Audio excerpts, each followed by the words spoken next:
Welcome to This Week in Exmormonism, your one-stop show for the latest and greatest from the ex-Mormon community. Each week, we'll bring you the top clips from your favorite creators like John Dellin, Exmolex, Nuance Ho, RFM, and more. I'm not sure how to get this conversation rolling. Maybe Modern Mormon can help me out with this. How do we get Benjamin Park on Exmo TikTok discussing the intersection between A House Full of Females and A Handmaid's Tale? Has anyone read this book and watched this series? I would like someone to weigh in.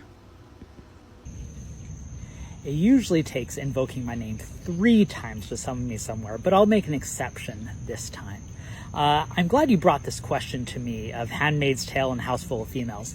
As a straight cis white male, I think I'm the most qualified to answer this, which I will do in my next second TikTok video. When comparing Margaret Atwood and Laurel Thatcher Ulrich, it's important to note that both came from the same ideological movement, second-wave feminism, as Atwood's book, Handmaid's Tale, arrived in 1985, and Ulrich's A Midwife's Tale in 1990. They are both, therefore, interested in the same questions. How do women carve out their own agency in repressive patriarchal societies? However, it's important to note that Ulrich still tries to find places for women to carve out their own sense of power and privilege, like Augusta Cobb, who flees a failing marriage to be sealed to Brigham Young. The Atwoodian critique of Ulrich, then, is the same critique that can be lobbed at second-wave feminism in general, that by highlighting the elite and privileged women carving out their own space, they underplay the oppressive system that is repressing those who are not in such a privileged position. Last Sunday was the 177th anniversary of Joseph Smith being killed by a mob at Carthage Jail. The date is obviously significant for Mormons, but I'd like to highlight why it's significant for American history in general. The immediate cause was Joseph Smith's increasingly erratic actions, culminating in the destruction of the Nauvoo Expositor. The mob, conversely, believed that Joseph Smith was acting outside the law and that both politicians and judges were unwilling to hold him accountable. Both sides, therefore, had lost faith in the democratic system. Now, living in the 21st century, we often take democracy for granted, though probably not too much in the age of Trump. But what Joseph Smith's death reminds us is that democracy was still an experiment in the early republic, and that the political system was far more tenuous than we sometimes would like to believe. One of the largest 4th of July celebrations that will take place this weekend happened last night in Provo, Utah, when tens of thousands of Mormons gathered for fireworks, singing, and freedom. But flash back to the 19th century, and you'd find the Mormons subtly ambivalent, if not outrightly hostile, toward America, including in their 4th of July celebrations. So how did we get here? Mormonism was born only a few generations removed from the American Revolution, so most of the first converts were children, grandchildren, or in some cases great-grandchildren of those who fought for independence. It shouldn't be surprising, therefore, that several of the founding scriptures, including the Book of Mormon and the Doctrine and Covenants, reflect this patriotic zeal. But as the Mormons experienced a series of clashes with those around them, and they started to fear that the government was no longer willing or interested to protect their interests, they started to fear that the American government had failed and the American experiment had run its course. The most potent form of this anxiety appeared in the last few months of Joseph Smith's life, where he created the Council of 50, a council that, in their own words, was meant to introduce a theocratic organization to replace the failed American nation, including creating their own new constitution. After Joseph Smith was killed, the Saints gave up hope in the nation altogether and decided to move the church westward outside the United States into the Mexican territory. This handsome fellow, Parley Pratt, even wrote a new Declaration of Independence in 1845, declaring the Saints independent from the United States that they felt was a failed government.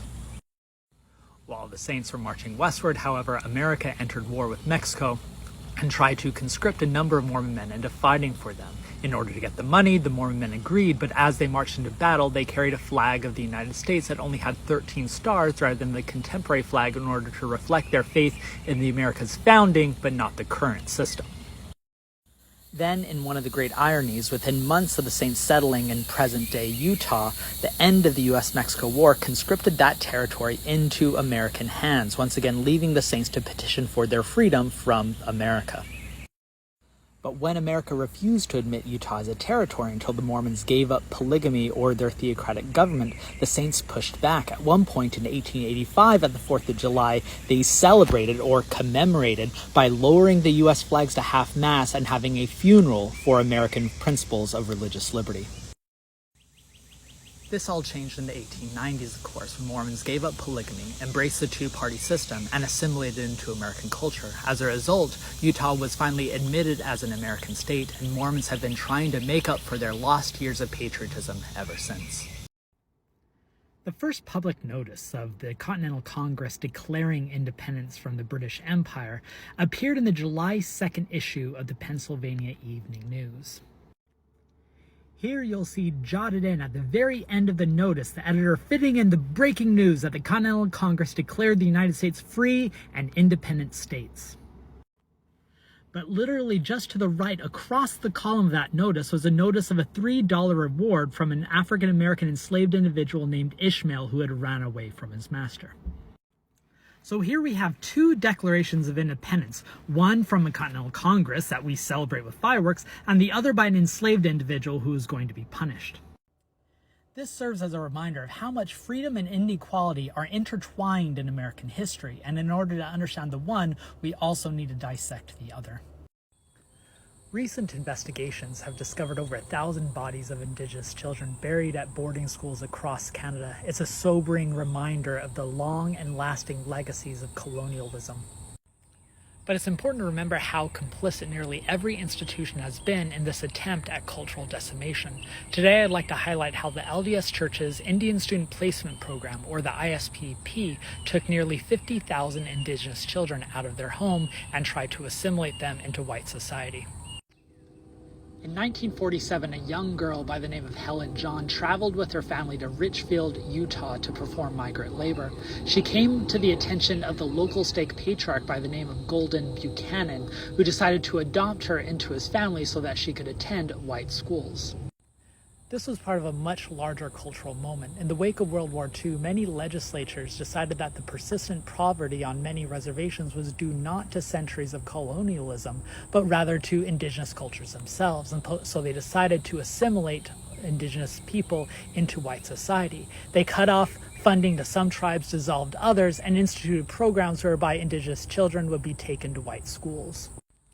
Helen John was merely the first to do so in a Mormon context. Golden Buchanan oversaw the placement of several other Indigenous children over the next 6 years, and then finally in 1954, the LDS Church instituted the ISPP under the direction of the Relief Society. They sent missionaries to Indigenous reservations to not only teach them the Book of Mormon, but encourage these families to send their children to white Mormon homes so that they can learn more about Mormonism as well as white society. While most Mormon families that participated did so with pure intent, it is important to remember that these practices were predicated on the idea of wiping out these Indigenous cultures. Spencer W. Kimball, the apostle at the time and later president, who spearheaded the practice, believed that reservations would eventually disappear and that the children of these Indigenous students would eventually even become physically white.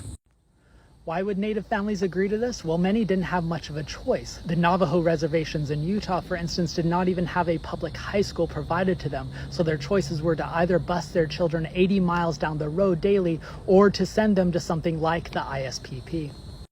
The trauma, of course, came when these Indigenous students had to decide whether to assimilate in this culture forced upon them or to retain their cultural heritage. I strongly encourage you to read Lacey Harris's dialogue essay from 1985, To Be Native and Mormon, and to see this dilemma play out.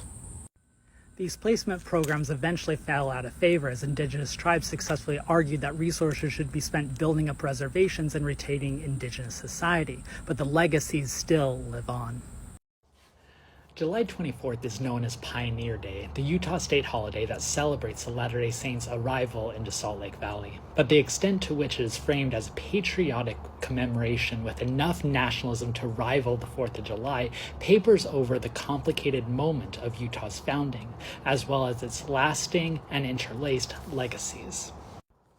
When Brigham Young crested the Rocky Mountains and declared the valley below to be the place, Utah was already the home of several indigenous tribes, including the Shoshone, the Navajo, and the Ute. The Salt Lake Basin had long been the hub of continental-wide trading networks, and the Utah Lake region was known for its lush vegetation. In the new pioneer narrative, however, the area was recast as empty and inhospitable, an arid land that could only be tamed by the ingenious Mormon pioneers.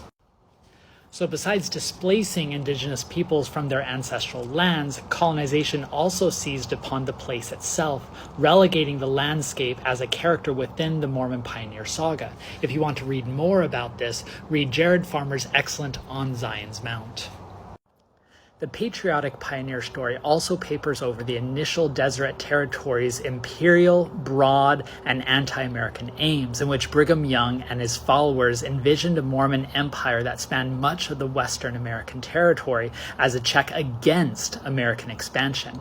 The creation of Utah, only a fraction of the size that Young initially believed, was a scaled-down compromise, and the convergence of Pioneer Day with American nationalism would likely make Young roll over in his grave.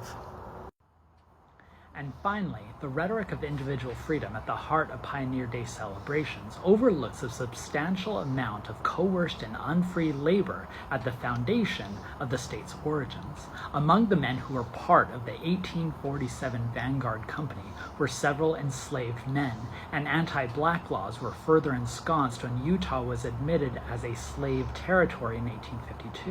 While the number of those enslaved never became as large as in the South, the region remained dependent on systematic forms of unequal labor and oppression. Nearly every state and nation has an origin story that includes numerous unsavory elements that threaten to overwhelm its virtues. But that doesn't mean we shouldn't celebrate. Rather, it means we should also reflect on those origins and consider how their legacies continue to shape the communities in which we live today. It's a common saying that the LDS Church is the same wherever you go, whether you attend Sunday school in Salt Lake City or South Africa, that you'd be getting the same lesson. The reason for this is an initiative known as correlation, and it has very distinct historic roots. Let's dig into those origins and also explore their unintended consequences.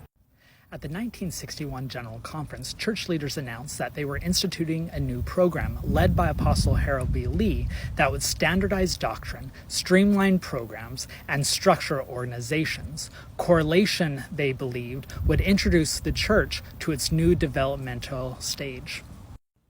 There were both local and international reasons for this change.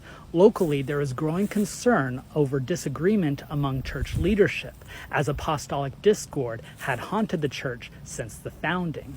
The publication of Bruce R. McConkie's controversial Mormon doctrine in 1958, for example, was so controversial that it initially had to be recalled. Instituting a correlation process, therefore, could help eliminate this discord.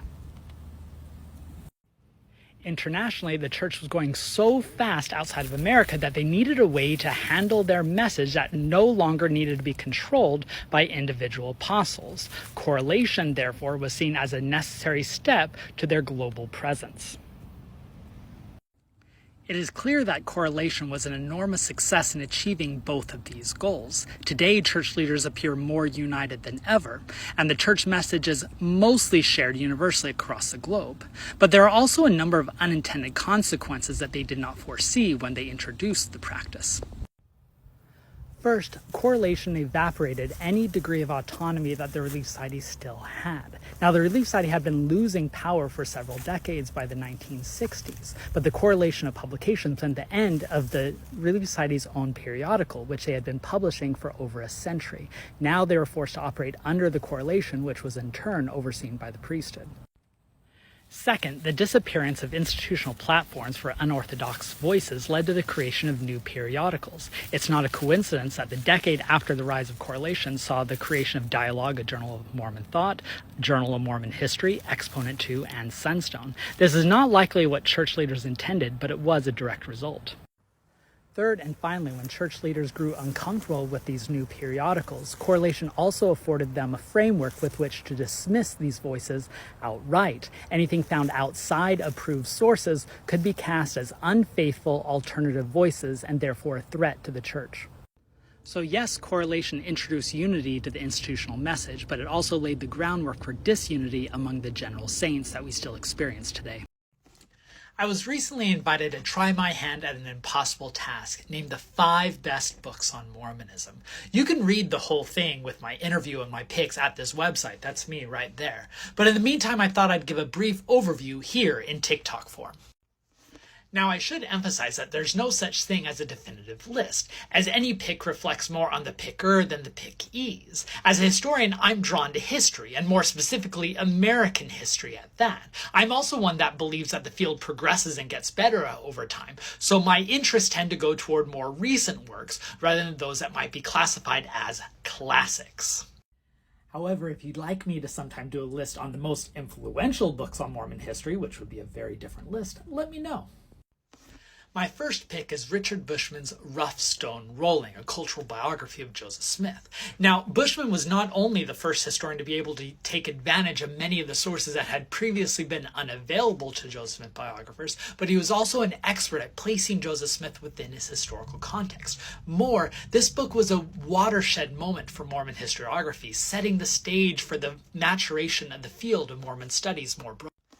Polygamy is the topic that comes to almost anyone's mind when they hear the word Mormon, so I wanted to include a book on the subject. Luckily, Laurel Thatcher Ulrich is one of the most celebrated historians of America in general, so when she chose to make Mormon polygamy a topic of a book, we were all the beneficiaries. A House Full of Female is a definitive book on the origins of polygamy, and so I recommend it to anyone who wants to understand both its history and its divergent experiences. Mormons today are often stereotypically seen as white, which is what makes it all the more surprising when you read historical sources for the 19th century which cast them as non-white. Paul Reed's Religion of a Different Color places these broader connections into the story of Mormonism, especially how it led to Mormonism's own racial restrictions.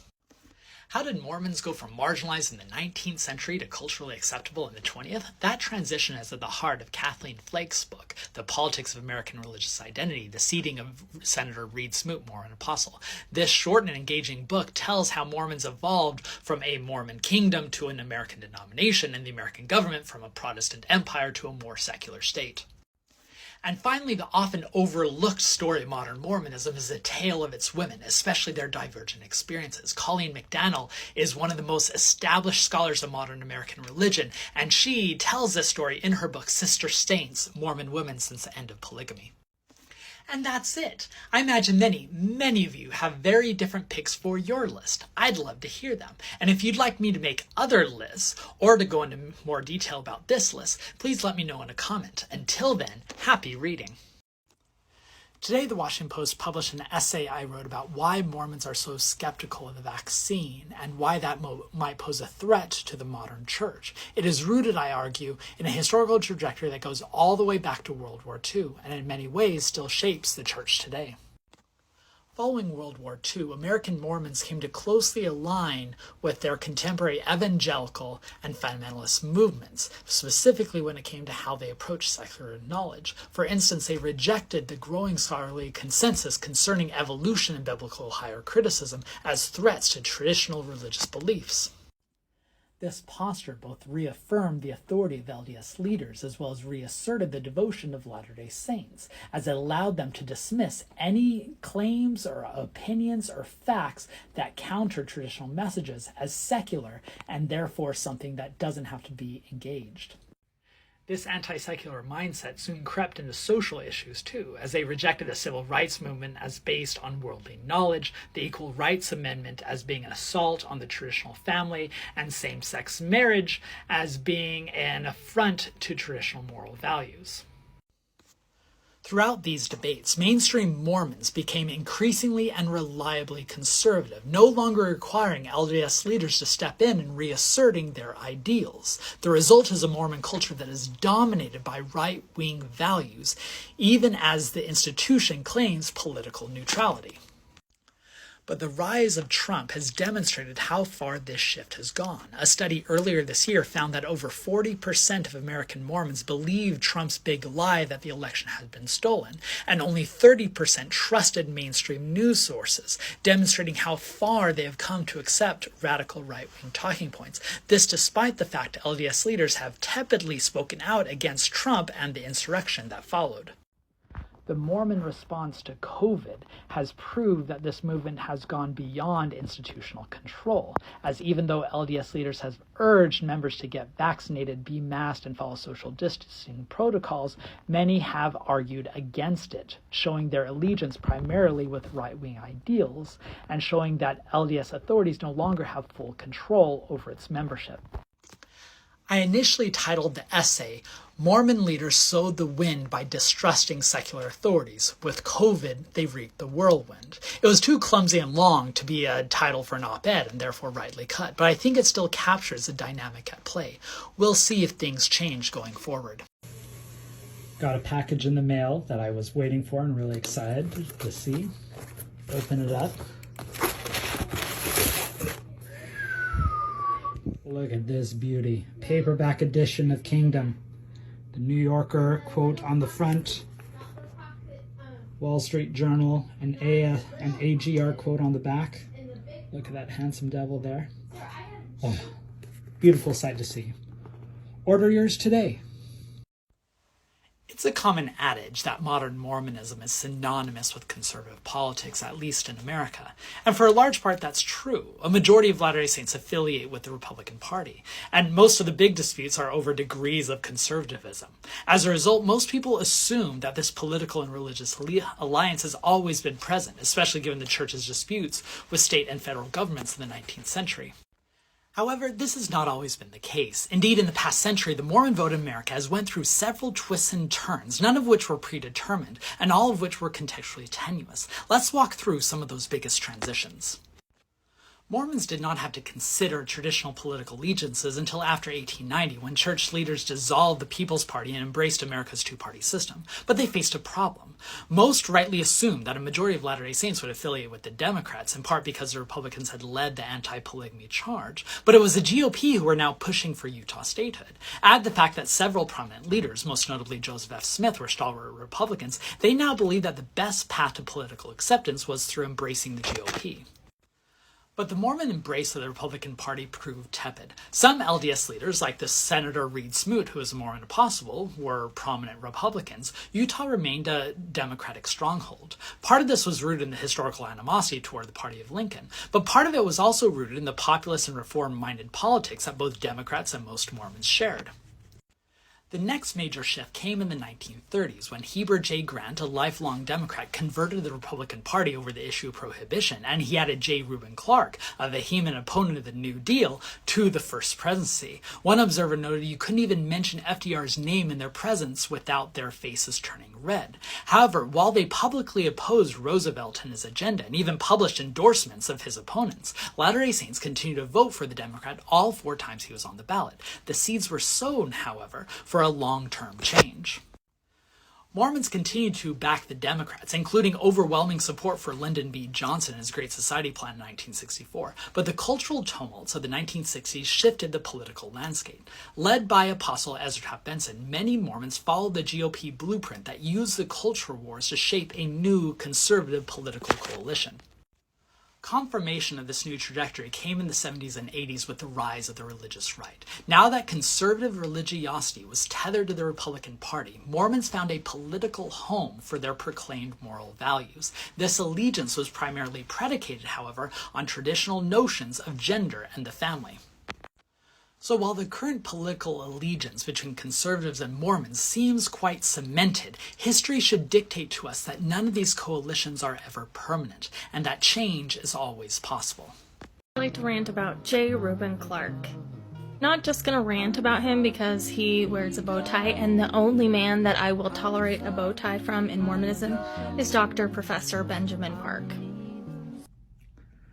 I want to personally thank Lindsay. It was so kind to exempt me from her bow tie rule and making it clear that she does not associate me with J. Reuben Clark, someone that in my current book project I see as the founder of modern Mormon culture, and not in many good ways. I thought that gesture was very, very kind. In return, I'd also like to make it clear that just because Lindsay has red hair, I don't associate her with Brigham Young. That just because she has this flaming hair and a flaming personality, that she holds those types of colonialist views and anti-feminist views and other issues. And just because both of them are maybe of a similar height and hair color, that I don't equate them together at all. And in fact, I want to make it clear that I do not associate Lindsay Hansen Park and Brigham Young, nor do I think that all redheads are of the devil. Just so we're clear. Do you spend your workouts thinking about the long-lost diaries of Hannah Tatfield King from the 1850s or from John Taylor in the 1880s, or are you normal?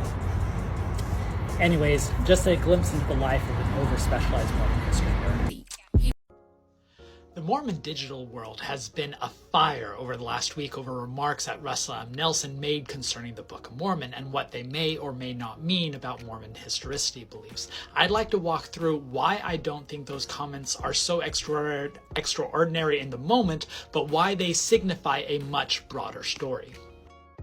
The exact quote he said was that the Book of Mormon was not a historical textbook. And some are wondering, does this mean that the LDS Church is walking back from the belief that the Book of Mormon is historical, or what we call historicity, that the Nephites and the Lamanites and the other figures who are depicted in the book actually existed?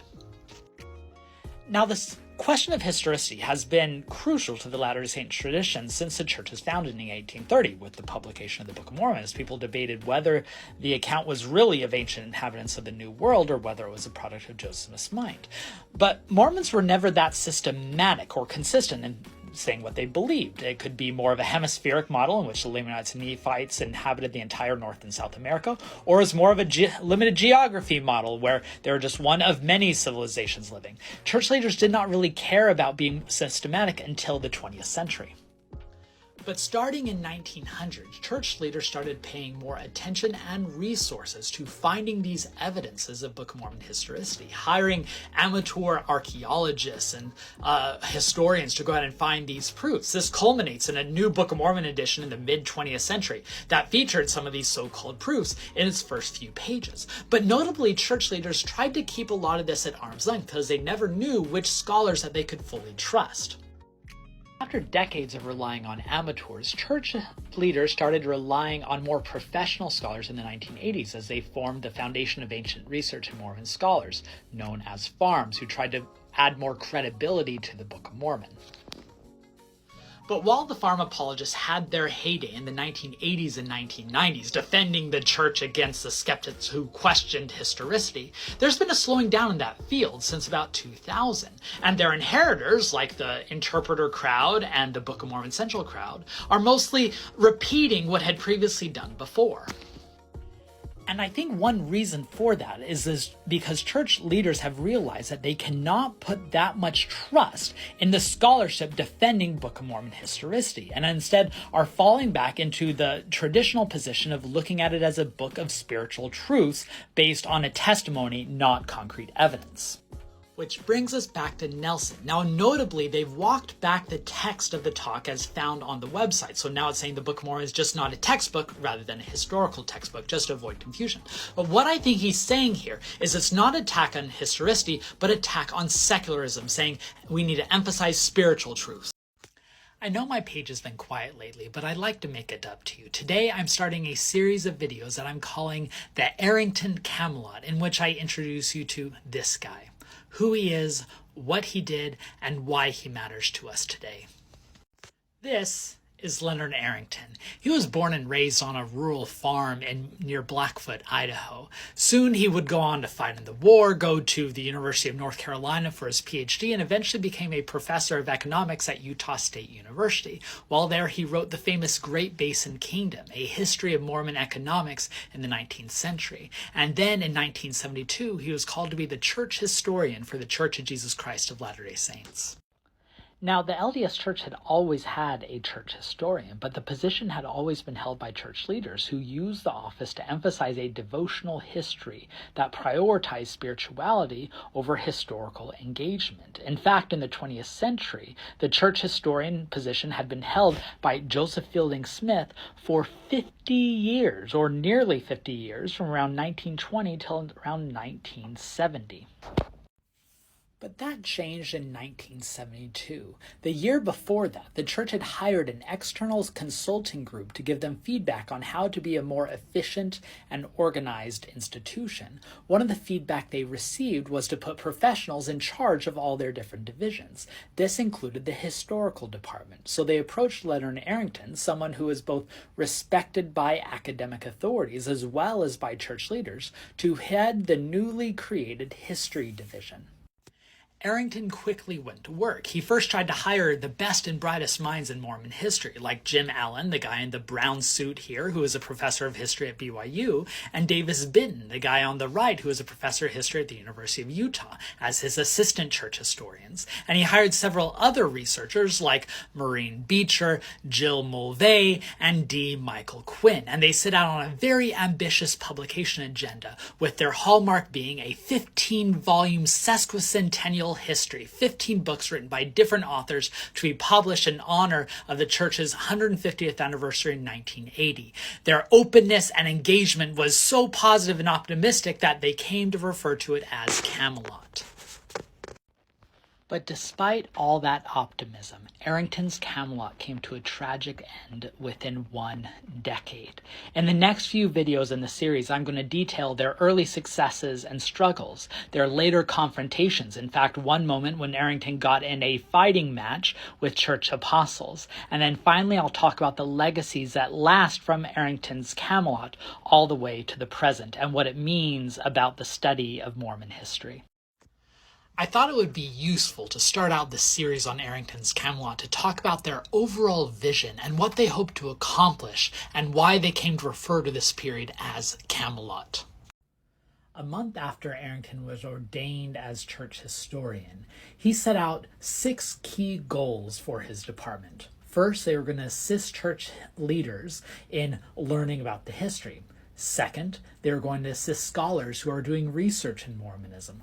Third, they were going to write a series of articles for a general Mormon audience in both LDS magazines as well as scholarly periodicals. Fourth, they were going to do a series of documentary books where they publish important diaries, sermons, and other textual resources from the past. Fifth, they were going to publish a new 1-volume history of Mormonism to replace Joseph Fielding Smith's Essentials in Church History. And sixth, they were going to do their sesquicentennial series of 15 books on Mormon history to be published in honor of the church's 150th anniversary in 1980.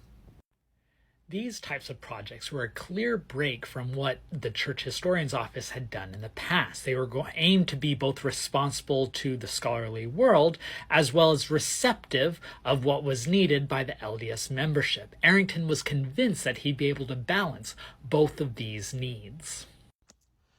No project embodied the optimism of this period like the sesquicentennial history. Initially envisioned by Richard Bushman, Arrington came to see this as the most important project during his tenure. 15 volumes listed here by different authors addressing different periods of the church from 1830 all the way till 1880. You could see Arrington put a lot of his eggs in this basket, getting all these authors to sign up and sign contracts to produce these books by the church's anniversary in 1980. Now, I'm going to close with an anecdote that I believed captured the spirit of exuberance from this period. The young D. Michael Quinn was hired as a researcher by Arrington and was going through the basement of the church administration building trying to find some old university record books. Instead, back in the corner, in an area that had captured dust and had not been gone through by people in decades, he found stacks upon stacks of historical records that dated all the way back to Brigham Young, records that historians did not even know existed. It was like they were uncovering records and a history that had long been forsaken, and that they were presenting it to the new world. That was the spirit that Arrington's Camelot seemed to bring, and that's why so many people had hope in Arrington's tenure. It's been a few weeks, but it's time for another installment of my series on Arrington's Camelot, where I talk about the rise and fall of the tenure of Leonard Arrington as the LDS Church historian in the 1970s. Today I'd like to highlight the first problems that came with Arrington's Camelot, or the first instances in which the church leaders were worried about the history being produced in his division. And it will come to no surprise to many of you that most of the problems surrounded the work of the acclaimed scholar D. Michael Quinn. One of the goals for the historical division was to produce work for the general church audience, including publishing things in the church's magazine. So in the December of 1973 issue of the Ensign, Michael Quinn did the short essay on whether Edward Partridge was the first presiding bishop, where he kind of said that the documents prove that Edward Partridge was the first bishop, but that we don't know if he was the first presiding bishop because that office wasn't really in place. So seems harmless enough, right? The problem, though, and I know this is going to shock many of you, is that many Mormons love their traditional history. And especially the Partridge family, the descendants of Edward Partridge, were offended that a church magazine would question their claim to Edward Partridge being the first presiding bishopric. And so they complained to church authorities, who in turn asked Leonard Arrington to correct the record and to write a letter apologizing to the Partridge family. Set aside the fact that Quinn and Arrington were right and that there was no presiding bishopric office in those early years. But this was the first instance when the church authorities started to question the work being produced out of the history division and saying that maybe their work should go through the correlation department. And this wasn't the first time that Quinn was at the center of a problem. Just a few months previous, Quinn was defending his master's thesis. Leonard Arrington, as church historian, was sitting on his committee at the University of Utah. And they were worried because Quinn was using all these new documents, revising the church's narrative. And so Arrington actually pled with Quinn to either revise his thesis to take the controversial stuff out, or to sequester it so that no one can read it. Quinn, of course, was distraught at all of this. He believed that he was spiritually called to dig up these historical truths and to correct the record. And so he left Arrington's Camelot to go out to Connecticut and study for his PhD at Yale University, deciding that he had fundamental disagreements with Arrington and Arrington's choice to try to appease church leaders. Arrington, of course, was a man caught between two worlds, quickly learning that he could not satisfy the young historians like Quinn, who wanted to be open about history, as well as his superiors, the church leaders, who wanted an unblemished, clear, faithful history, and the problems were only going to get worse from there. In February 2012, in the midst of the Mormon moment and Mitt Romney's run for the presidency, the Washington Post ran a big story on the Mormon Church's relationship to African Americans. Included in that story were quotes from then professor at BYU Randy Bott justifying the church's old racial restriction. This caused a crisis for the church, and by the end of the week they had to issue 2 statements distancing themselves from Bott's teaching. But this crisis was not unforeseeable. In fact, if they would have just listened to 2 black converts 14 years before that, the controversy never would have happened in the first place. In the early 1990s, a middle-aged black couple named David and Betty Jackson converted to Mormonism, but after joining the church, they were upset to see racial ideas and folklore about lineages still persisting after the 1978 revelation. Even their home teacher, who tried to argue that you can just forget those, they're not important anymore, couldn't convince them. Eventually, they convinced their home teacher that this was a problem the church had to address and repudiate these racial ideas. Because their home teacher was good friends with Marlon K. Jensen, an influential church leader and member of the Quorum of the 70, they were soon part of an ad hoc committee formed in 1997 and 1998 to determine what to do about these racial folklore and doctrines and teachings that were still circulating in the church. Eventually, the committee assigned Armin Moss, a noted scholar of Mormonism and race, to write up a 5-page memo outlining what key Mormon doctrine and folklore needed to be publicly repudiated. And there was hope that the Quorum of the 12 and the First Presidency would sign on and make a statement in June of 1998 in honor of the 20th anniversary of the 1978 priesthood revelation. Unfortunately, news of the movement soon leaked, and the LA Times published this big story about how the LDS Church was about to repudiate its racial doctrines and perhaps even apologize for its previous restriction. This, of course, forced the church to decide that they were going to do neither, and instead issue a statement that the 1978 revelation continues to speak for itself.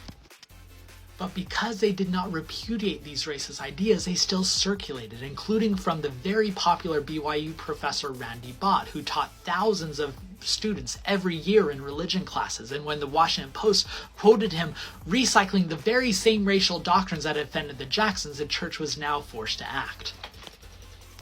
So when church leaders issued their statement distancing themselves from this racist folklore, they were doing the very thing that black converts had been begging them to do for decades. I'm frequently asked which books on Mormon history are trustworthy, or the ones that are worth reading into, and a sub-question that usually follows that is whether the Joseph Smith Papers Project is legit. And to that question, I can always answer with an unassailable yes. You see, whether you are a believer, skeptic, faithful, active, non-Latter-day Saint, or anything, whether you are a professional historian or an independent scholar, the Joseph Smith Papers Project is probably the best resource to study early Mormonism. And that's in part because of the scope of the project is just accumulating all the documents related to Joseph Smith in one place, but also due to the people involved. The scholars working with the Joseph Smith Papers Project are top-tier scholars who are better experts on the field of early Mormon history than perhaps anyone else. And I would include me in that category. There are people working for the Joseph Smith Papers Project that know far more about Nauvoo than I ever will. Which brings me to the exciting news. There's a brand new volume in the series, and this volume is perhaps more important than many of the other recent volumes. Here, let me go get it.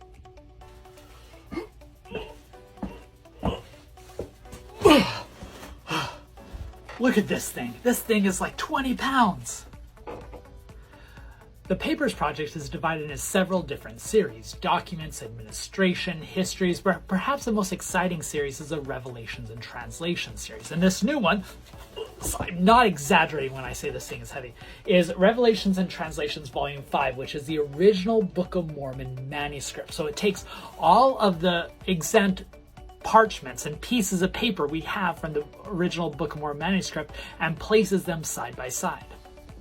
So you have on the left is high quality, high resolution images of the text itself, and then on the right a transcript. And the transcript is really cool because it's in different colors depending on what scribe it is. And so this is why it's trustworthy, because you're actually seeing the documents itself.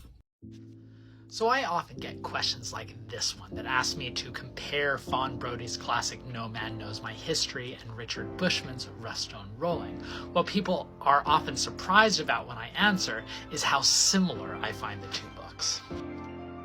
First and foremost, if you are an over-specialized nerd in early Mormon history, you have to read both of these books. Fawn Brody's book is nearly 70 years old, but it remains a classic, in part because how influential it was during its time, almost launching an entire academic subfield, but also in how good it still reads. She was a masterful writer, and Richard Bushman's, of course, kind of charted a course of new Mormon history over the last few decades, so you really do need to read both books. Now, the differences between the books are quite obvious. Fawn Brody is very adamant and upfront of saying that she sees Joseph Smith as a fraud, someone who's pretending to be a prophet, and so that framed her approach, whereas Richard Bushman not only personally sees Joseph Smith as a prophet, but wrote a book to understand why tens of thousands of people came to see Joseph Smith as a prophet. And because those historians are starting from those two opposite perspectives, that's going to frame their entire project. That's just how historiography works. But what I personally find fascinating about this comparison is that both authors practice what is called psychobiography, meaning their goal as a historian is to get inside the minds of their historical subjects. Fawn Brodie pioneered this field back in the 1940s and became quite famous for it, including her later biographies of Thomas Jefferson and Thaddeus Stevens. And Richard Bushman actually studied under people who were practicing this in the 1950s and 1960s. He goes back quite a while.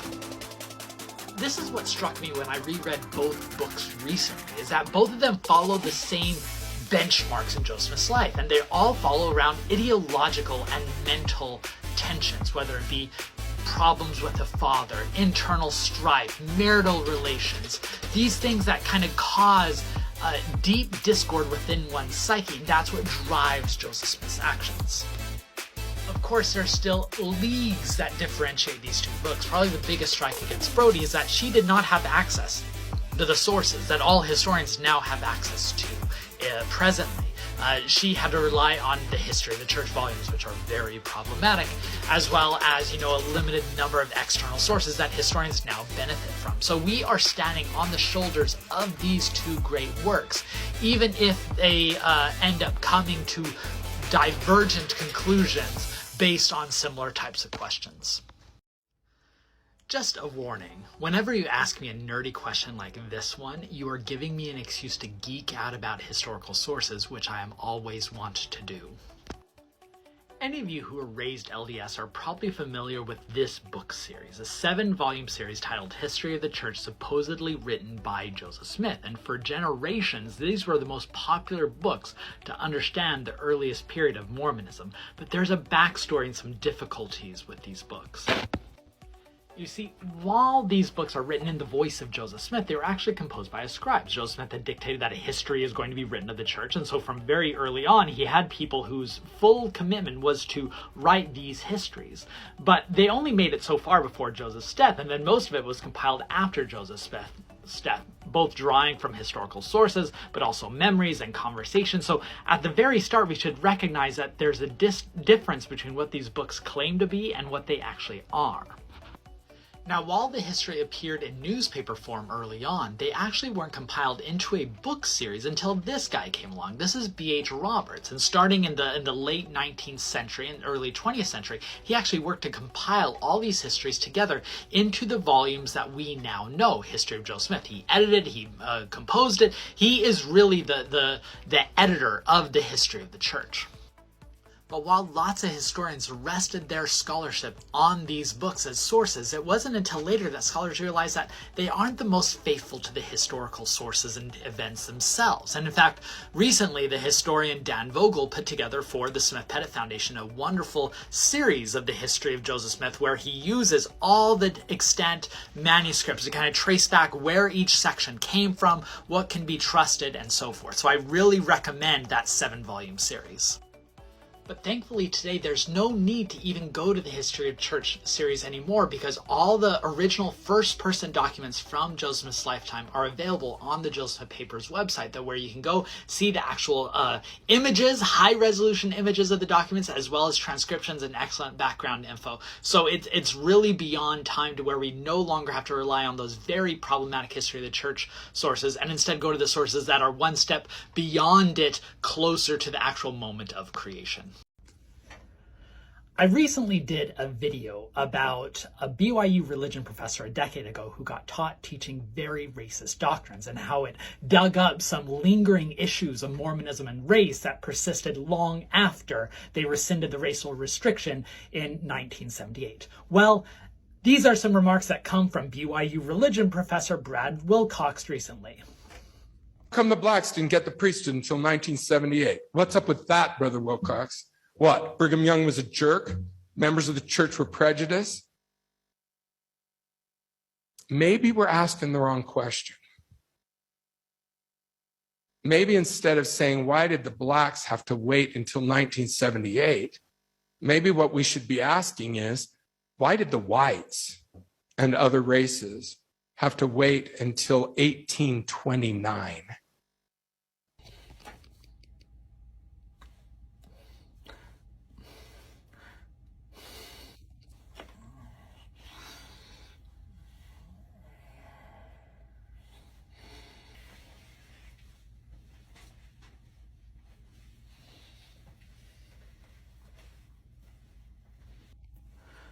Look, there have been some important developments over the past decade. The statements the church made following the Randy Bott fiasco were more than they had said before that. The Blacks in the Church essay that were part of the Gospel Topics series was an important step, albeit just a step. But until those ideas that undercut the previous racist teachings of Mormonism are spoken from the general conference pulpit and through official church curriculum, these ideas are still going to circulate. In the words of James Baldwin, the great American writer, until we address the original sin of racism, these issues are going to persist. Or to follow the more recent example of Ibram Kendi, it's not enough just not to be racist. You have to be anti-racist, proactive, going out and preaching these anti-colonial doctrines that undercut these ideas that keep popping up from people like Bott and Wilcox. Because until we do that, we can't say that past Mormon racism is dead, because as is abundantly clear, it's not even past. So I've gotten this question a few times now, and I've kind of put it off because I'm not quite sure how to answer it in this context, but I figured now was as good a time as any. Now, the academic part of my background is easy enough to cover.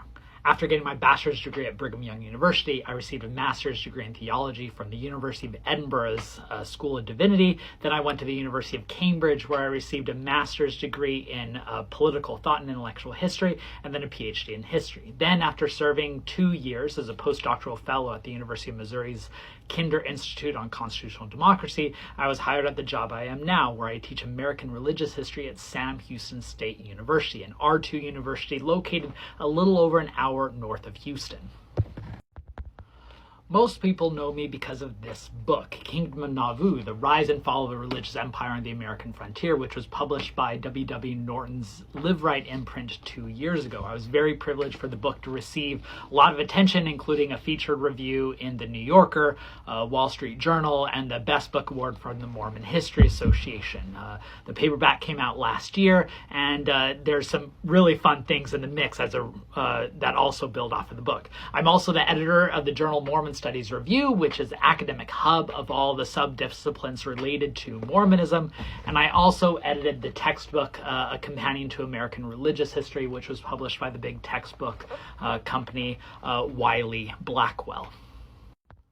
But while I can go on and on about my other books and articles, I'm sure that's probably not what people want to know about my background.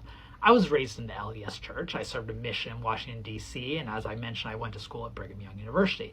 In fact, it was through a desire to learn more about my Mormon heritage that I started studying American history and American religious history. And that's where it gets complicated, or at least my relationship with the modern Mormon Church gets complicated.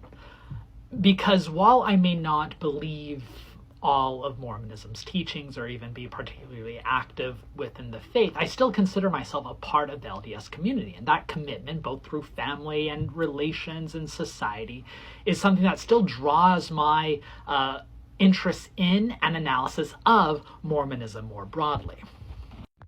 So let me summarize it this way. If you are wanting someone to just bash Mormonism, you're not going to find it on this page. Also, if you're wanting someone to, defend Mormonism, you're not going to find that either.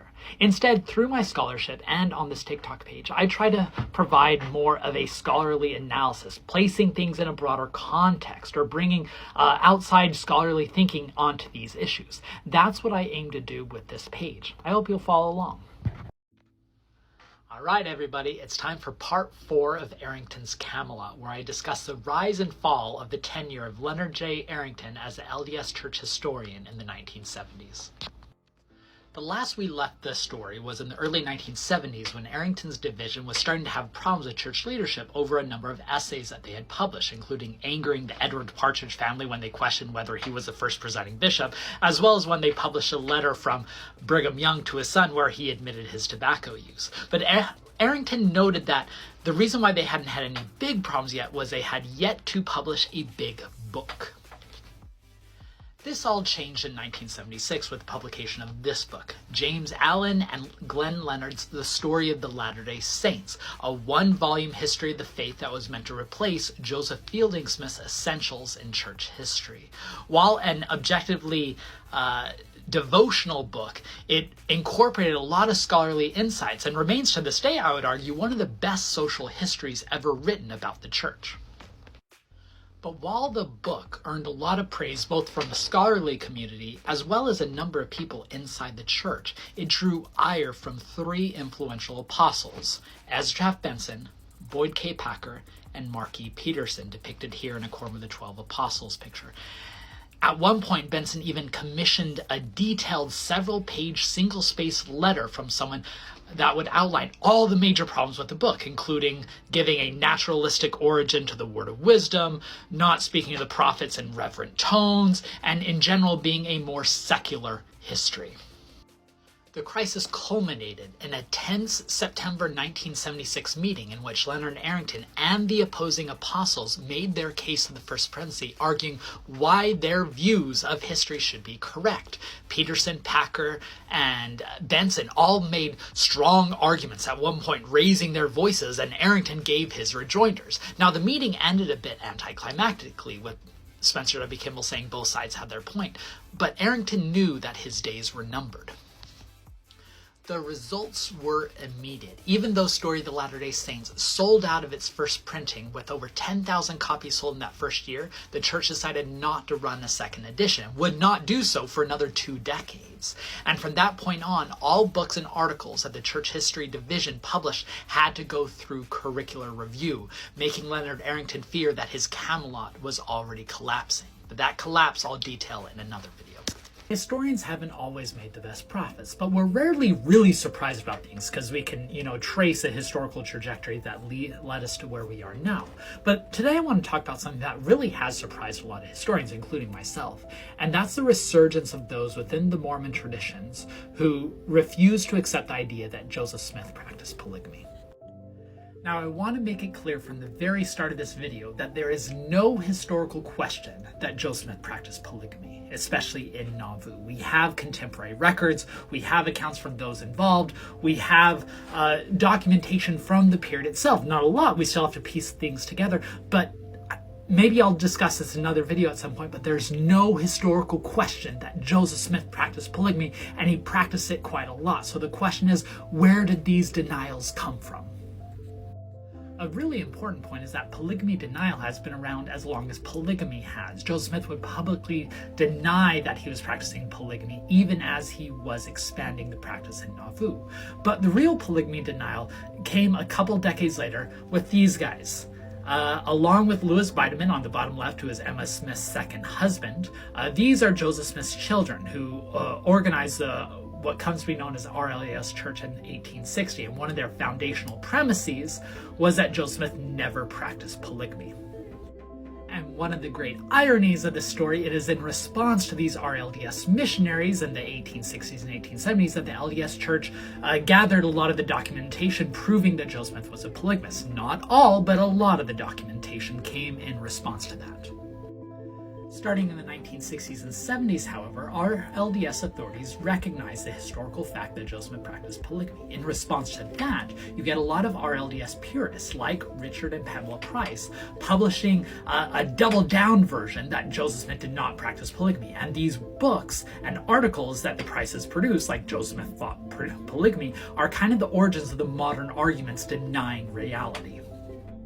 But the contemporary tradition of polygamy deniers can be traced to this guy, Denver Snuffer, a break-off Mormon prophet from the last decade who is leading a lot of Mormons in the Mountain West region, by some counts up to tens of thousands of followers, and one of his fundamental ideas is that Joseph Smith was a pure prophet and everything has gone downhill since then, and he uses polygamy as a driving wedge.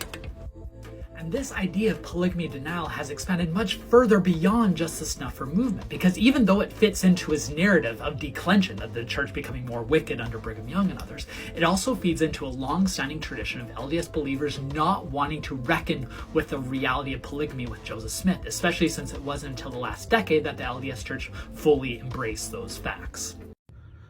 Look where I am. Ah. Now, as someone who's written a book on Nauvoo, some might say the book, but I'll, leave that to others. I love this city, even if I have a complicated relationship to the LDS Church right now.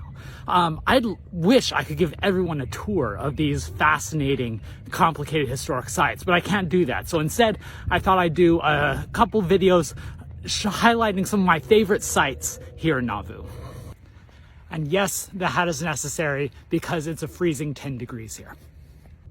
For this first part, I want to show you some of the historic sites owned and operated by the Community of Christ, formerly known as the Reorganized Church of Jesus Christ of Latter-day Saints. Now, they are wonderful stewards of some of the most important properties here in Nauvoo. I recommend you always have to start at their visitor center, then get tickets to go through the Joseph Smith sites. It's not to be missed. And make sure to tip well because they really do a good job. This is Joseph Smith's red brick store. On the bottom floor was a mercantile shop, but on the top floor was meeting space where some of the most important meetings in Nauvoo took place, including the founding of the Relief Society, as well as the first endowment ceremonies. Joseph Smith also had his own office on the top floor. This is the homestead where Joseph and Emma first lived when they got to Nauvoo. There are some additions that were made later on by family, but you can get the general sense of the log home that was at the center of Nauvoo life for the first few years. Now, the same revelation that commanded the building of the Nauvoo Temple also commanded them to build a large hotel called the Nauvoo House. It was supposed to be 3 stories tall with a basement and 100 feet long with 2 wings. Eventually, it never was completed, and eventually Emma Smith's second husband, Louis Bideman, reused all the material to build this, the Riverside Mansion, which was a hotel later on. Now you can actually rent it for family gatherings and reunions, which I've done in the past. Strongly recommended. In my mind, the coolest sight to see in Nauvoo is Joseph and Emma's mansion house, completed in 1843. This was the social hub of Nauvoo. Joseph Smith's headquarters soon became a hotel, and if you get a tour and the tour guides are nice enough, they will show you the secret hideaway upstairs that you access through a hidden peg in the closet. Now, any trip to the Joseph Smith Historic Sites is not complete without spending some time walking through the Smith family cemetery. In this cemetery are over a dozen of the Smith family buried, including Joseph Smith Sr. and Lucy Mack Smith over the hill there, as well as the final resting place of Joseph, Hiram, and Emma Smith. And here's Touring Nauvoo with Dr. Park, Part 2. In Part 1, I highlighted the Community of Christ historic properties. Today, I'm going to do the LDS historic sites. Recently, the church reorganized a lot of these historic sites into different districts. The first district is the newest one, with several homes that they just restructured. The William Weeks home, the Edward Hunter home, and the Geen home. And all of these homes are focused on telling the story of the construction of the Nauvoo Temple. The other tour is called the Main Street Trades Tour. It starts here at the Scoville Bakery, where you can get a cookie. You can also have the Cultural Hall, which really should be called the Masonic Hall. And then this is the tour where you also see the tinsmith, the blacksmith shop, the gunsmith, all of the other things that give you a sense of the social life of Nauvoo. Now, I admit I'm a bit of a nerd, but one of my favorite sites to see in this district is the printing office, the post office, with John Taylor's home in the middle, because you learn a lot about how mail worked, how printing worked in the early period, and they have really cool demonstrations. The next tour is the Home of the Apostles tour, including the home of Orson and Miranda Hyde, which was just restored last year, the Woodruff home, and perhaps one of my favorite, the Heber C. and Valet Kimball home, which is one of the best preserved and was in fact one of the first homes to be restored in Nauvoo. The final tour is the Pioneer Trail Tour, and it focuses on the saints leaving Nauvoo to head out to Utah. And it starts here at Brigham Young's home. This is one of the first homes redone by the church, and it focuses on Brigham Young taking over leadership over the group that came to be known as the LDS Church based out in Utah. If you want to know more about Brigham Young, go over to Lindsay Hansen Park's page. She is as big a fan of Brigham Young as possible. In fact, it's kind of a little creepy how much she likes Brigham, but anyways, I'll let her do her. Now, after you leave the Brigham home, you can turn down Parley Smith and visit the blacksmith shop where you can get your nail ring, the 70s hall where it has a cool meeting space downstairs and cool artifacts upstairs, and then walk down the Trail of Hope, which you can recreate the Saints' March westward leaving Nauvoo in early 1846. Which brings us to the surprise hero of any trip to Nauvoo, which is the majestic Mississippi River. I strongly recommend any visit here ending with watching the sunset on the Mississippi. And if you're lucky, you can catch a bald eagle flying across the river. If you squint in, you can see it there. Anyways, that's my two-part tour of Nauvoo, highlighting some of my favorite sites to see. If you have any questions or you want me to elaborate further on any topics or events or episodes or stories or sites here, let me know. It's time for the fifth and final part of my series on Arrington's Camelot, where I chart the rise and fall of Leonard Arrington's tenure as church historian in the 1970s. I left the last part when Leonard Arrington, in the wake of the publication of Story of the Latter-day Saints, had a fiery meeting with church apostles in which he argued for a professional approach to the past that disrupts myths and traditions, and the apostles responded that his department was giving a much too naturalistic history that wasn't faith-promoting enough. And even though he survived after this 1976 clash, he knew his days were numbered. There were two direct changes following the apostolic backlash. First, all the history division's work from that point on had to go through correlation, which you can imagine how bad that was. And second, this guy got put in charge, G. Homer Durham, as the new manager over the historical division. Now, Arrington had high hopes because Durham had an academic background. He had been president of Arizona State University. But it became clear very quickly that Durham was sent in to shut down the program, not help it expand. Arrington's division tried to trudge along, producing more books and articles, some of which were quite significant for the field even today, but they very easily saw that the writing on the wall, and by 1980 they recognized that Camelot's tenure was near an end. G. Homer Durham, as the manager, was not letting them replace anyone who had to retire or walk away. He encouraged some employees to take other jobs, and soon Arrington's Camelot was gutted. The fate of Arrington's division soon fell in the hands of Gordon B. Hinckley, who was about to be added as a counselor in the first presidency. Hinckley recognized that while Spencer B. Kimball, then president of the church, supported Arrington, but soon it was going to be Ezra Taft Benson's next president, who did not. So Hinckley thought he would save Arrington's division by moving it down to BYU, which they did in 1980. While Hinckley probably made the right decision given the circumstances, Arrington understandably saw it as a blow, a demotion, an acknowledgement that accurate history could not be produced from church headquarters. It did not help that a few months later, his grand sesquicentennial series, where there was going to be 16 books on the history of the church in honor of its anniversary in 1980, was scrapped. And in fact, if you were to go to church headquarters over the next few years, on the wall that contained all the portraits of the official church historians, Leonard Arrington's was not there to be seen. There are many lasting legacies from Arrington's Camelot. It was born in the period of openness, but it died in an era of partisanship, and we're still trying to deal with the legacies today. Thankfully, 2 decades later, historians were once again invited back up to church headquarters, where they founded the Joseph Papers Project, the Massacre at Mountain Meadows book, and other things, so that today historians are still standing on Arrington's shoulders. The Mormon community is abuzz, I tell you, with anxiety over the upcoming Banner of Heaven series that's going to appear on Hulu next month and just dropped a new trailer yesterday. I thought I'd give some historical context for why the book has been so consequential. In fact, I'd argue one of the most consequential books about Mormonism written in modern America. Krakauer was already a best-selling author when he released Under the Banner of Heaven, so the book would have gotten a lot of attention anyway. But it elicited such a response from both the general public and the church that it deserves pause. The church, who typically don't say anything about book publications, at least publicly, released not 1, not 2, but 3 statements denouncing the book, and it became an immediate bestseller. I would argue that this book has probably sold more copies than any other book concerning Mormonism since its appearance in 2003. And to understand why, I think we need to dig into both what the book says as well as the context in which the book was received. Krakauer is pretty explicit in his purpose. He wants to use Mormonism in order to understand religious violence in the wake of 9/11, right? It was when Islamic terrorists flew their planes into the World Trade Center towers that he set out to understand what makes people so violent, with the understanding that religion is at the crux of that argument.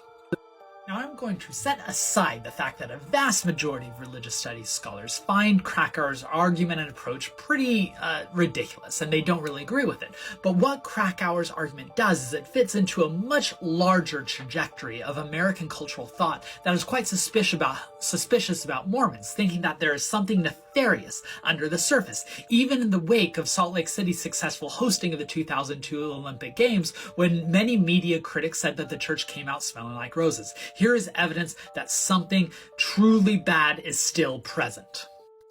It also didn't help that, and Krakauer was quick to make connections to, the fact that the Elizabeth Smart kidnapping had taken place just a year previous, once again proving that the suspicions about the Mormon community have been justified all along. But I'd argue that the biggest trigger that led to the response to Krakauer is the connection to Mormon fundamentalism. The LDS Church had been trying vehemently for over a century to distance itself from its polygamous past, yet that shadow kept on coming back up. An internal study in 1998 proved that a vast majority of Americans still associated Mormons with the polygamous. So even though the Krakauer book mostly focused on Mormon fundamentalists, Mormons winced at the connection to the fundamentalist movement.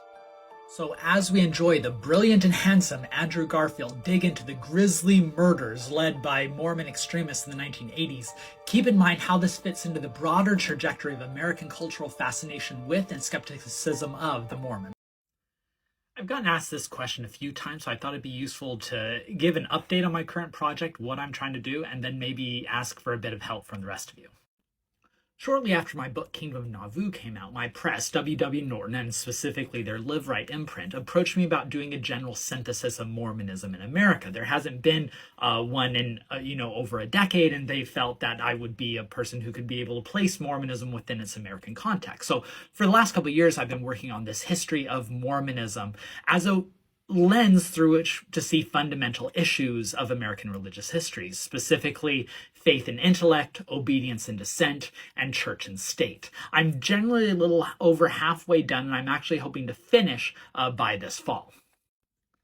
Now, because I'm an oddball and I like a challenge, I decided to start writing about 1890 to go to the present, because that's a period that I didn't know the best as well as the 19th century. I'm a 19th century American historian at heart. And I've now finished all of my chapters that go from about 1890 to the present. So now I'm quite excited because I get to jump back into the 19th century. I'm currently working on my chapter that covers the origins of Mormonism. As you can tell from my messy desk, I have tons of books that deal with the Book of Mormon, translation, magic, culture, and all that jazz, which I'm quite excited. And I'm staying up late almost every night and waking up early because I'm just so excited digging in and writing about this stuff. Now here is my request for help. All of my TikTok videos and all of my Twitter threads are often responding to contemporary episodes of Mormonism, but providing more historical background, giving an intellectual or cultural genealogy to how we got here. But often I find the things that get the most traction are responding to questions or issues that other people have. So please let me know, either in the comments here or on the Q&A on my page, what topics do you want to hear more of? What historical background do you want to hear about Mormonism?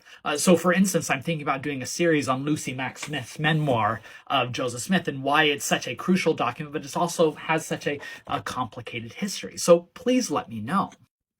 In the meantime, if you want to get a better sense of my writings, you can always check out Kingdom of Nauvoo, The Rise and Fall of the Religious Empire on the American Frontier, the journal I co-edit, Mormon Studies Review, and then all my many essays that I've written that you can find at my website. But I really enjoy this conversation, this back and forth, so please let me know what topics you want an over-specialized Mormon history nerd to address next. At last night's session of the LDS Semi-Annual General Conference, Apostle Dale Renlund cautioned Latter-day Saints not to seek after a Heavenly Mother. Some have wondered how the concept of Heavenly Mother, a very distinctive LDS doctrine, has become so partisan. I'd like to give some historical background on why it has become a difficult issue. Many might be surprised to learn that there has been a long tradition of LDS devotion to and speculation of a Heavenly Mother, as outlined in this classic BYU Studies article, A Mother There. But the concept became much more rare in the 1960s due to the priesthood-centric correlation movement, and then it became divisive in the 1970s due to the feminist movement connected to the Equal Rights Amendment. It was in the wake of the ERA debates and following the 1978 end of the racial restriction that a number of Mormon women started vociferously and vehemently arguing to challenge the male-centered theology of Mormonism. Linda King Newell showed that Mormon women had given blessings in the past. Nadine Hansen argued that we should view Mormon women being denied the priesthood the same as those with African descent. And Margaret Toscano, in this classic article, saying that Mormons have forgotten their theology of Mormon goddesses, connecting this issue to Heavenly Mother. To rebut this new wave of scholarship, Gordon B. Hinckley, who was then in the First Presidency, delivered a 1991 General Conference address saying that Latter-day Saints should not be praying to Heavenly Mother. Nevertheless, Mormon women persisted in their brave and innovative scholarship, culminating in Maxine Hank's classic work, Women and Authority, Re-Emerging Mormon Feminism, which argued a number of things, including the centrality of Heavenly Mother in Mormon discourse. Mormon leaders came to see this as a direct challenge to patriarchal authority, and starting in 1993, they hit back with a string of excommunications. A number of those involved in the Women in Authority volume were excommunicated in what came to be known as the September 6 trials in 1993. The next year, Janice Allred was excommunicated for a dialogue article titled Toward a Mormon Theology of God the Mother, and a number of others, including Margaret Toscano, were disciplined in the following years. The 1995 Proclamation on the Family has been rightly seen as an early response to the LGBT same-sex marriage movement, but it should also be seen in this context as a fighting back against these feminist theologies. While the debate then cooled due to these disciplines, flash forward to today and there's a resurgent debate over this very topic, because to many Mormon women, carving out a space for Heavenly Mother also means carving out a space for Mormon women. I don't see the debate going away anytime soon. Today, I had wanted to start a new series on the complicated yet fascinating history of Lucy Mack Smith's memoirs, but it looks like instead I need to talk about America's least favorite senator who should have been a funeral home director, Mike Lee. Newly released text messages show that the conservative constitutionalist Mike Lee helped Donald Trump initially plan his unconstitutional overthrow of the 2020 election. So I thought I'd give a quick gist of an article I wrote a year ago for Religion and Politics about the conspiratorial underpinnings of Mike Lee's political philosophy. The modern image of Mormon politics is often captured in Mitt Romney, the 2012 Republican nominee for president, someone who is seen as a bit more moderate, pragmatic, the Utah way of doing politics that's above partisanship. But Mike Lee also represents another dominant strand of Mormon political thinking that dates back half a century to perhaps the most significant and influential Mormon politician. Quick side note, how perfect is it that one of the first images that you find when you Google search Mitt Romney and Mike Lee is the two of them eating Jell-O together?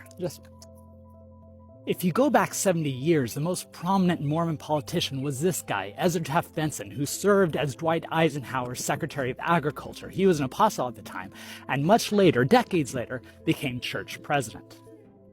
But as detailed in this excellent book, Benson's politics was deeply conspiratorial. He affiliated with what was known as the John Birch Society, which viewed a global communist plot taking over world liberties, especially in America.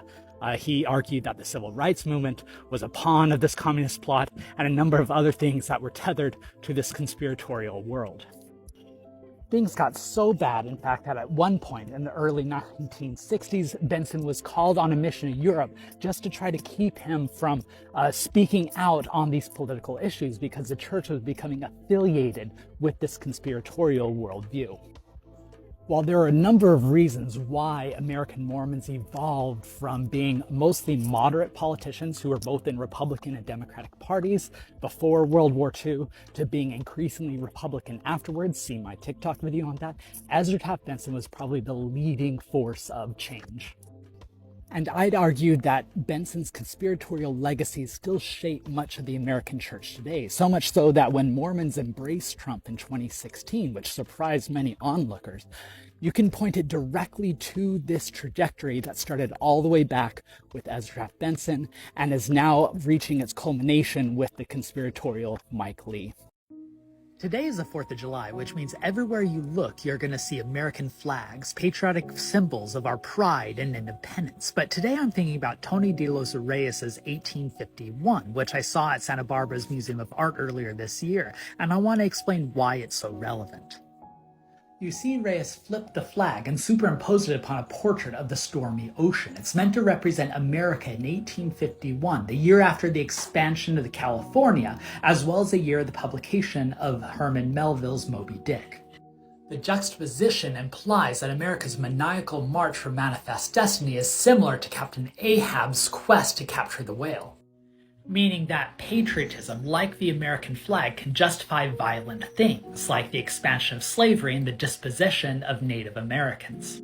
Given America in 2022, it's a good reminder that patriotism is not always beautiful and inspiring, but can also be dark and dangerous.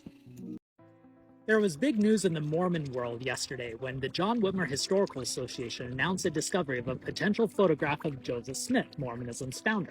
I'm going to highlight the long quest to find such a discovery, what makes this photograph different than others that have been proposed, but still potential barriers to actually validate whether this is Joseph Smith. Joseph Smith lived at the dawn of photography as daguerreotypes became very popular throughout America in the 1840s. In fact, there was a photographer who came to Nauvoo in Joseph Smith's last year, stayed in the Mansion House, which is why many, including many within the Smith family, have always thought that there was a photograph of Joseph Smith in existence. So over the years, there have been lots of people who crawl out of the woodwork and claim, hey, I found the original photograph of Joseph Smith, like this one that you see conveniently with the label first photograph of Joseph Smith. It's not. The problem all the photographs have had up to this point is they can never trace provenance, meaning they can't trace who held this photograph, who took it, who had it in their possession, all the way to the present, which is what you need to determine who the photograph is of. And without provenance, that leaves lots of people to do this quasi-CSI mental jujitsu to try to prove that a photograph is of Joseph Smith, comparing it to the death mask or the oil paintings or other things that never really hold water unless you have that causal linkage from the photograph being taken to the present. Which is what makes this most recent photograph so interesting, because it was discovered by Dan Larson, a descendant of Joseph Smith, who claimed he received the locket as part of a family inheritance all the way back. And then Lachlan Mackay, another Joseph Smith descendant, a historian and an apostle, worked with others for 2 years researching its provenance and other metrics to try to determine whether it's Joseph Smith. Now, Lachlan Mackay and another wonderful historian, Ron Romig, wrote a long and detailed article in the latest issue of the John Whitmer Historical Association Journal, where they argue that they believe this truly is a photograph of Joseph Smith, and I encourage everyone to read the article so you can see their reason. So the million-dollar question, is it Joseph Smith? I'm not sure. I have a lot of respect for Ron Romig and Lachlan Mackay, but I need to spend a lot more time digging through their research to try to trace it through, because there seems to be some holes in the provenance, and because of the problems with death masks and oil paintings and photography when it comes to depth and angles, trying to compare them across each other is just a fool's errand. This is a lesson in how difficult the historical craft is and why we'll probably always be searching to discover things like the first photograph of Joseph Smith. Hey everyone, it's been a long time since I've been on TikTok here. I know my account's been silent for several months, but I have good reason for that. So I want to share 2 quick announcements here in this video. One is related to my absence from TikTok. I've spent the last few months finishing my general history of Mormonism in the United States. That's right, I've finished it. All 160,000 words of it is off to my editor. It will be in production for about a year. It'll take a bit longer than usual because there's a lot of cool things that are going into the project and we want to get it exactly right. So the same press that published my Kingdom of Nauvoo book is going to be publishing my History of Mormonism in the United States, probably in early 2024. As soon as I have the title, I'll give it to all of you. The press and I are fighting over the title right now, trying to figure out something that's, sexy, interesting, but also descriptive that will capture what the book is aiming to do. But I'm so excited to have people actually read it.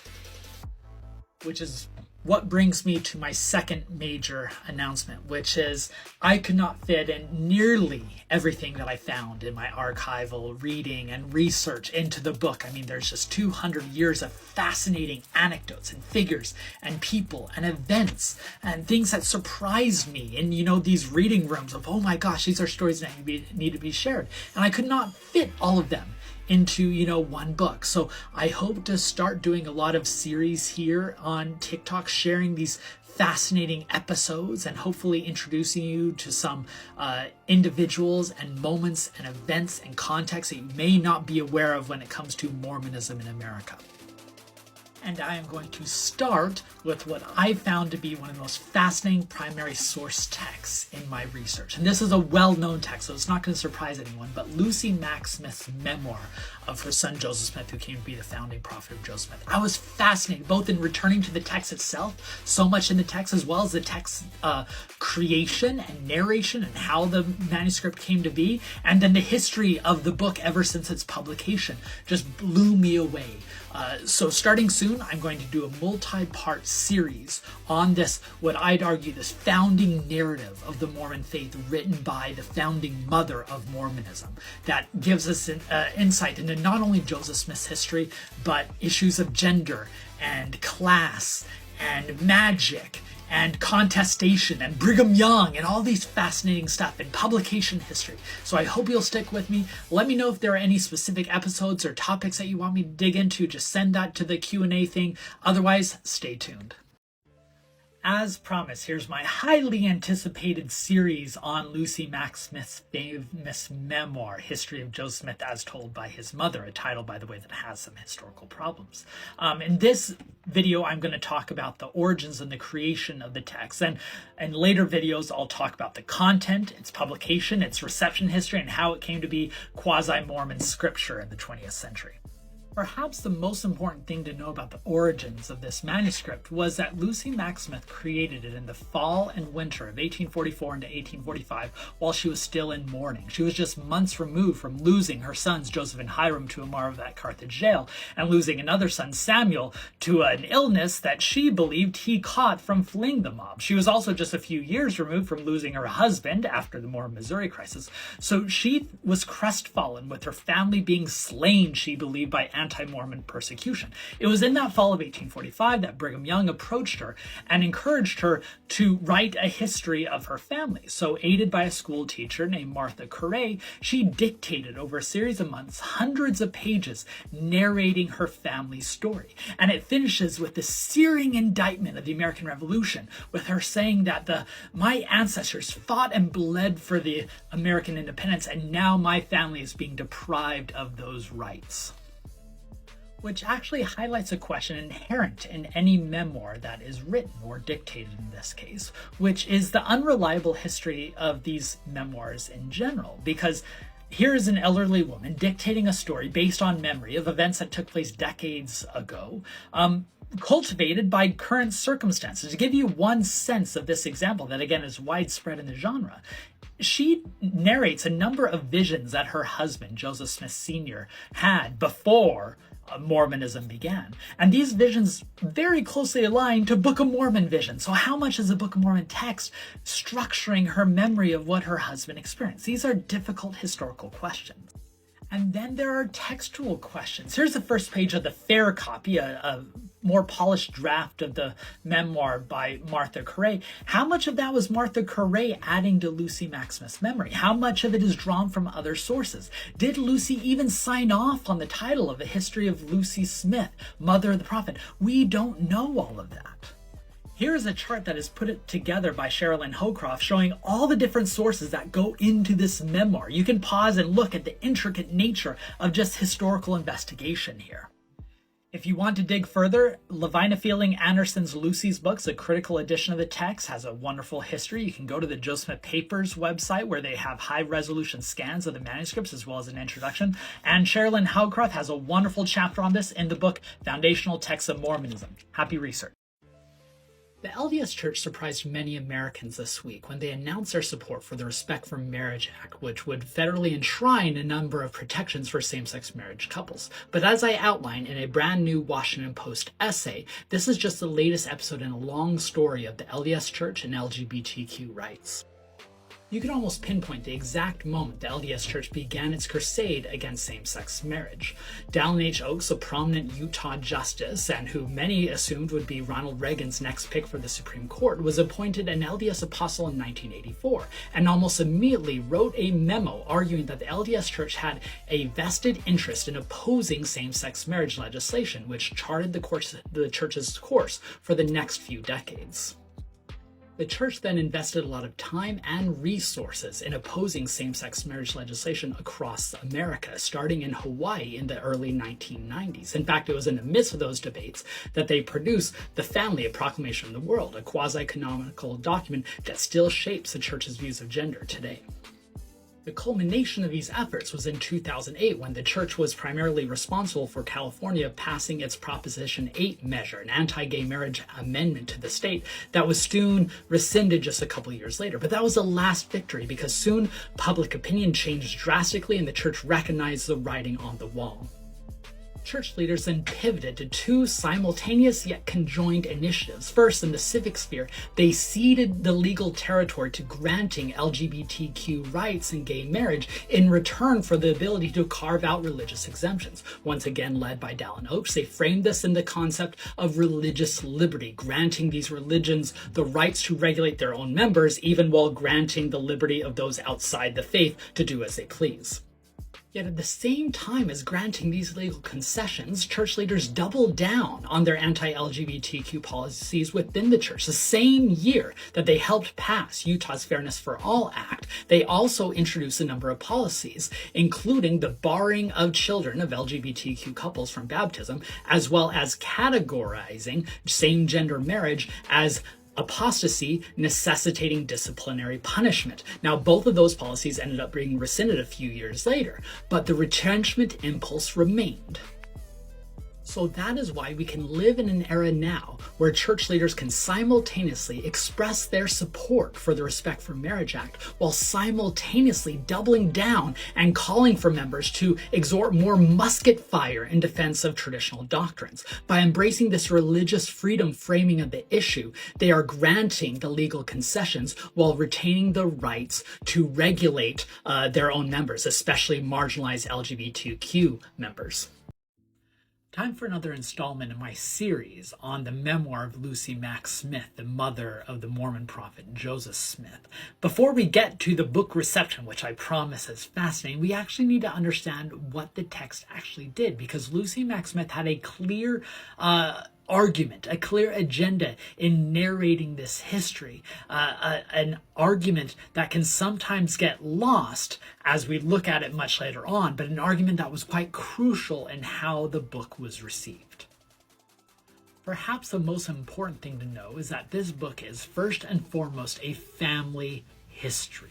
Lucy Mack Smith is more interested in narrating both her own genealogy and her husband's genealogy, and then her own nuclear family of her and her husband and their children. She makes no pretensions to argue about a history outside of that family. In fact, she argues the history of the church is the history of her own family, which put a bookmark in because that's going to become crucial later. In fact, the first 7 chapters of the memoir are focused on Lucy Mack's family history, going back to her father, her great-grandfather, and her great-great-grandfathers, telling a story about how the Macks were a spiritual, revelatory family who received visions and inspirations, giving context to the prophet's son who would eventually come to be. And then we get to the meat of the story, which is the history of the Joseph Sr. and Lucy Mack Smith history, from basically their marriage to the founding of the Church of Christ and the publication of the Book of Mormon in 1830.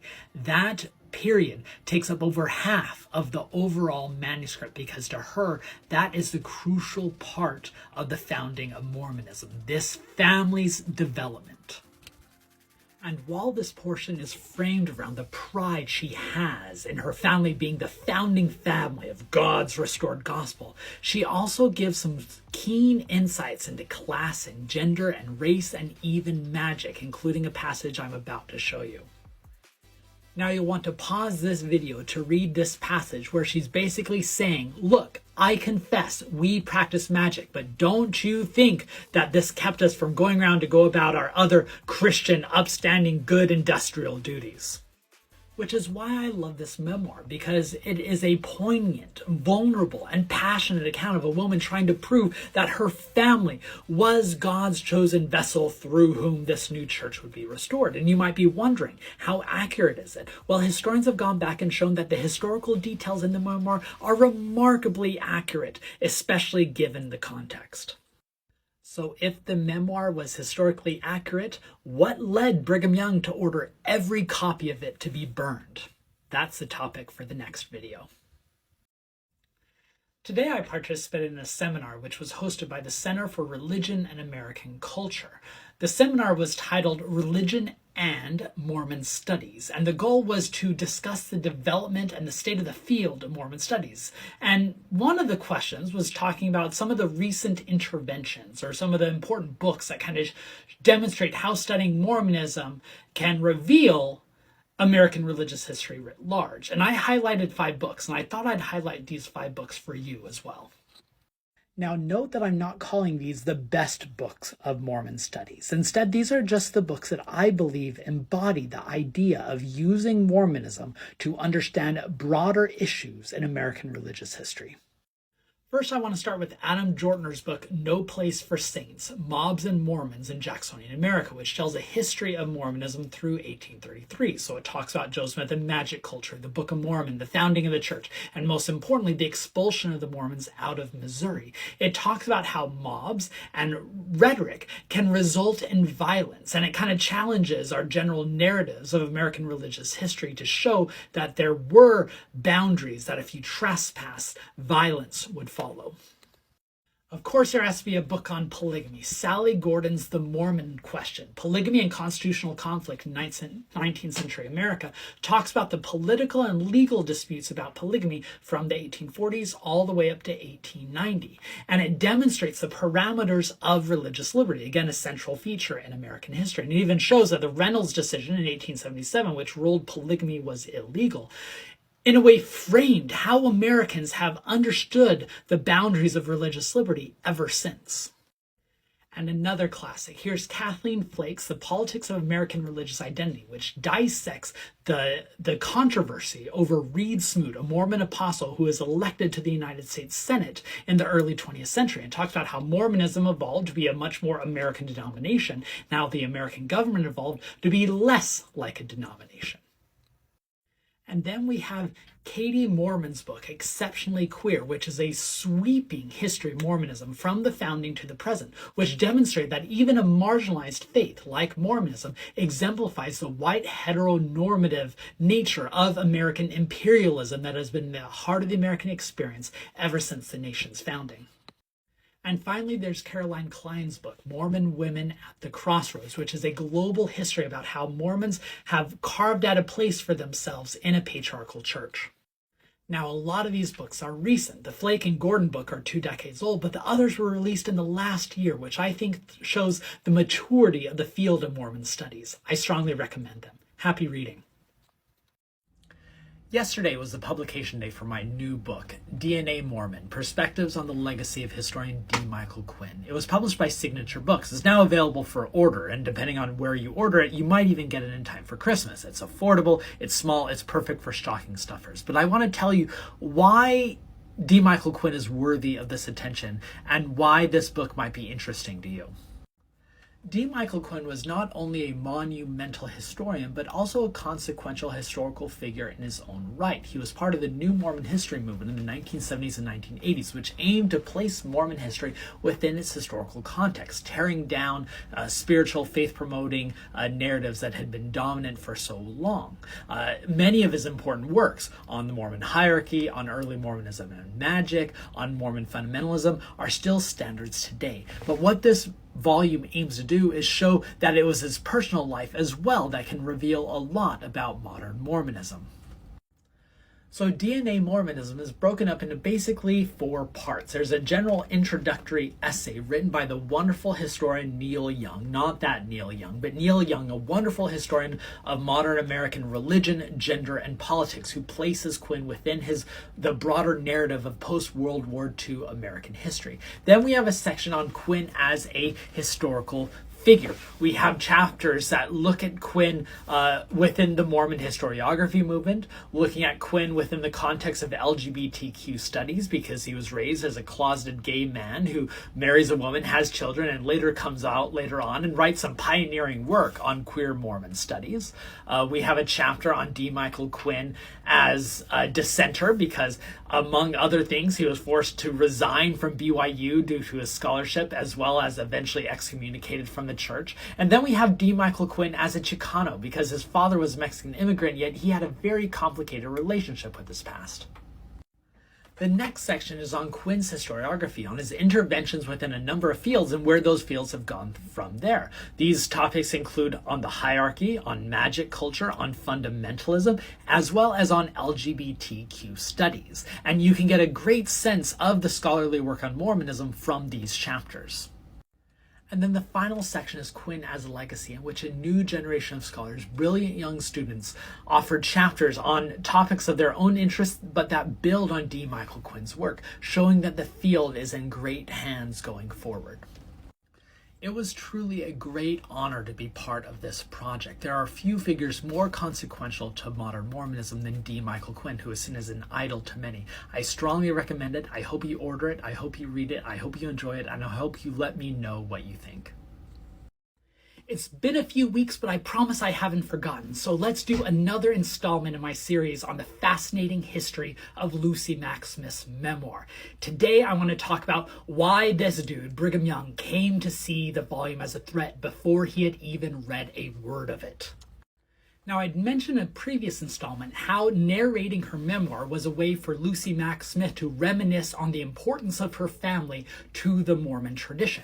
But that came to be a political stance in the post-Joseph Smith Nauvoo, because after Brigham Young comes to control over a majority of the Latter-day Saints after Joseph Smith's death, he was worried about other challenges to his throne. And he came to see the Smith family as a concern, especially his battle with Emma Smith, a topic for another video. In fact, Lucy Mack Smith has a series of visions in the 1845 where she worries about her family's place in the church and even supports her son, William Smith, to hold a prominent position.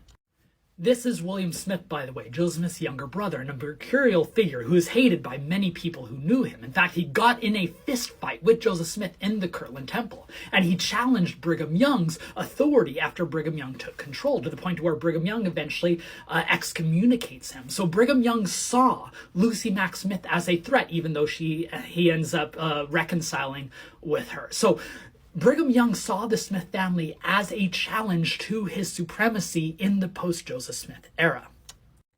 Here, by the way, is what Brigham Young looked like during the Nauvoo tenure, just so we can, get a sense for the feel.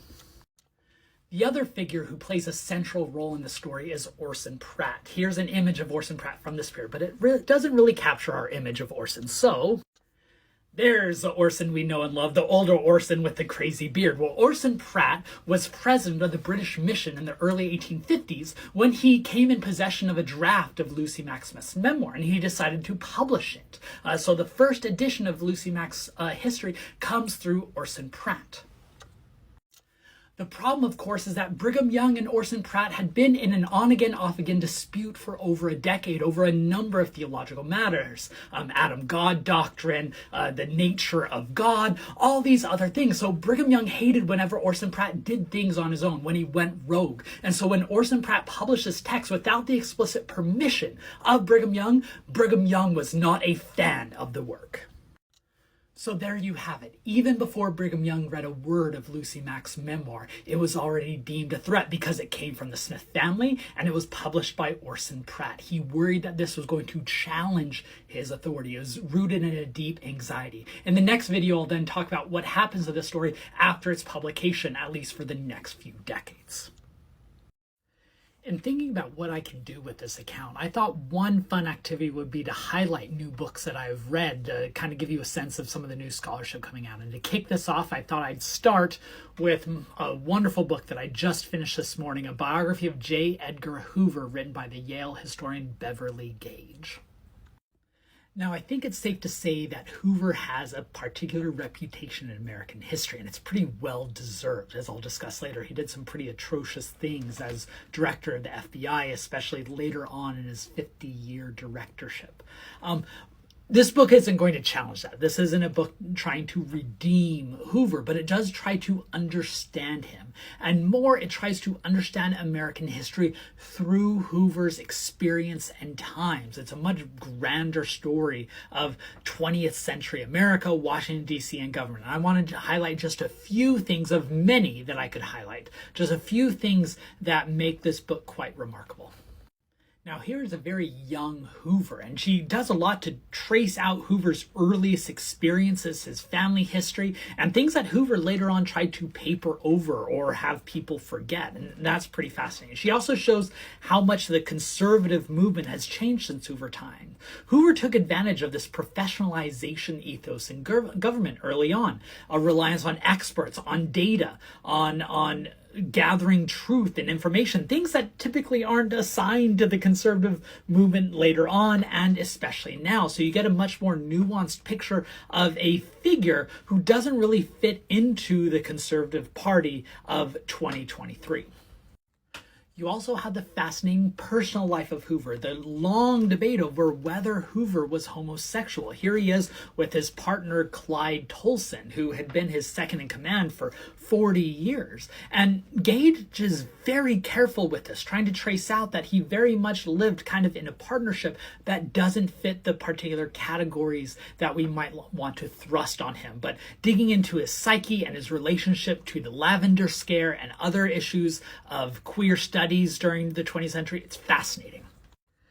Now, I knew going in that the chapters on Martin Luther King Jr. and the way that Hoover spied on, intimidated, and threatened the civil rights movement was going to be fascinating, and these chapters absolutely were. They were truly riveting and brought up some information that I didn't know before. And one thing that shocked me was how late Hoover's reputation started to fall. As late as the civil rights era, he had almost universal approval across the nation. It wasn't until his final years that there was some pushback against him. And after he died, that the scope of what he did came out, and he got the reputation he now deserves. Anyways, I strongly recommended the book. I listened to the audiobook. All 36 hours of it is riveting, worth your time. All right, time for part 4 in my series on Lucy Mack Smith's memoir, one of the most important texts in Mormon history. And today I want to talk about what led Brigham Young from being just annoyed about Lucy Mack Smith's memoir to being absolutely outraged by it. And it has to do with these handsome fellas in this picture here.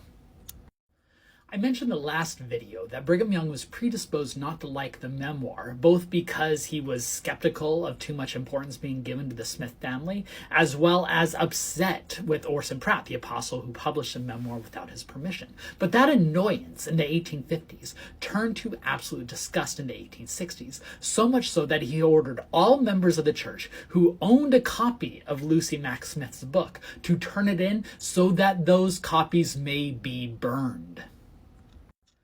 So what happened in that decade? Well, in 1860, Joseph Smith III, Joseph and Emma's oldest living son, took leadership in what was then called the Church of Jesus Christ of Latter-day Saints, what many in the Midwest believed to be the true succession to Mormonism. Remember, after Joseph Smith died in 1844, there was a question of who would take control. Brigham Young led a majority of the Saints West, but there were many who rejected Brigham Young's claim, especially over polygamy. Finally, a number of them coalesced around Joseph Smith III, and they formed their new denomination. Now, one of the first things this church did, they later become known as the Reorganized Church to differentiate themselves from the Utah polygamists, was they sent missionaries across the nation, but especially to Utah, proclaiming that they are the true successors of Joseph Smith. And they got hundreds and soon thousands of converts. So this now turned Brigham Young's fear of the Smith family into an outright threat. And that's why he was so opposed to a book that reaffirmed the significance of the Smith family, a book that showed that the Smiths were not only the faith's founding family, but the faith's chosen family. So Brigham Young ordered the book's destruction. Now, Young claimed he didn't want the book to disappear entirely. He just wanted it corrected. So he formed a committee of some of his closest apostles and secretaries to correct the version for a new printing. The problem is he never told them what was wrong with the book. And the committee went out to try to find historical corrections, and they constantly found that Lucy Mack Smith was largely correct. Still to this day, we don't know what exactly Brigham Young had against the memoir when it comes to actual facts. It doesn't play up William Smith as a successor. It doesn't say Brigham Young shouldn't have taken control of the Quorum of the 12. So as a result, the dispute kind of fizzled and a new edition never appeared. So speaking of other editions, my last video, which I'll put up in a few days, hopefully, I'll lay out the different editions available and what are the pros and cons of each one. All right, we've made it, the final part in my series on the history behind Lucy Mack Smith's memoir, one of the most important texts in Mormon history. Today, I want to close up some of the threads that I've been discussing, highlight some of the important editions of Lucy Mack memoirs that have come out, and give some suggestions on further research. Now, I finished the last video talking about how Brigham Young ordered the destruction of all copies of Lucy Mack Smith's memoir until he could correct edition. Well, because he never gave instructions on what was wrong with the book, and the committee struggled to find any inaccuracies, as a result, no changes get made to the history. So one of the questions I'm frequently asked is, what are different among all the editions? There's not a lot of differences. There's minuscule differences, there's some interesting things, but nothing that really stands out. So first and foremost, any edition you buy of Lucy Mack Smith's history is going to be mostly the same. And the book becomes much more popular in the Latter-day Saint tradition once Preston Nibley and a few other Mormons resurrect the book in the 20th century, and it very quickly gained its canonical status, a quasi-canonical status that it has today. So which edition should you be reading? Well, there's lots of options. Deseret Book, the LDS Church's bookstore, has plenty of editions like this that have Liz Lemon Swindle paintings and other, romanticized versions of Joseph Smith that might not be your brand of tea or postum in Mormon parlance. But they do have lots of cool pictures. I mean, again, the text is going to be the same as what supporting documents you want, and it all comes down to your interests.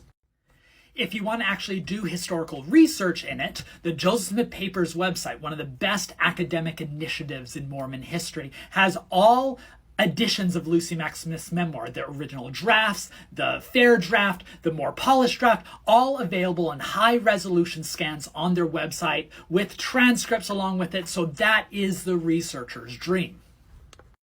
But if you want a print edition, there is nothing better than Lucy's book. Levina Fielding Anderson, one of the great scholars in Mormon history, one of the September 6 excommuniques, did this wonderful critical edition of the text, which has footnotes comparing all the different sources, puts them up line by line, the different editions, and has a wonderful introduction and lots of scholarly background. I drew from a lot of her background in this series, so I strongly recommend this if you want to do more reading. And then if you want more specialized dissections on particular topics, Sherilyn Howcroft has a wonderful chapter in this book on the construction of the memoir, and Janice Johnson has a wonderful chapter in this book on how Lucy Mack Smith envisioned it as an extension of Scripture. Lots of great topics. I hope you've enjoyed this series. I hope you learned something. Let me know if there's another topic you want me to dig into in the future. All right, it's time for another book recommendation. Today I want to highlight a new collection of essays edited by the wonderful historians Kevin Cruz and Julian Zeltzer titled Myth America, Historians Take on the Legends and Lies About Our Past. Here she is, Myth America. All right, sorry, I couldn't resist myself. With that title, you just have to sing the song. Anyways, this is a new edited collection by 20 different historians addressing fundamental myths in American history. It's written for a public audience. It has already gotten rave reviews and was even on the New York Times bestseller list, so I'm in a large majority singing its praises. But I want to highlight why this book might be of interest to you. So other than the topic of slavery, which they admit they do not dig into because there's already so many other great works like the 1619 Project that you can read, they cover 20 different topics that are fundamental myths typically believed by the common public. Here is a page from the table of contents for the first 9 essays. And here is a table of contents for the rest of the volume. Feel free to push pause either before or here so you can see more in depth the topics that they are digging into. And even though I teach American history, there's a lot in this volume that I found new. I loved the chapter that looked at the border, with the myth in that chapter being that the border is dangerous and full of terror, when in reality, the history of our border is much more porous. And the author, Geraldo Cadava, does a wonderful job showing the importance of the transversing that border and the international cooperation and cultural development that sometimes gets overseen by our myth of immigrants being dangerous. Or to highlight the works of 2 other great TikTok historians, Karen Cox has a wonderful chapter on Confederate monuments and attacking the myth that they have always been there and that they were politically neutral. And Natalia Pezzarella has a great chapter on the myth that feminists are anti-family, instead showing the intertangled relationship of pro-family values found within the feminist movement. Now, the reason for this volume also highlights one of its technical difficulties, which is that they are addressing the fact that there's lots of misinformation out there, these myths that have political values that aren't just neutral lies. But as a result, most of these chapters fall into a typical formula. Republican politician says X, but the reality is much more complicated. Now, on the one hand, I understand that approach because we are addressing direct lies, but the reality is that it also reflects the fractured nature of our truth. So I appreciate the role that these historians are playing in interjecting into these discourse and showing us a lot more about our past that we typically want to avoid. Strongly recommended. The latest episode of the Mormon Land podcast by the Salt Lake Tribune, an absolutely wonderful podcast that everyone should be listening to, interviewed an author of a forthcoming book that argues that Joseph Smith did not use a seer stone when translating the Book of Mormon, instead saying that he used the Urim and Thummim, which was a much more traditional interpretation. Now, the argument is bunk. I don't want to go into that history right now, maybe in a future episode. But I want to highlight how this book represents a growing number of these orthodox conspiracy theories within Mormonism. Now, just like any religious tradition, Mormonism has to adapt to the times, and this often means conceding a number of traditional narratives when confronted with new scholarly details. This is seen in how the church has recently emphasized how Joseph Smith used a seer stone. This is from the church's Church History Museum. The extent of Joseph Smith's practice of polygamy, the historical context for the racial restriction, or even defining who are the primary ancestors of the Native Americans and their connection to the Book of Mormon. But in each of these cases where the church evolves on a number of these issues, there are some on the conservative end of the faith who believe the church is giving up some of its fundamental truths in light of secular arguments. Some of these amateur scholars are associated with this group called the Joseph Smith Foundation, who have put out a slew of books arguing about this corruption of academic history seeping into modern church curriculum. A recent and frankly absurd embodiment of this trend is some people who are pushing that Joseph Smith was killed in an apostolic coup by the Quorum of the 12 who wanted to take over the faith, and therefore they're the ones who shot Joseph Smith at Carthage jail. There's now been several parts of a documentary series that is getting lots of attention in Utah despite its fraudulent historical claims. Perhaps the most widespread and surprising growing conspiracy is the idea that Joseph Smith did not practice polygamy. I addressed this in a previous video, so you'll need to go back to see that. But what's common throughout all these different growing conspiracies is a declension narrative that Joseph Smith was the pure founder of Mormonism, and things have kind of gone downhill ever since through different modes of corruption and disenchantment, and it is up to us to restore Mormonism to its pure ideals. And of course, there's a spectrum of this. Some of those who go so far in this declension narrative, saying that the modern-day prophets are apostate, follow Denver Snuffer in a break-off schismatic group. But others have found a way to still claim a membership and marginal loyalty to church leaders while embracing these different conspiracies of against modern secular truths and restoring true fundamental Mormonism. I want to add just a little more on my thoughts yesterday of Mormonism and the rising number of conspiracies to note that Mormonism, just like any religion, is drawing both internal and external influence in these. Externally, we are living in the golden age of conspiracies that are running amok due to our destabilized discourses on the internet and political parties pushing blatant falsehoods and the QAnon movement and all these things that are more than many recent periods, challenging shared truths that democracies are supposed to build on. And I think Mormonism, is feeding on this. There's a survey just last year that showed a higher percentage of Mormons believed in the QAnon conspiracies than nearly any other religious group other than white Protestants. There's also the fact that secular truths in the form of history are especially under fire. Think Ron DeSantis and these fights against critical race theory.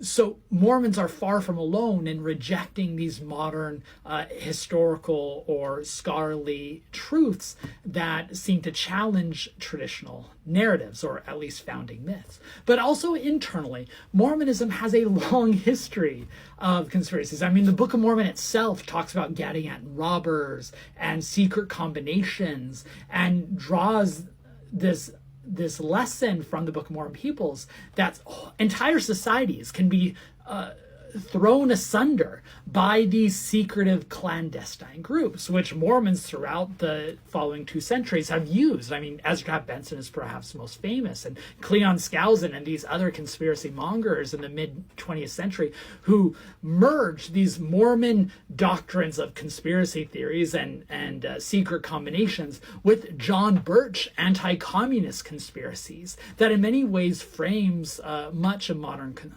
Mormon conservatism today. So I think it's important to note that Mormonism is both inwardly facing and drawing on these conspiracies, but also outwardly receiving these currents that are outside in American society. It's not an either or. This is the first of what may be an infrequent series that we can call Professor Park Rants in His Car About History, but it surrounds a discourse about how Joseph Smith translated the Book of Mormon, and some specific critics of the narrative that Joseph Smith used seer stones to translate the Book of Mormon are arguing in ways that misrepresent how the historical craft works. And so I'm going to give you 2 main points here in this rant. 1. The argument that Joseph Smith and Oliver Cowdery frequently referred to using the Urim and Thummim when translating the Book of Mormon, this argument goes, shows that he must have used the Urim and Thummim because they would not lie. To say that he actually used a seer stone would say that they're liars, and they are men of God, therefore they're not liars. Therefore he used the Urim and Thummim, not the seer stones. That's rant number 1. Just a second.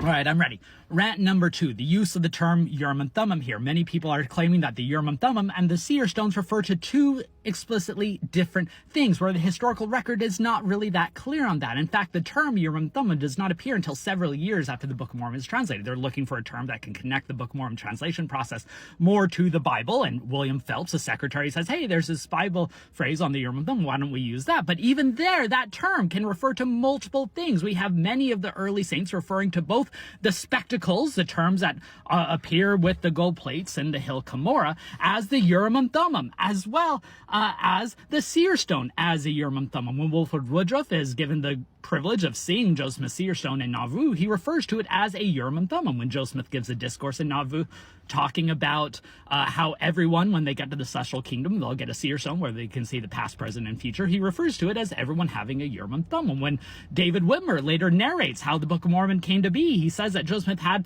both a seer stone and the spectacles, and that both were different forms of the Urim and Thummim. So trying to place our modern day language on this past does not really work. And in fact, the historical record is much more nuanced, and so therefore that's why historians exist. Okay, thanks, bye. Tamara Kemsley has a wonderful column in the Salt Lake Tribune over the weekend. You should subscribe to the Tribune if you don't already, about how BYU administration is encouraging its faculty to align their research to a set number of strategic objectives that align with the church's principles. Now, this is not a surprise to those who follow the politics of BYU, but I think it's important to at least take a minute and place this latest development within a much longer historical context. Now, for a faith that claims membership in nearly 17 million across the globe, some might wonder why they place so much focus or attention on Brigham Young University, their flagship university in Provo, Utah, that only, educates 34,000 students at a time and only employs a few thousand employees. Why focus on such a small group when they have such a large church?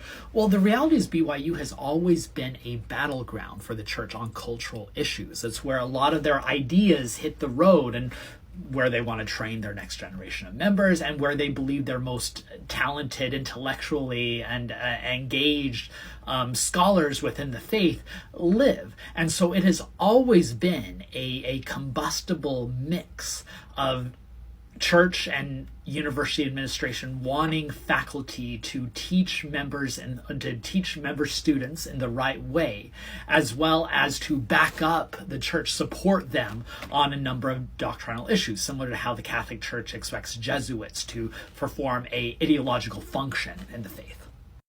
But of course, BYU faculty has not always been 100% on board with that. The faculty, just like any university faculty, is filled with academics who get their PhDs at world-class institutions and are committed to these goals of critical study and an intellectual engagement that don't always closely align with the church's mission. And so ever since the early 20th century, there have been flare-ups where church leaders accuse BYU faculty for not being orthodox enough. And you have moments where a number of faculty are excommunicated, like in the 1911 evolution crisis, the late 1930s debate over modernism, or the 1990s with the September 6th. This has always been a crucial issue. And this, of course, is a crucial background for when Jeffrey R. Holland, an apostle in the church, urged faculty a few years ago to produce more musket fire in defense of the church's ideas, especially on the traditional family. So this new qualification that is given for faculty advancement and hiring to align their research to these strategic objectives is just the latest salvo in a century-long battle between LDS orthodoxy and academic critical engagement. Quick story time. So at the early 20th century, you get the first wave of Mormons who go out to the East Coast or West Coast to get higher education. This is actually the same time that James Talmage and John Widsoe, eventual Mormon apostles, get their PhDs. And a number of these people who get PhDs in various fields come back to BYU, and they start teaching the secular knowledge that they gained at these institutions, including evolution. And Joseph F. Smith, who is the son of Hiram Smith, nephew of Joseph Smith Jr., the founder of Mormonism, he goes to BYU, and he is outraged when he discovers that so many BYU students are not only learning about evolution, but they believe in evolution. They accept it and they reject the more fundamentalist ideas of when it comes to creation. And so the Board of Trustees does an investigation and they interrogate a lot of the BYU professors, and they narrow in on 4 professors, 2 sets of brothers who are teaching evolution. And those 2 sets of brothers, they are arguing that evolution can be reconciled to Mormon doctrine. And Joseph F. Smith and church leaders are saying, no, it's a complicated and nuanced story, but maybe I'll get into it more detail later on. Eventually, the 3 of the 4 refuse to accuse, and they resign from BYU. And the 4th eventually leaves a few years later. And so this is an evolutionary crisis, as several journalists back then put it in 1911. Just to show that things then change, in the next decade, a new BYU president is brought in, a new church president, Heber J. Grant, at least for a while, accepts higher education. And they end up inviting several of those professors who had been fired back to teach at BYU. None of them took them up on the offer, but that just shows how it changed. And then things rotate again the next decade. It's a fascinating story of this long push and pull at BYU of trying to become much more modern, falling back on orthodox retrenchment. If you want to know more, you're going to have to wait for my book when it comes out on Mormon America. Anyways, fun story time. While I'm sitting in line to pick up my kids from school, I thought I'd give a quick book recommendation. I commute a half hour each way every day to my job, and that gives me lots of time to listen to audiobooks. And I just finished an audiobook of Carrie Greenidge's The Grimkeys, The Legacy of Slavery in American Family. It was one of the best books I've read in a long time. I'd like to highlight some of the great things in it. A lot of people are familiar with the prominent abolitionists Angelina and Sarah Grimke, seen here, 2 sisters who were the daughters of a South Carolina plantation owner, a large enslaver. And these 2 ended up converting to evangelical Christianity, rejecting slavery, and went on a speaking tour about the evils of slavery. And they're often heralded as one of the great anti-slavery voices in antebellum America. But what's often not discussed is they are part of a much wider and fascinating family. Their brother has several children with one of the women who is enslaved to him, and so they have several mixed-race children. And so this book tells the story of not just Sarah and Angelina Grimke, but their mixed-race nephews and nieces, some of their extended family, the James Fortin family, one of the most prominent black Philadelphia families that end up marrying into the Grimke line, all the way down to Sarah Weld Grimke, a great Renaissance writer who is a descendant. And it's a wonderful book that talks about race and slavery and oppression over multiple generations, all the way into the 1900s. It also shows the limits of interracial alliances. It shows the blind spots that Sarah and Angelina Grimke had. And it made me think of racial movements today about Black Lives Matter and other things, and how the moderate whites or the white reformers sometimes don't do enough to listen to black activists. And so anyways, I strongly recommend the book, The Grimkes. It's a multi-generational family saga of how race has shaped history in America. There's been a lot of discussion this week about Florida Governor Ron DeSantis' assault on what he's calling woke education and trying to control the curriculum being taught both at the secondary level and the collegiate level. I want to talk about how this dispute over what's being taught and progressive versus conservative values goes back a long time by discussing one of the most prominent examples of a cultural war over education.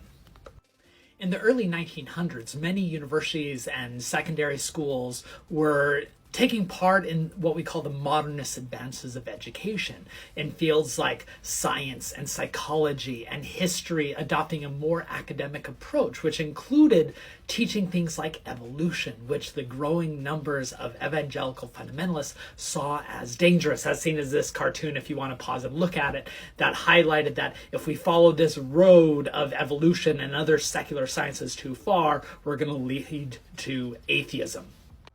And so when a number of governors in more conservative states, the Ron DeSantis of their day, passed laws that barred the teaching of evolution, there were some reformers that tried to use it as a test case. So John Thomas Scopes, a teacher in Dayton, Tennessee, was set up to get caught teaching evolution in class as a staged test case to see if those laws could be proved as constitutional.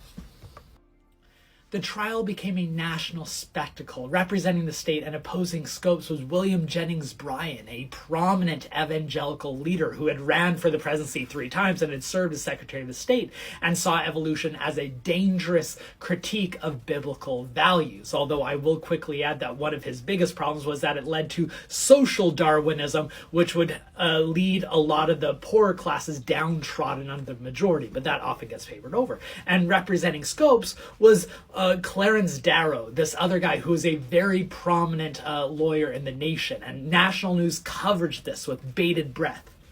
In fact, to accommodate the journalists who came throughout the nation, they moved the trial outside so you can see this photograph to be able to contain the hundreds, the throngs of spectators. Even though Scopes and Darrow lost the legal battle, the state law was upheld. They won the culture war because the fundamentalists were depicted as irrational, backward, and many of the laws were soon revoked. And the fundamentalists took a step back from the public sphere and said, we're going to create our own private colleges and schools and so forth. This is where things are different today, because the Ron DeSantises and the others who are pushing these anti-modernist views in education have enough public support to where they are not going to back down. So this is the latest chapter of a long tradition of struggle, but it's one not going away anytime soon. Word is spreading that the Church of Jesus Christ of Latter-day Saints adjusted their temple endowment ceremony today. I don't know all the details yet, except a few public information that's been out, but I'm sitting here waiting for my kids at swim practice, so let's talk about some key moments in the Latter-day Saint history in which they changed the temple ceremony based on changing cultural circumstances. Now, ever since the Latter-day Saints introduced what came to be known as the endowment ceremony in Nauvoo, there has been a public fascination with it. Part of it is because Mormonism was born in a Protestant culture, which mostly eschewed ordinances and high rituals like this, classifying it as too Catholic. So these rituals, or at least the rumors of what these rituals were given as evidence that the Mormons were occultish or more Catholic and just not a good fit for America's Protestant culture.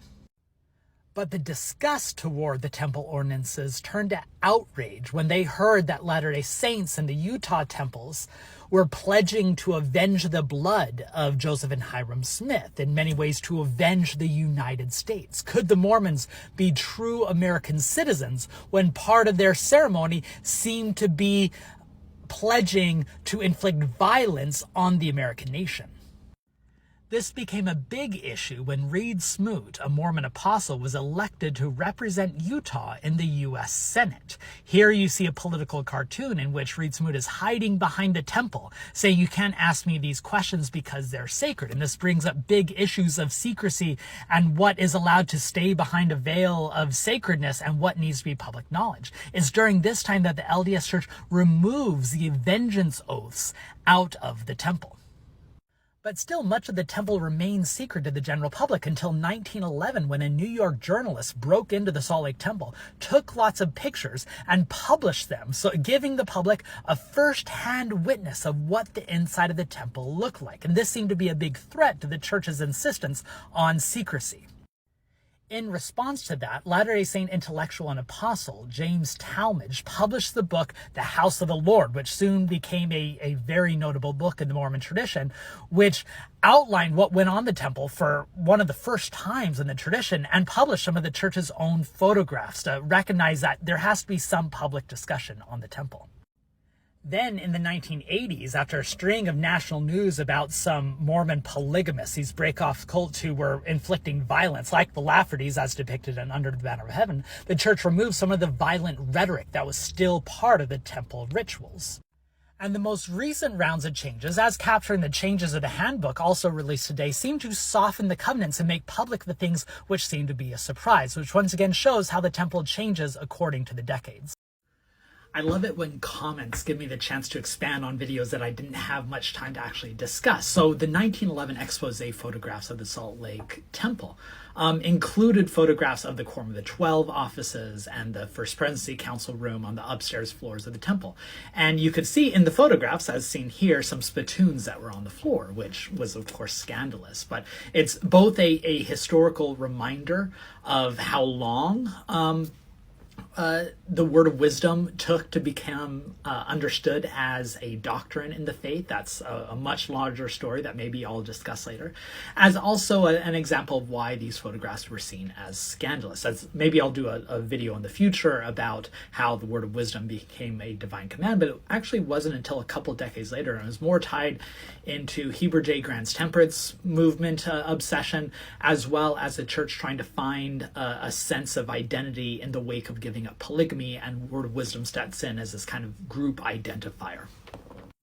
By the way, as is often the case, you can go to Dialogue and Journal of Mormon Thought, find an article on this very topic, the Salt Lake City Temple, photos, see photos themselves. It's great. I strongly recommend it. I really need to get on with my other professorial duties instead of being on the talk all day, but I thought I'd respond to this comment that's appeared in several forms over the last different videos about the LDS temple changes, saying, well, what about Latter-day Saint belief that these temple rituals never change, including some prominent leaders like Joseph Smith and his successors who claim this. To this, I have 3 quick points. First, as I mentioned in a number of videos about religion writ large, those denominations that frequently are most successful in growing and sustaining a membership are those that A, are able to change and adapt to the times, and B, are able to frame those changes in a way to make it seem like the church remains the same throughout all generations. So by saying this, I want to emphasize that this is a thing that all religions deal with, not just Mormonism. It's at the heart of the religious experience. 2, Latter-day Saints, especially in the 20th century, have found ways to frame changes to core temple doctrines that have been major shifts in how they think about what those ordinances are. They've gone from believing that the ordinances are the exact same, dating all the way back to Adam, to instead saying that there are core principles, or more importantly, covenants, that are at the heart of that story, and that everything else is just a vehicle. So especially as scholarship has come out about how the earliest LDS temple rites were closely connected to Masonic origins, something you can read more about in my book, Kingdom of Nauvoo. They say that Masonry provided a vehicle through which Joseph Smith could teach these eternal covenants. So that's the language that many church members and leaders have invoked. And third, and closely connected to 2, the church has really embraced more of this rhetoric in recent years, and their decision to be much more open about what's going on. When they put out a video about temple garments and temple robes that were used, things that were previously not to be discussed in public at all, but now you can find public videos that the church puts out, or softening the covenants, these other things that have represented the church trying to deal with this in a much more upfront way, which is just a reflection of we're living in a day and an age where you can't just hide behind secrecy and sacred language anymore. You have to actually engage with this, which is what I think these most recent changes that came out this week reflect. It's more from an internal pressure rather than an external pressure of members wanting to have more open, because there were a lot of elements of the temple, especially concerning gender roles, that had really lagged behind in the temple, as opposed to the modern church that has much more companion models of marriage, where the temple didn't. It was much more patriarchal, in part because we weren't supposed to talk about what goes on in the temple. So I think all these points point to how the church has adapted with this over the years.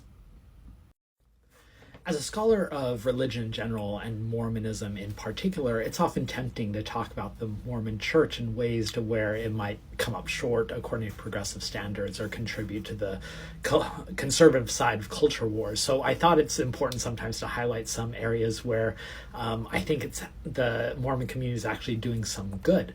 Last week, I highlighted the Salt Lake Tribune's Mormon Law podcast, which you all really need to be subscribed to, and how it features some people who are adding to these conservative conspiracy theories. Well, this week they had on Ben Abbott, a BYU ecology professor, made famous for bravely standing up to the Restore Utah Lake Corporation. to talk about the great ecological disaster that is the Salt Lake right now, as the Salt Lake is draining and the major water shortages. And he demonstrates how you can use Mormon religion, Mormon scripture, Mormon teachings to argue for a very conservationist standpoint in proposing very real, very important, and very pressing policies, both drawing from some Latter-day Saint teachings, including some contemporary teachings over Earth stewardship that I applaud the Latter-day Saint leaders for doing, even if they're not backing all of it up with action. So anyways, I strongly recommend the Mormon Land podcast, and Ben Abbott in general. I think he's doing great work, and I really hope that Latter-day Saint leaders and Latter-day Saint members alike, as well as much more Americans from the wide variety of religious backgrounds, can address some of these pressing environmental issues to once again show that religion can be a driving force for change and good in the nation, which is an element of the tradition that we often overlook. Those who know me know I have been working on a new survey of Mormonism in America that covers the evolution of the faith from the Joseph Smith era all the way to today, especially using it to understand broader contours of American religious history. Well, I got some fun news and an update. The book now has an official title. It's going to be American Zion, A New History of Mormonism. It will be published by W.W. Norton's Live Right imprint, the same press that did my Kingdom of Nauvoo book, and it will be hitting bookshelves in January of 2024. I'm finalizing edits and illustrations and maps and stuff right now. It's really excited. I'll be walking everyone along with me on this journey over the next bit, and I can't wait to see everyone's reaction to it. The community of Mormon historians lost a monumental figure yesterday. Linda King Newell, seen here, born in January of 1941, passed away yesterday, February 12th, at the age of 82. I want to highlight some of the great work that Linda Newell did over the years and why it was powerful and important for the Mormon community. Though Linda did not have formal graduate training in history, she was a wonderful amateur historian digging in the experience of Mormon women, especially from the early period. She wrote an essay for an edited collection that was summarized in a Sunstone, a Mormon magazine, in 1981 on Mormon women giving healing blessings, something that was phased out of the Mormon Church. Just a wonderful reclamation project to reconstruct the women's experience that had long been overshadowed. As a result of this great work she did on this essay, as well as the great work of her husband, L. Jackson Newell, she and her husband were made the editors of Dialogue, A Mormon Thought in 1982, the most important cultural repository of Mormon culture. Now, she wrote a number of really excellent articles for Dialogue and Sunstone and for edited collections. She even wrote a 1985 essay on Mormon women and the priesthood that is still one of the most important contributions to this controversial and complicated topic. When she finished her term as editor, she and her husband did an interview with Lavina Fielding Anderson in Dialogue. I strongly recommend it. If you just Google this title, you'll see a perspective on her experience being a woman historian in the field. But perhaps her most significant contribution was co-authoring with Valine Tippett Avery a biography of Emma Smith titled Mormon Enigma. This was a classic, a monumental piece of scholarship. They demonstrated that too much attention had been given to Joseph Smith and not enough to Emma. And so they dug into the records, they plumbed the sources, and they were able to give one of the most comprehensive accounts of Emma Smith's life, as well as a virtuoso performance of feminist scholarship. It still required reading for anyone who wants to understand Mormon history today, and she faced backlash for it. Though she was an active Mormon herself, both she and Valine were banned by the church from speaking in public settings as a result of this work. But to see how these things came closed circle later on, now the book is required reading for Mormon historians, even those employed by the church working on the early period. So rest in power, Linda Newell. We will miss you, and it's on your shoulders that historians today stand. There's been a lot of attention recently on Wall Street Journal story about the Latter-day Saint Church being investigated by the SEC concerning their investments in laws and regulations. Now, I want to make it clear I'm not an investment tax law expert. I don't know all the ins and outs, and I'm hoping in the next few months we'll get more details. Nor do I want to get into the discussion ethics of churches' investments, even though that's an important topic worthy of another discussion. But I want to give some historical background on how the LDS Church came to this point of being so financially successful. Now, the field of Mormonism and capitalism, or money and wealth and financial studies, is a field ripe for harvest. I strongly recommend looking into it. There's one good starting book that kind of provides a lot of information, but the interpretation still needs to be done. D. Michael Quinn's third volume of his Mormon Hierarchy series, Wealth and Corporate Power, details the Mormon Church's investments and financial dealings over a century. Now, the Latter-day Saint Church functioned in fundamentally different ways back then than it does now, in a few different principles. One, church leaders were much more invested in local businesses. So there were a chance, if you lived in Utah in 1900, that your bank, your energy corporation, your favorite restaurants, they all had LDS prophets or apostles on their boards, and eventually they got pulled out, and the church stopped a lot of their different different businesses and corporations starting in the 1920s as a slow pullout. And second, the church was a lot more transparent about its finances too. Up until the 1960s, they would read a financial statement in general conference at least once a year, detailing how much money the church had and so forth. Now, like many churches in the 1950s, they experienced a financial boom with America's growing rapid economy in the wake of World War II. And that's when David McKay, who becomes the church prophet in the early 1950s, moves on this global buildings project for the church, where a lot of the church buildings that we see today date back to this time. But the problem is all of those architectural projects, those investments cost the church a lot of money. So within a decade of McKay's tenure as a prophet, the church became very cash poor, and they were almost on the brink of financial ruin.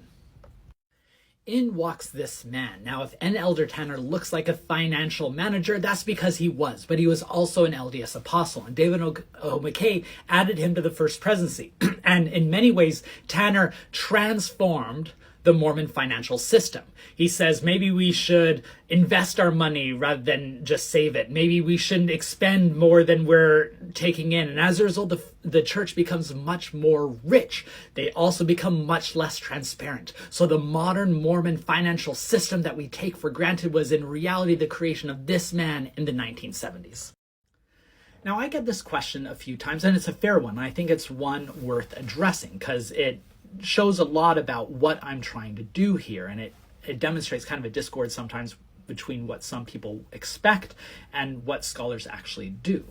For those who are unaware, Russell M. Nelson, who's the current president of the Church of Jesus Christ of Latter-day Saints, issued a directive in 2018 that members and media and scholars and everyone stop using the Mormon nickname and instead use the church's full name or a list of suggested shorthand. This places a lot of historians and scholars like me in a bind. And in my forthcoming book, I have a prologue of sorts where I explain why I use the term Mormon, or at least in what context. And there are four primary reasons. One is Mormon was the term used throughout much of the history of the church, and not just used to describe them, but was the preferred term by members of the church. So it'd be historically anachronistic to do otherwise. Second, I write about a number of different denominations and expressions of traditions that date back to Joseph Smith, not just the church that's located in Salt Lake City and led by Russell M. Nelson. There's many denominations that claim this history, and Mormonism is a good umbrella term to capture all of them. Three, the shorthand terms like Church of Jesus Christ or Restored Gospel of Jesus Christ are hard to differentiate from other Christian traditions, which scholars of religion try to do. And fourth, there's theological baggage with a lot of these terms. Like if I were to use Restored Gospel of Jesus Christ, there's doctrinal implications in that type of phrase that do not belong in an academic neutral study. So my concession, my kind of compromise here is when I refer to the modern institution that's headquartered in Salt Lake City and led by Russell Nelson, I try to use the preferred term. I don't use things like the Mormon Church. I use the Church of Jesus Christ of Latter-day Saint or the Latter-day Saint Church. But when I refer to more cultural expressions or historical things, I use the term Mormon because that's much more of an academically neutral term. And I also want to add one quick thing to show the politics of academia. There's already a lot of suspicion in academia toward those who write about Mormonism, especially those who come from the Mormon tradition, that are they really willing to participate in the rules of scholarly discourse? And if scholars were to immediately about face and turn and start using terms that the LDS Church is pushing, that would kind of confirm those suspicions. So to be able to maintain a place at the table of academic discussions means playing by those academic rules. And these politics about names is part of that. And I think this debate over using the Mormon term is a useful example of this broader discussion. Every once in a while, this story circulates around, so I acknowledge that it's sometimes curious to hear, and so I welcome these types of questions. Did Brigham Young order the death or somehow arrange the death? Often in this telling, it's poisoning of Samuel Smith, Joseph Smith's youngest brother, who dies about a month after Joseph and Hiram die at Carthage jail. It's part of this elaborate story of Brigham Young and the Quorum of the 12 trying to control the church and perpetuate polygamy. This rumor has received a resurgence in recent years as part of the frankly ludicrous conspiracy that Brigham Young and the Quorum of the 12 were behind the deaths of Joseph and Hiram. There's no credibility to this rumor. Especially the Joseph and Hiram being killed by a Quorum of the 12 coup. There's frankly no evidence from the period at all, even if we can hypothesize reasons why that would happen. There's no historical account. If we take the Occam's razor or the historical craft, there's plenty of reasons, there's plenty of evidence for a mob who saw Joseph Smith as a threat and therefore decided to kill him to preserve democracy, which I narrate in my book, Kingdom of Nauvoo, in detail. Further, it's more likely that Samuel Smith died due to a disease, that likely pneumonia, which he caught about a month after Joseph Smith's death. Brigham Young was not around Nauvoo when that happened. He was still in the East as part of the Quorum of the 12 mission as they were campaigning for Joseph Smith's presidency. Nor do we see any evidence of a rivalry between Brigham Young and the Smith family up until that point. Brigham Young saw the Smith family as his road to prominence. He would not want to kill the golden goose, in other words. It wasn't until after Joseph Smith's death that Brigham Young was able to rise to the top. And it's at that point that we get a huge rivalry between the Brighamites and the Josephites. I think the scholarly term is beef. That was taking place between them. And it's in that context, decades later, that this rumor starts circulating that Brigham Young, in order to take control of the church, he arranges a poisoning of Samuel Smith. But again, there's no evidence for this at all. History is fascinating enough. We don't need to embellish it with these other rumors and conspiracies. So if you have any other questions like this, please let me know. I'm always anxious to hear what stories are circulating and talk about the fascinating history that's behind it. Now, how did thousands of Americans turn to the FBI to tell them which Bible translation was the best to use for their private study? Today's Sunday, so let's do a little bit of American religious history story time. In 1952, the National Council of Churches, a large ecumenical organization that drew from many mainline Christian denominations in America, announced the publication of the Revised Standard Version of the Bible, the newest scholarly translation of the Bible that drew from recent developments in research, the Dead Sea Scrolls, and other things to present a readable and engaging translation of the text. The problem, of course, is that there was a rising number of conservative evangelical Christians who saw these types of developments that sprung from what was denounced as modernism as a corruption of the Christian faith. Here's an anti-modernist cartoon from the time, The Descent of the Modernists, saying that if we follow these paths of, scholarly interpretation of the Bible that remove the divinity of the scripture, we are going to eventually end up in atheism. So when faced with the dilemma of do we trust the mainline Christian churches and their embrace of the Revised Standard Version, or do we follow the evangelicals in rejecting it and sticking with the KJV, who are you going to turn to? Who is the foremost authority on Christian biblical interpretation? While as surprising as it is for us today, many turn to J. Edgar Hoover, the director of the FBI, because in the 1950s and the 1960s, he was seen as a titan in the field of American Christianity. He had published a series of columns in Christianity Today, the most popular evangelical magazine. He was the foremost voice in calling out America's corruption and needing to return back to biblical values. He was seen as the main figure to lead America in its true religious devotion. So Hoover received an avalanche of letters from whole congregations, pastors, individuals asking, which translation of the Bible should I follow? And he had a very political response to it. He would say, well, we don't get involved in this, although privately he had already decided that the National Council of Churches was a front for communism. So of course he doesn't like the RSV. Spoiler alert, he thought lots of things were the front for communism. So he often emphasized his own writings and turned people to the Christianity Today, which was coded language for reject the RSV. Now you can read more about this episode and many other like it in the wonderful new book, The Gospel of J. Edgar Hoover, How the FBI Aided and Abetted the Rise of White Christian Nationalism by Lerone Martin, published by Princeton University Press. It's phenomenal. Highly recommended. Hey everybody, let's take a look at a way Latter-day Saints have negotiated with their own scriptures in order to make them more meaningful or more useful. All right, let's see it. One of the most commonly quoted passages of Latter-day Saints scripture is the end of D&C 138. Whether by mine own voice or by the voice of my servants, it is the same. All right, I'm not actually going to correct anything that Dan just said. He's accurate in all he's saying. I just wanted to feed him some of his own medicine. How does it taste, Dan? But I'm actually responding to this comment that someone left, a question of when did Latter-day Saints actually come to interpreting this scripture in the way that it is now misunderstood? I don't have the exact answer to that. It's a really good question. I'd love to see a historical analysis of the Latter-day Saint interpretation over time. But I will say that the Latter-day Saint focus on prophetic infallibility ebbs and flows over the decades. You certainly have it with Joseph Smith in some times. You certainly have it with Brigham Young. After Brigham Young dies, there are a number of the Quorum of the 12 who are reticent to appoint a new prophet because they felt the previous prophet had abused his power a bit too much.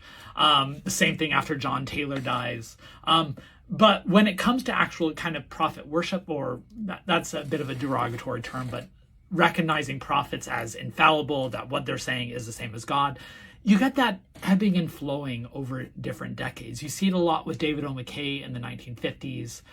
You see other prophets kind of cultivate it. And then you're seeing a major rise right now with Russell M. Nelson, who is really embracing the role of divine orator more than any prophet has, probably since David O. McKay a half century ago. I always love questions about books, so I really appreciate this one coming in. Let me give you a quick tour of some of the books that I highlight. I learned last year, or the last few years during the pandemic era, that all my Zoom meetings, my guest lectures and stuff, I like to have some books facing out on my bookshelves to kind of show off, and I change them up depending on what the lectures are, what books I want to highlight. But let me highlight the ones that I currently having showing because, as a way to recommend some really good books.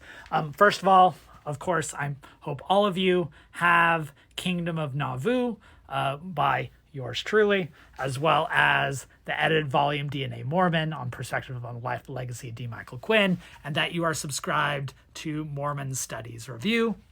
Other ones that I really strongly recommend, 400 Souls, A History of the Black Community in America, really, really great essays. My good friend Lindsay Stravinsky's The Cabinet on George Washington's cabinet, so for political history. I really like this is a good book, but the cover is just striking. The Color of Christ, A History of Racial Depictions of Christianity. Richard Bell's excellent book on a number of 5 black boys who were stolen and sold into slavery. Ibram Kendi, Stamped from the Beginning, a really great history of racism. My colleague Brian Jordan's A Thousand May Fall on the Civil War. Taylor Petree's excellent book on sexuality and Mormonism. The wonderful edited collection Myth America. And then Christopher Grasso's great book Skepticism and American Faith. All of these are great books. Maybe I'll talk about them in detail later. But if you have interest on specific topics and what books you'd like recommended, please drop them in the comments. I'd be happy to answer. As many of you know, I am finishing up a new book on the history of Mormonism in America from Joseph Smith to the present. And I'm at the very fun point in the project where I get to choose all the images that go inside. And I'm hoping to have between 50 and 60 images that help narrate the story of Mormonism in America.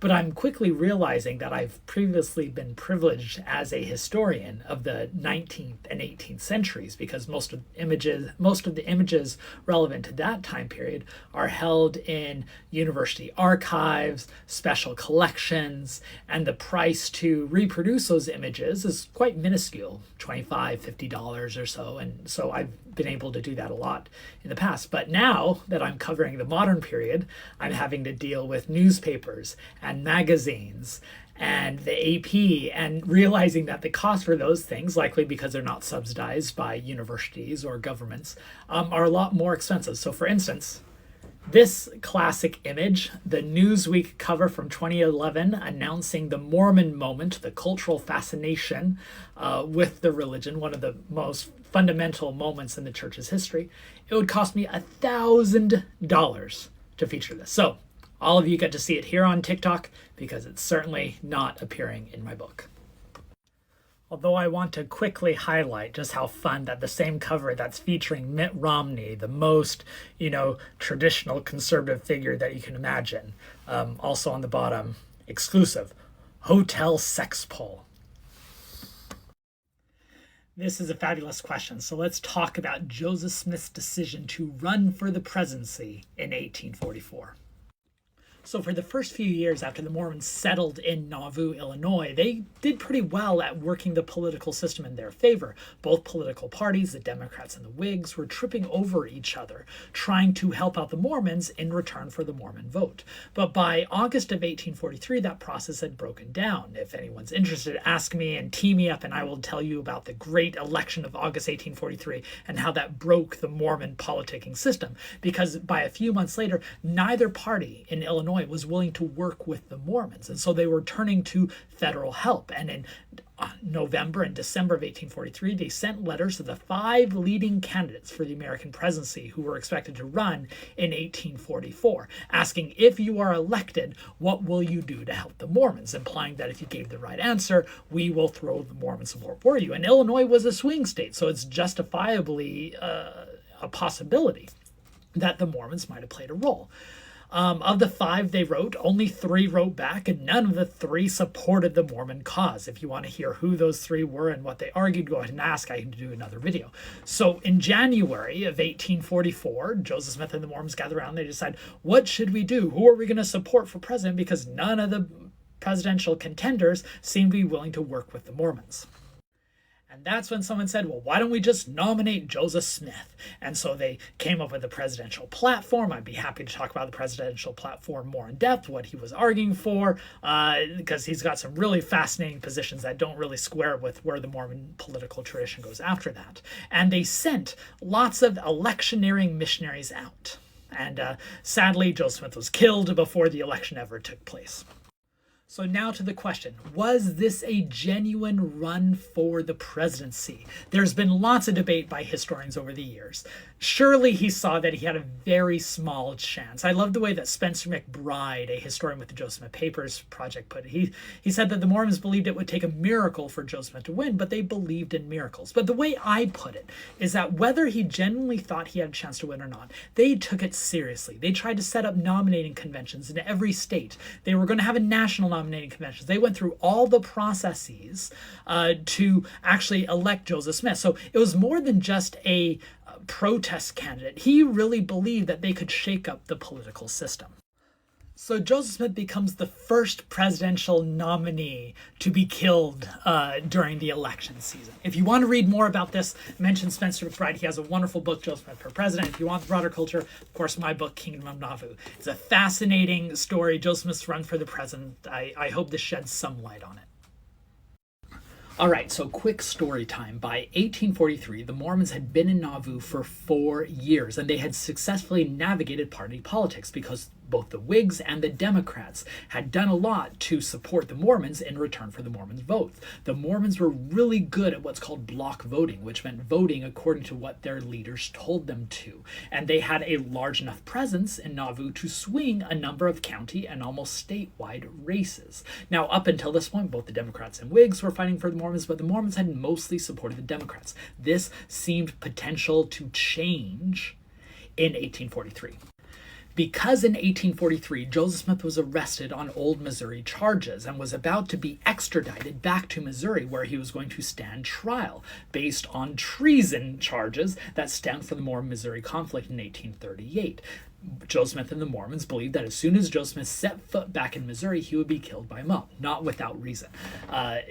Their fears had justification. But Cyrus Walker, who is a prominent lawyer in Illinois and a Whig candidate for the Senate, successfully helped Joseph Smith escape that extradition, to which he was able to be freed by a Nauvoo writ of habeas corpus. Habeas corpus, by the way, is the most underplayed but significant factor in the Mormon-Illinois War, which maybe I'll talk about in another video. But in return for Cyrus Walker saving Joseph Smith, he got Joseph Smith to promise to vote for Cyrus Walker and the Whigs at the 1843 election. This, of course, looks like it's going to anger the Democrats, who believe that they had sewed up the Mormon vote. So the Democratic governor, Thomas Ford, sent messengers to Nauvoo to let them know that, hey, if you support the Democrats instead, we will grant Nauvoo more authority, more power, and you can be rid of this Missouri nuisance, which places the Mormons in a bind because Joseph Smith had already promised to vote for Cyrus Walker, but now here are the Democrats offering lots of potential in return for the Mormon vote. Joseph Smith responded to this crisis with a carefully orchestrated dance meant to satisfy both sides, but ended up alienating both. He got up in front of the church in early August 1843, reaffirmed that he had personally promised to vote for Cyrus Walker, the Whig. Hiram Smith then got up and said he had received a revelation that the Mormons should vote for the Democratic candidate, Joseph Hogue. Joseph Smith then got back up and said, well, I'm still going to personally vote for Cyrus Walker, but I've never known Hiram Smith to have a revelation that is wrong, sending the signal that Joseph Smith is going to maintain his personal promise, but the Mormons are going to vote for the Democrats. The Whigs, of course, felt betrayed, and the Democrats realized that any alliance with the Mormons was fragile. And from that point on, Thomas Ford later remembered, the Illinois politicians of both parties were destined to rid the state of the Mormons. Now, I could spend a lot of time and probably do a full series of videos outlining Joseph Smith's racial views, but since this question came specifically on a video where I was talking about Joseph Smith's presidential run in 1844, I thought I'd do a quick overview on what he proposed in his presidential platform for America to do with race and slavery. Now, you'll sometimes hear that Joseph Smith was an abolitionist. That's not completely true. He was sincerely and deeply anti-slavery. He believed slavery was wrong. And in fact, during the Nauvoo years, he made some of his most explicit statements denouncing slavery. And but like most Northerners, especially those from New England, where his family heralded, he was an anti-abolitionist, anti-slavery person. He did not sympathize with those radical abolitionists who were disrupting the societal peace. Instead, he wanted to address slavery in a much more moderate way, which again, he was probably in a lot of the mainstream with that belief. So to highlight the differences between these positions, abolitionists on one hand and moderate anti-slavery activists on the other, abolitionists argue that slavery needs to be immediately ended, that enslavers should not be compensated for their lost property, and that those who were freed should be allowed to integrate within society. Those were the three elements that you needed to be an abolitionist. Joseph Smith, however, proposed in his presidential campaign that there should be a gradual emancipation, not immediate, that that the enslavers should be compensated, and that once freed, African Americans should probably be moved somewhere else. Now, again, that's a pretty mainstream position, but it certainly was not abolitionist. And I'll note that even in Nauvoo, you could find slavery. There were probably around a half a dozen Mormon converts from the South who moved to Nauvoo and brought enslaved individuals with them. Illinois had some of these porous laws, which you might find in the Northwest, that allowed enslavers to perpetuate the practice where you think slavery would have been abolished. And as far as we know, Joseph Smith did not say anything about that presence of slavery. Now, those numbers of Southern enslavers are going to grow larger when the church moves out to Nauvoo, and that's why slavery becomes a presence, not a large presence, but a presence in territorial Utah. But perhaps one of the most chilling letters I read while I was researching for my book, Kingdom of Nauvoo, was from the Apostle Orson Hyde, who was the Mormon delegate to Washington, D.C. in 1844, who proposed that the Mormons establish a slave plantation in Texas, where Mormon converts from the South can go and bring their enslaved laborers, and they can raise money from that plantation and build the Nauvoo Temple. Thankfully, they didn't follow that proposal. This is a fair question. Did Joseph Smith's run for the presidency in 1844 contribute to his death at the hands of the Carthage mob? Directly, no. There is a conspiracy that was put out by one book, Joseph and Junius, that argues that it was a conspired plot to kill Joseph Smith because they saw him as a political threat, as in his campaign might lead to success. I don't buy that at all. We have pretty clear indications on why the mob of men from Hancock County, located primarily in Warsaw, which is a nearby city to Nauvoo, why they decided to kill Joseph Smith. They wrote a manifesto explaining it. You don't need to look to all these weird conspiracies of seeing him as a political threat or or him being killed by the Quorum of the 12. We have the written statement from those who killed Joseph Smith, and they said they did so because they saw the entire Mormon body as a political threat, that Joseph Smith was able to control county-wide elections based on the Mormon bloc voting, and that Joseph had been able to place himself, in the words of his critics, above the law, because whenever he would be arrested for something, he would find a legal loophole to escape. And politicians decided not to chase the Mormon prophet to punish him because they wanted the Mormon votes too. And so the Warsaw Committee of Safety, which is what they called themselves, said that if nothing was done, the Mormons would become tyrants over the county of Warsaw. So the only way to preserve democracy was to kill Joseph Smith in cold blood, which they did. Which I see as one of the true ironies of the story, is that the Mormons turned to these extra legal actions because they believed democracy was no longer preserving their interests. And those who killed Joseph Smith also agreed that democracy had failed, which is why my book, Kingdom of Nauvoo, tells a tale as a story of democratic crisis, where just a couple generations into the American nation, you have these sizable communities who thought that democracy was a failed experiment, and the only way to gain true liberty was to take extra legal action. Again, there's more that I could say on this, of course. I'm waiting for someone to ask me about habeas corpus, which I think is the most underplayed but most important part of the story. But again, Kingdom of Nauvoo, if you want the whole story of what led a group of otherwise peaceful and law-abiding citizens to kill Joseph Smith while he was a state prisoner in a county jail, that's a fascinating story. The Texas State Senate recently voted that a copy of the Ten Commandments needs to appear in every public classroom in the state. Obviously, this is the latest salvo in America's culture wars, but this particular image, the Ten Commandments monument, plays a fascinating role in American history that I want to give some background for. Coming out of World War II, there were two groups that had pretty bad reputations across America. One was big businesses. In the wake of the Great Depression and the success of FDR's New Deal, there was not a lot of trust in these big, wealthy capitalists. it was an era of economic boom, but there are lots of corporate taxes and taxes on the wealthy that make today's taxes pale in comparison. The other group that had a bad reputation were evangelicals. In the wake of the culture wars of the 1920s, like the Scopes Monkey trial, a lot of fundamentalists and evangelists had seceded from popular culture to create their own news schools and organizations. But soon these two groups, the corporate interests and the evangelicals, are going to form an important alliance.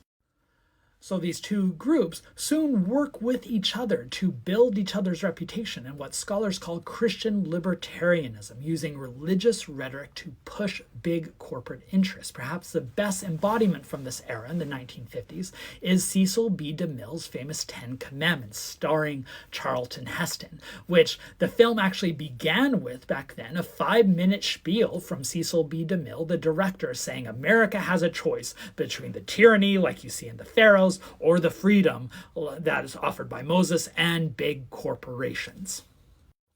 And as part of this push, they raise Ten Commandments monuments across the nation, thousands of them that appear at courthouses, outside churches, city halls, and attempt to show your allegiance. So this raises the esteem of, evangelical discourse, but also small government and anti-tax reform.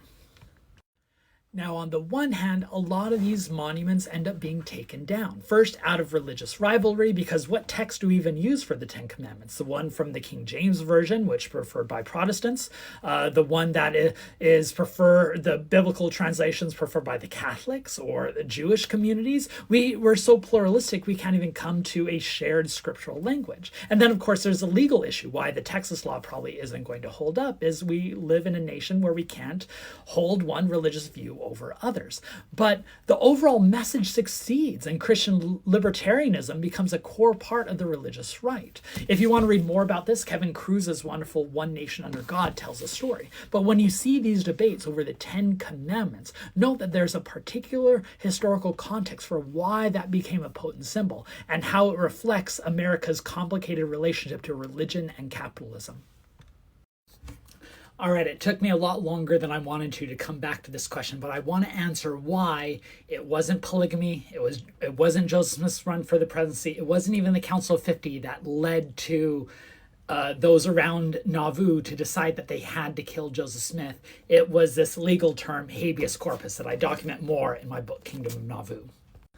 So really quick, what is habeas corpus? It's a Latin term for presenting the body, and it means that people have to go through the right procedures to arrest someone when there is an arrest warrant out for them. Now, two important things. One, when someone has a habeas corpus hearing, the judge is not determining whether that person is guilty or innocent of the crime, just whether he or she was arrested properly. And two, if a person is granted habeas corpus for a crime and is freed, they can have another arrest warrant issued for them for the same crime. It's about the arrest, not the crime itself.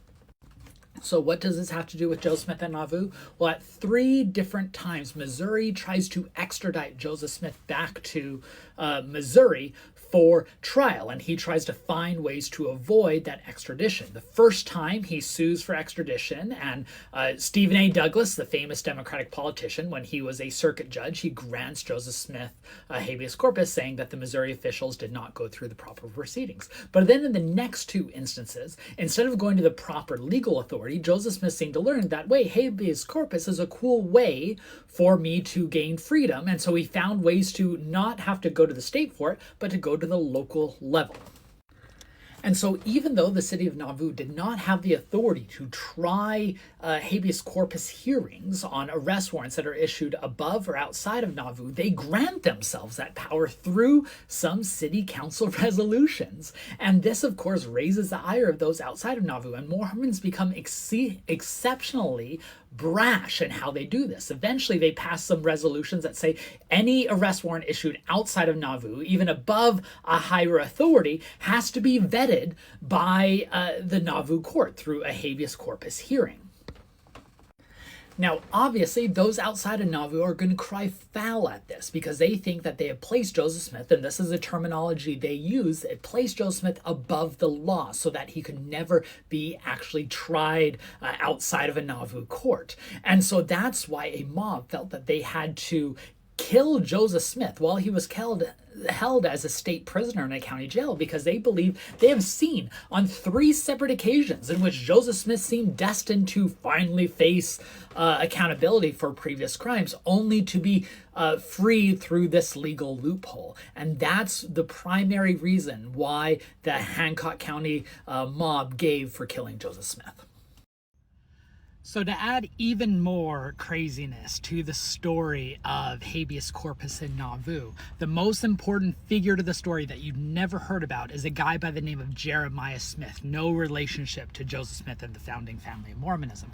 Jeremiah Smith arrives in Nauvoo in early 1844. He was a member of the church, and he told Nauvoo officials, including Joseph Smith, that there is an anti-Mormon prosecution against me because he'd done a number of illegal deeds out in Iowa. And the Nauvoo Saints bought his story. They thought that he was being oppressed, even without knowing any details. So the Nauvoo Municipal Court grants him 2 writs of habeas corpus, freeing him. The problem is, there wasn't even an arrest warrant out for Jeremiah Smith out yet. So that's not how habeas corpus works. And so basically what they did is they granted Jeremiah Smith a get out of jail free card, as if they're playing Monopoly. And so this freaks out the neighbors of Nauvoo, because they've seen Joseph Smith using habeas corpus to his advantage 3 separate times over the last 3 years. And here's an escalation of it to where, like, not even a non-elite figure is finding a way to get out of jail free. And so that's what fills the anti-Mormon newspapers. And I use that term anti-Mormon specifically because that's how they identified themselves. That the Jeremiah Smith case, given this fringe figure of Mormonism, a way of getting out of this arrest warrant before it had even been issued, that was a tipping point. That's why they realized we have to take this issue into our own hands, and we can't trust the legal process. Another reminder that you can read all of this and more in the book Kingdom of Nauvoo.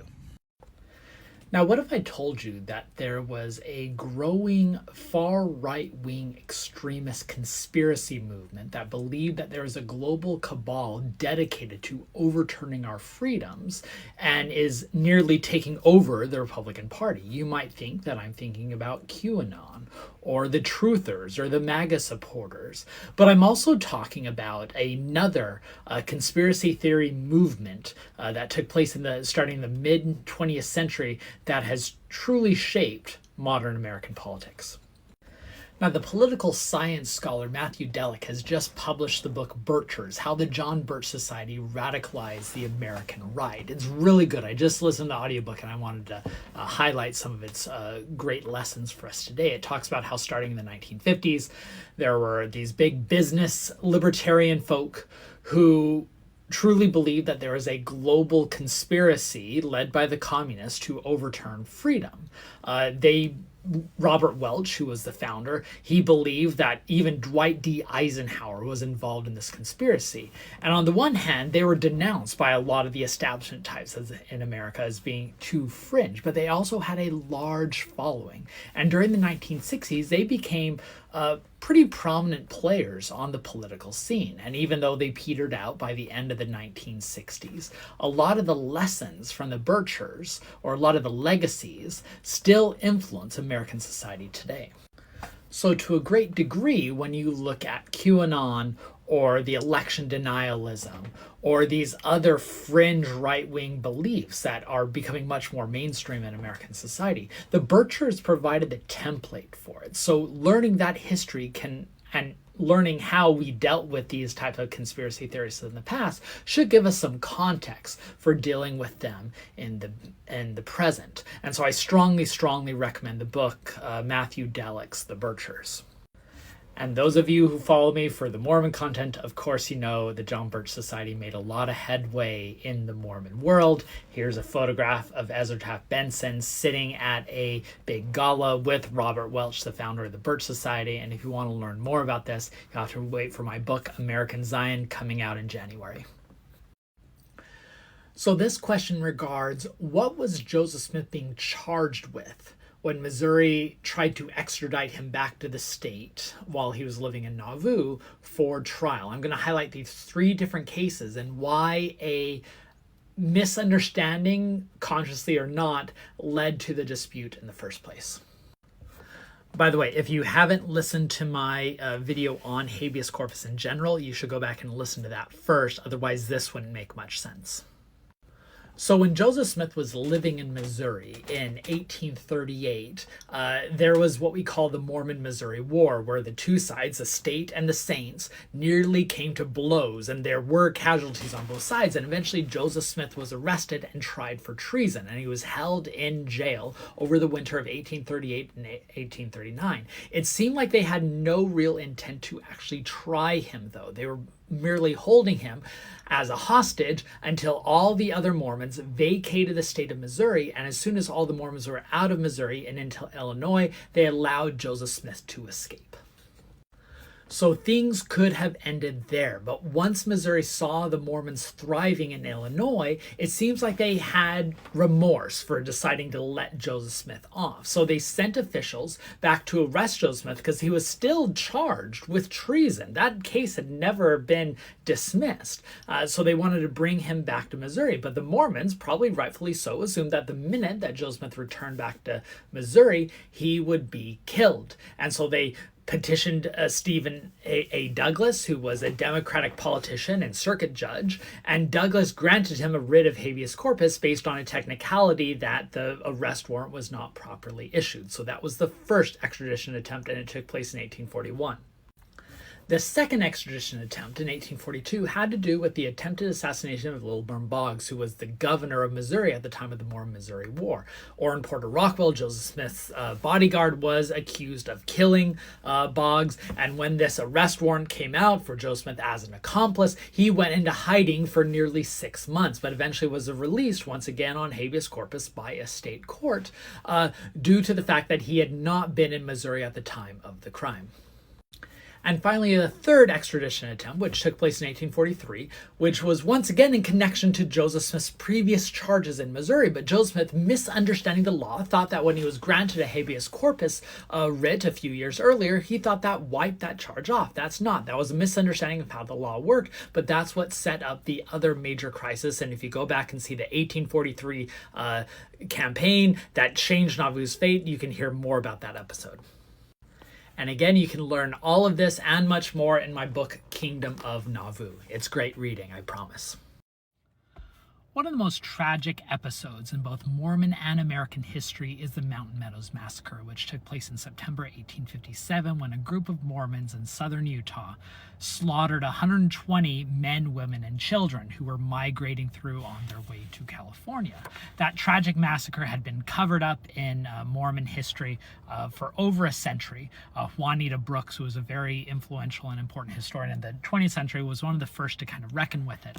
And then in 2007, the 150th anniversary of the massacre, 3 LDS historians on the church's salary, Ron Walker, Glenn Leonard, and Rick Turley, wrote Massacre at Mountain Meadows, which was not just a great history, but a reckoning within the community. But that book, Massacre at Mountain Meadows, only covered up to the massacre itself.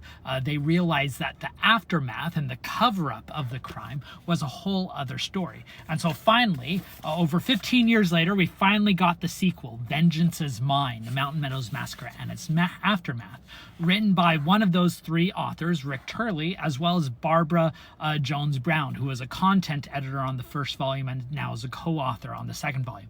It's a phenomenal book. I strongly recommended it. I read it in manuscript form last year very quickly, but now I've been pouring through it this weekend in published form. And there's so many great insights. Just to give you a taste of some of the important history that they do. I mean, it does this great work on the aftermath, and they're able to piece together to a surprising degree, like what pieces of the massacre became known by who and at what points. I mean, they can trace down to an exact month in September of 1858 when it seems that some of the church authorities started to understand that there's something deeper going on here, that it wasn't just an Indian massacre.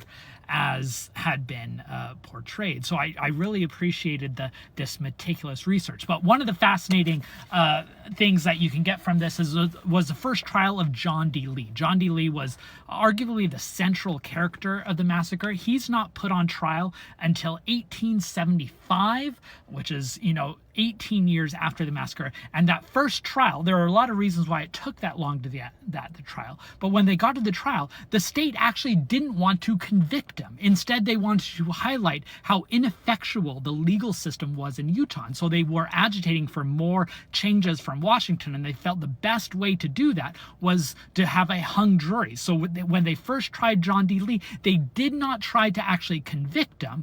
Rather, they tried to paint this conspiracy and convict the church in the court of public opinion. That is just one of the many fascinating episodes that I strongly recommend. Vengeance is Mine. Maybe I'll talk more if you have some questions. Let me know. So this, of course, is the million-dollar question. What was Brigham Young's involvement with the Mountain Meadows Massacre and its aftermath? It's a complicated question and one that a lot of historians have taken a lot of different approaches to answer, but I thought I'd give an overview of the general consensus of the scholarly field, as well as highlight some of the new ideas that are coming out of the book that I highlighted, Vengeance is Mine.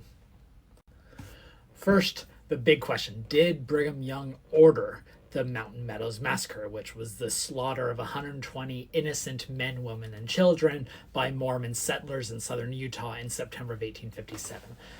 While there have been some historians who have argued that Brigham Young was behind it, notably Will Bagley in his book Blood of the Prophets, 99% of academics, both Mormon and non-Mormon, don't agree with that argument. They think there is a plethora of evidence that Brigham Young created the circumstances that made the massacre possible, but he didn't directly order the massacre. And maybe I can go into more detail on that point in a future video.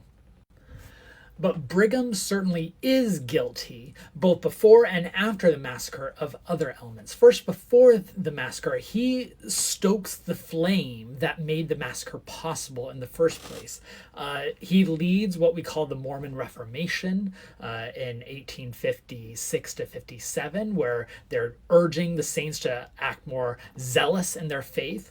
He hears about the coming U.S. Army and what comes to be known as the Utah War, and he tells the saints to be ready to go to war, and he uses the rhetoric of war, and rhetoric of violence often results in violence. And maybe I could talk more about the Utah War in another video, but I think one of the key parts that he does is he instigates this kind of us versus them mentality. And further, he urges the Southern Paiutes and the other indigenous tribes to attack these migrant trains. So what about after the massacre? Well, it's clear that those who perpetrated the tragedy retained some details. They blamed it on the Indians. They claimed that the migrants had it coming to them. In general, they tried to hide the salacious details, and Brigham Young chose not to investigate it further. This was in the middle of the Utah War, and so he chose not to investigate it. And then when he finally started getting more information, it's probably September of 1858. He knows that there's more whites participating, and then it's 1859 when he realizes others took place. And then it's not until about 1865 that he knows John D. Lee and others were involved. And at that point, he makes the crucial decision to not turn them over to authorities. And that broader story is told in the book Vengeance is Mine. So this is one of the elements that got baked into the narratives that Mormons told about the Mountain Meadows Massacre for over a century afterwards. It was the fact that the massacre of the 120 innocent men, women, and children at Mountain Meadows in southern Utah in 1857, it came just a few months after one of Mormonism's most beloved apostles, Parley Pratt, being killed by a mob in Arkansas. So what's the connection? Well, at a very basic level, the migrant chain who was coming through had no connection to Parley Pratt's murder. However, this is the however. The Parley Pratt murder played into both the lead up to as well as the justification afterward. It played up to the lead up to because word of Parley Pratt's murder, which was a fascinating story in its own right. He had taken a plural wife who had recently ran away from her husband, and the husband tracked down Parley Pratt and killed him in Arkansas. And word of this murder arrived in Utah just at around the same time as word of the oncoming American troops coming out in the Utah War. And so this put everyone on edge, thinking that we really are at war, at battle with the American nation. And then once the massacre was over, Latter-day Saints in southern Utah who were complicit in the massacre had to come up with reasons for why they killed these migrants. And one of the reasons they gave was, those people in the migrant camp, they were involved in the murder of Parley Pratt, or they were bragging about killing Parley Pratt. There are even some rumors that some of the migrants had come from Missouri and they were part of the Missouri War. Some spread rumors that the migrants were part of the mob that killed Joseph Smith at Carthage jail, and on and on and on. All these rumors that were manufactured to justify the unjustifiable deaths of these innocent migrants. So at a very basic level, the killing of Parley Pratt had nothing to do with the Mountain Meadows massacre level. At the broader contextual level, both in what led to the massacre and how the massacre was justified fraudulently afterward, the Parley Pratt murders fit into this larger story. So I'm driving through a parking lot yesterday that includes a bank, and the big Brinks truck was there. And I realized that that truck is there at the same time every Thursday, changing out both the ATM and the bank itself, because I drive through this parking lot at the same time every Thursday. And so I now know the pickup schedule for this bank. So like any red-blooded Hollywood-watching American, I now realize I know the information necessary to do a heist. FBI, I know you're listening. This is just a joke. So my mind starts wandering naturally. And I start thinking, if I were to successfully heist millions of dollars, because why not? What would be the next step? Well, I'd have to launder the money somehow. I'd have to create shell companies, and what would be the best way? I'm like, I'd have to find a way to endow my own academic chair. That'd be great. And then, of course, my mind goes on, what kind of chair? Well, a Mormon Studies chair might be nice at some university. And then, of course, my mind goes to what would be the best title for a Mormon Studies chair that's funded on a shaky financial scheme. And then it hits me. The Kirtland Safety Society Chair of Mormon Studies. If you want to donate, let me know. So this question is about my thoughts on Dan Vogel's new biography of Joseph Smith titled Charisma Under Pressure, which covers Joseph Smith during the 1830s. I haven't had a chance to look at it yet. I don't even have a copy yet. I'm planning on getting a copy at the Mormon History Association conference next month. But let me highlight why I'm at least looking forward to digging in and seeing what he has to say. Now, Dan Vogel is an independent historian who's published a number of really important books with signature books. My favorites are his 5-volume series, Early Mormon Documents, where he compiles and transcribes some of the most important documents from the early period of Mormonism, especially Joseph Smith's path from being a young treasure seeker to being a leader of a new church, and it dips into the Kirtland era as well. In fact, I cite these books so frequently in my forthcoming book, American Zion, that I had to come up with a shorthand reference for the endnotes to these books. But Vogel is probably best known for his biography of Joseph Smith, The Making of a Mormon Prophet, which covers up until the first few months of 1831. It's drawn from his 5-volume series on early Mormon documents. And what makes this biography different than other biographies, like Richard Bushman's Rough Stone Rolling, which came out shortly afterward, is that Vogel does not hide the fact that he is taking a skeptic, naturalistic approach to Joseph Smith. He tries to argue, how did Joseph Smith manufacture these plates?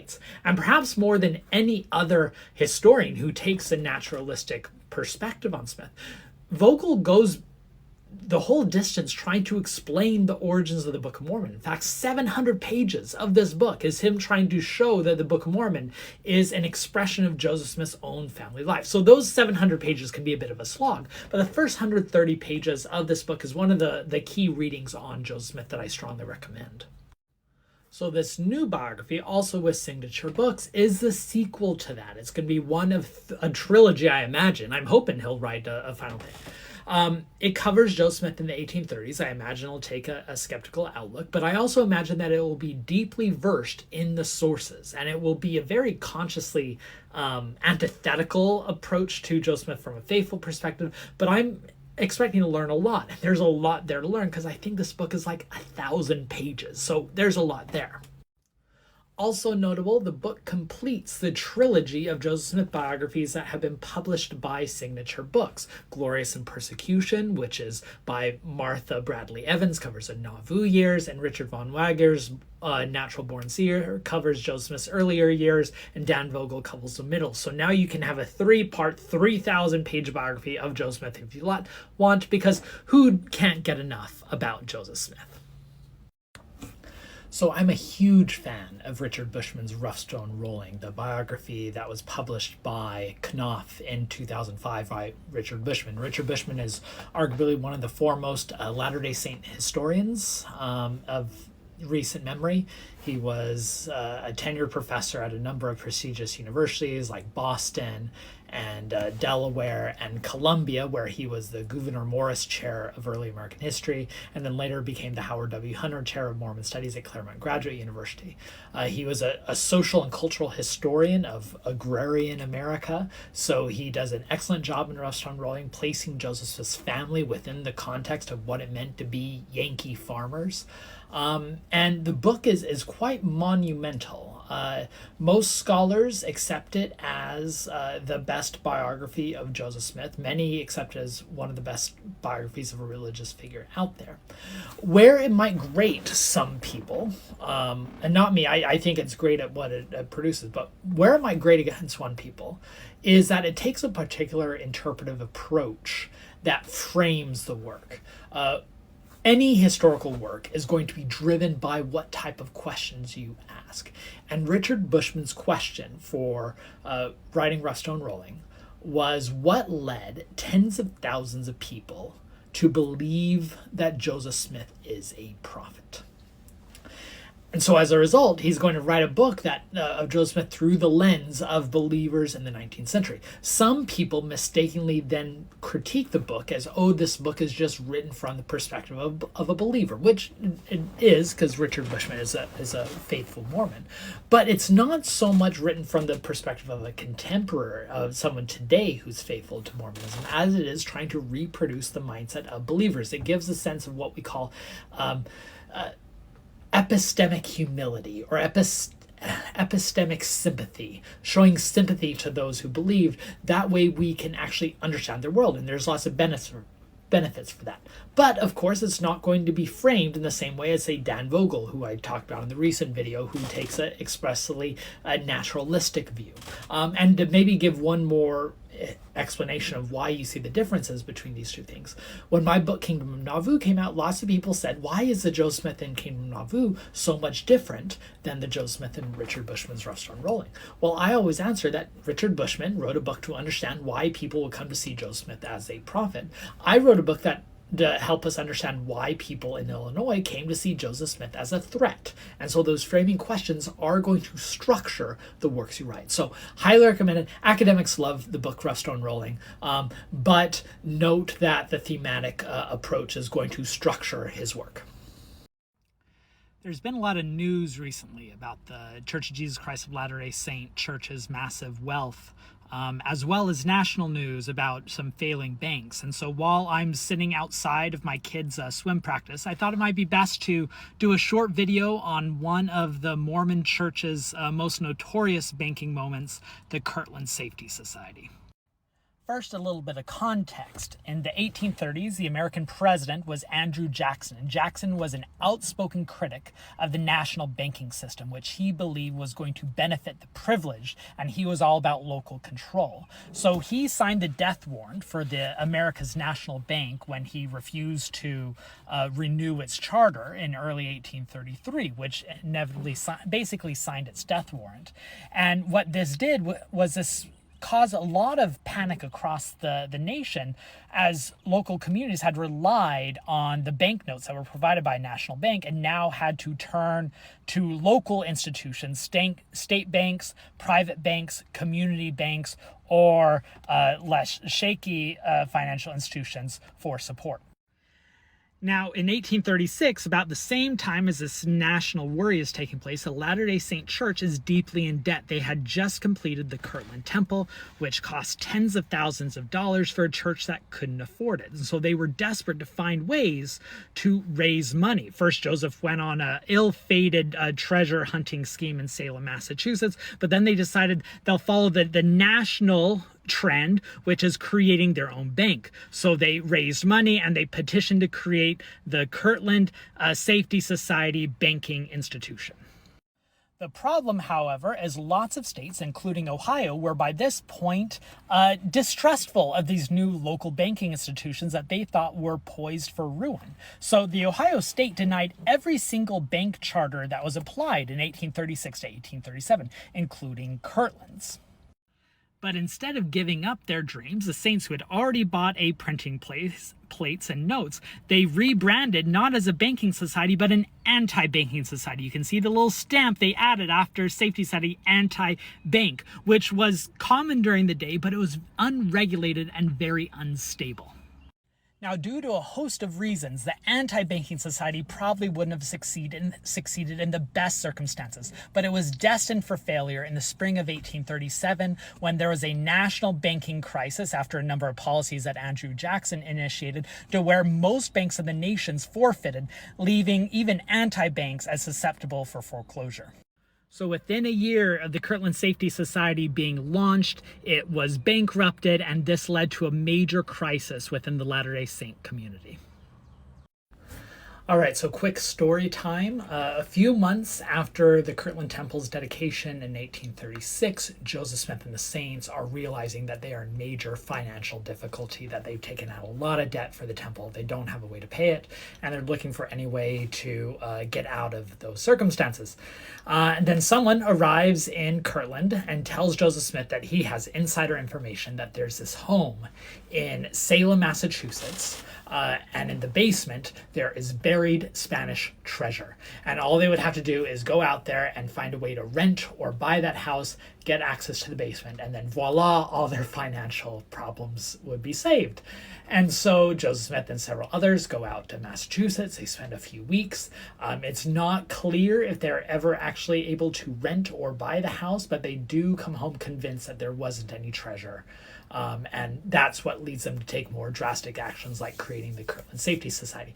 Now, this story is weird on a number of layers. One, Joseph Smith, though he was an avid treasure seeker a decade earlier, he had mostly given that up. And this wasn't a very, supernatural type of treasure seeking. He wasn't using his seer stone, in other words. This was just, there's this treasure in the basement of the house. So what's the deal? I think there are two things at one play. One that's pretty definite and I feel pretty confident about.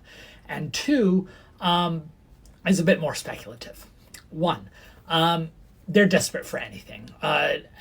They kind of see financial ruin coming down the pipe, and they are going to take any measure that they think can solve their crisis. And so this sounds as good as any. Two, the more speculative measure of why Joseph Smith would go on this weird treasure hunting quest in 1836, I think it has to do with Fanny Alger. Those of you who know a bit about Mormon history, Fanny Alger is the young woman in Kirtland who sometimes debated whether she was Joseph Smith's first plural wife or whether Joseph Smith just had an affair. I come down on the conclusion that I think it was an affair that took place in 1836. But whatever it is, maybe I'll do a whole other video on Fanny Alger at some point. But whatever it is, the timing seems too coincidental to me to where I think Emma Smith finds out about whatever this relationship is with Fanny Alger, and Joseph Smith needs to skip town. And this story is as good of an excuse to skip town as any, and because it's about the same time, you can almost date it down to the exact weeks. The same weeks Joseph Smith goes east to check out Salem, Massachusetts. Fanny Alger is given someone to head west and leave the city, solving the crisis. And sadly, it didn't solve either the marital or the economic woes. All right, I guess it's time. Let's do a video on the Joseph Smith and Fanny Alger relationship. So here is the basics of the story. Joseph Smith, already the Mormon prophet in Kirtland, has some type of relationship with Fanny Alger, who is a young servant girl working in the household. She was about 17 when she started working for the Smith family in 1832, 1833, and she is 20 when she leaves Kirtland for good in 1836. Fanny Alger, by the way, never gives any information or comment on this whole thing. We have evidence from the period that something happens between Joseph and Fanny that made people believe that it was an affair. Oliver Cowdery, Joseph Smith's closest assistant, accuses Joseph Smith of having an affair in 1837 and 1838.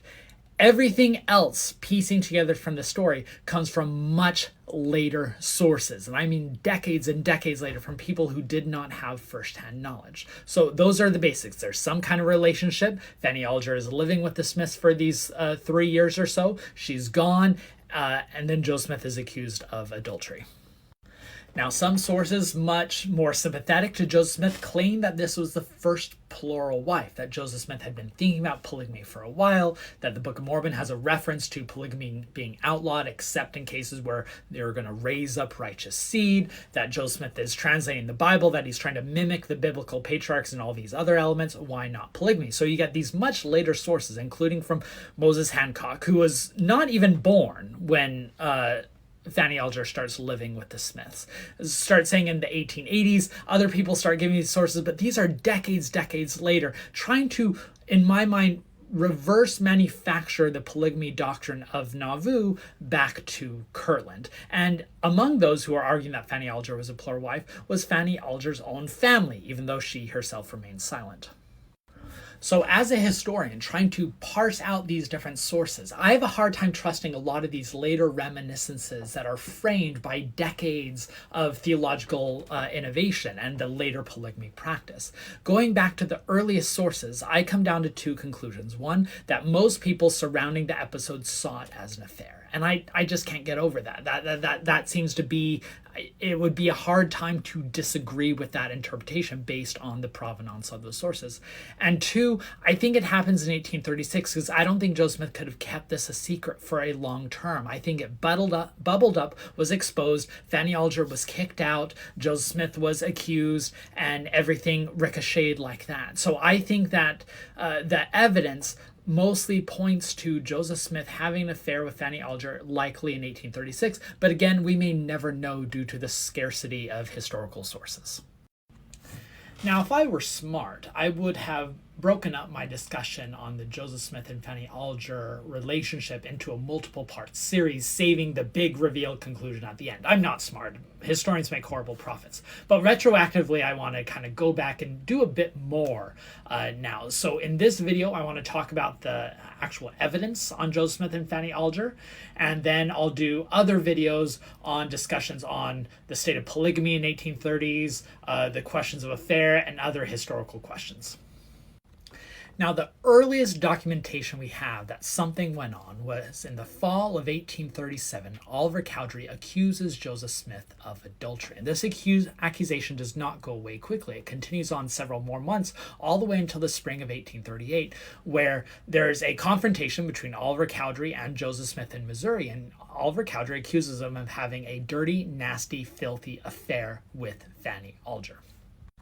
Now, there have been some who have kind of qualified this by saying that Oliver Cowdery initially wrote scrape instead of affair to say that maybe this was another issue. But dirty, nasty, filthy seems to imply something. And in fact, at other points in the trial, scrape and affair are used together and synonymously. So there's really no difference there.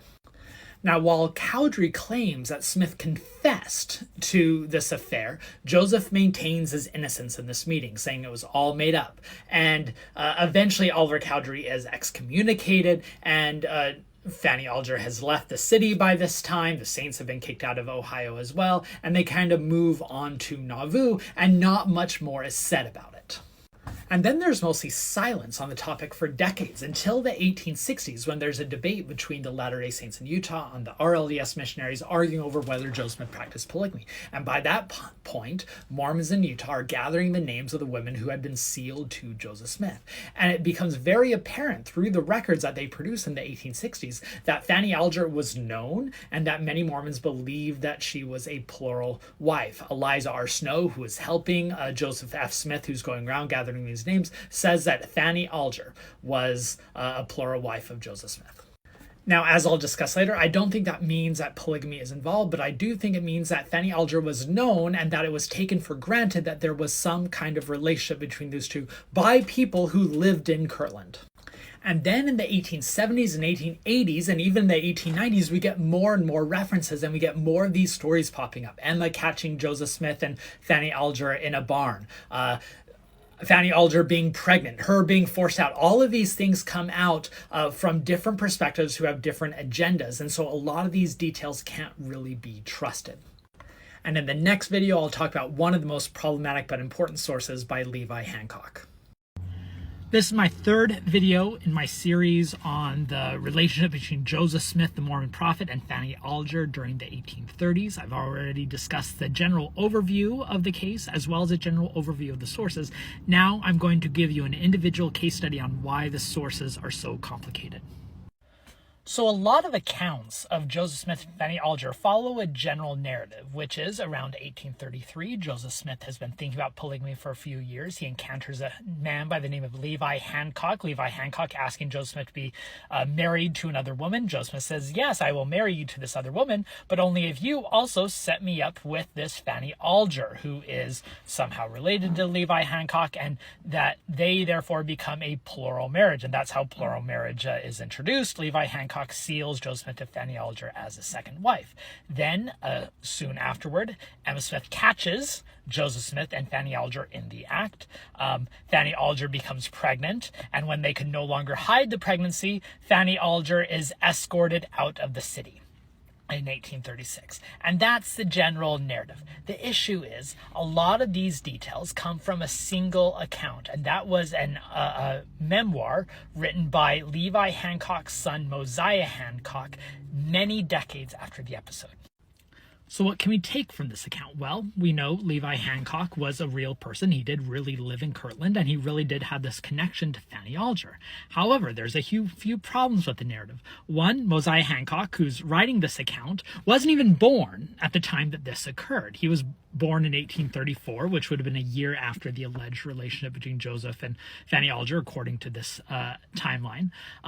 He wrote this decades later. Levi Hancock never said anything himself, and there are other elements of the story that don't actually match up to the historical record. Most notably, the allegation that Fanny Alger was pregnant, which just does not fit for a number of reasons. For starters, it just would have been hard to keep quiet.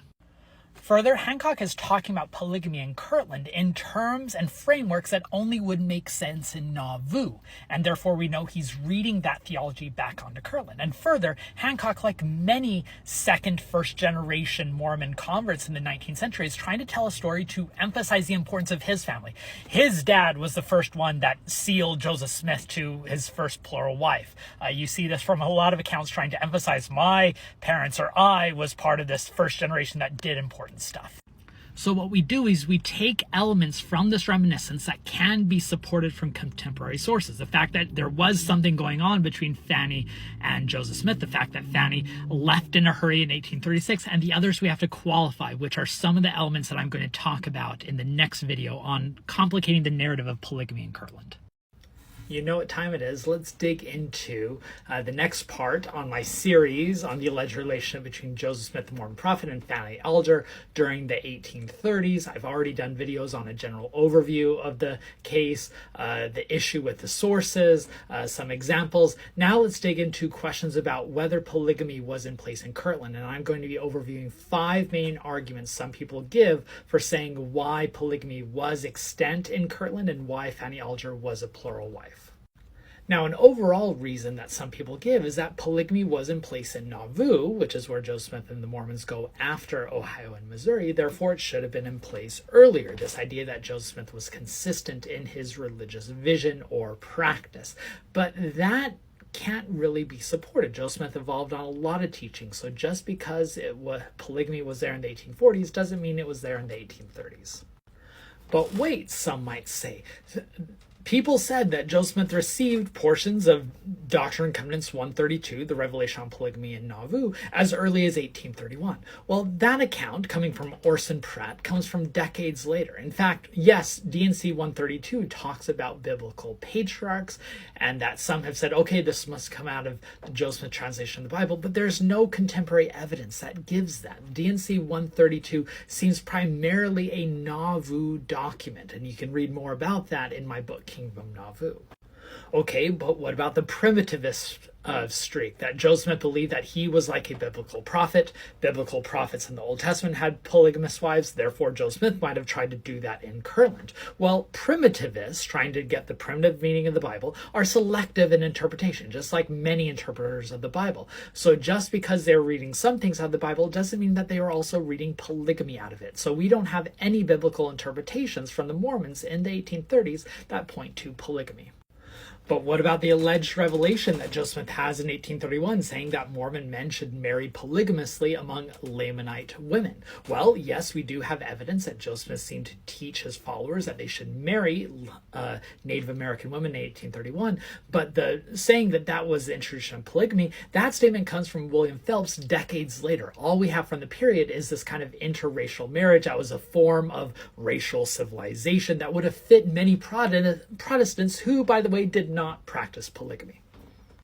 And finally, what about all the rumors about polygamy in Kirtland, forcing Mormons to give a statement, including a statement that was in the 1835 Doctrine and Covenants, that they do not practice polygamy? Well, these rumors of sexual impropriety were coming across all new religious movements. If there was a new religious sect, it is assumed that they are doing funky stuff in the bedroom. So that does not mean anything. So in general, I would argue the Mormon theology of polygamy was not there in Kirtland.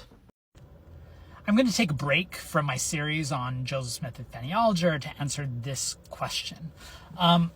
There are a number of reasons and issues that resulted in the formation of the reorganized Church of Jesus Christ of Latter-day Saints in 1860 that appointed Joseph Smith III, Joseph Smith's son, as their founding prophet. Many took issue with a number of doctrines associated with Brigham Young. Many disagreed with the line of succession theory of the Quorum of the 12 taking over. They pointed to a number of statements and actions that Joseph Smith had done that seemed to signify a linear succession, that it should go by bloodline. They rejected a number of doctrines in Nauvoo that they said were later introductions, not by Joseph Smith, but by his followers.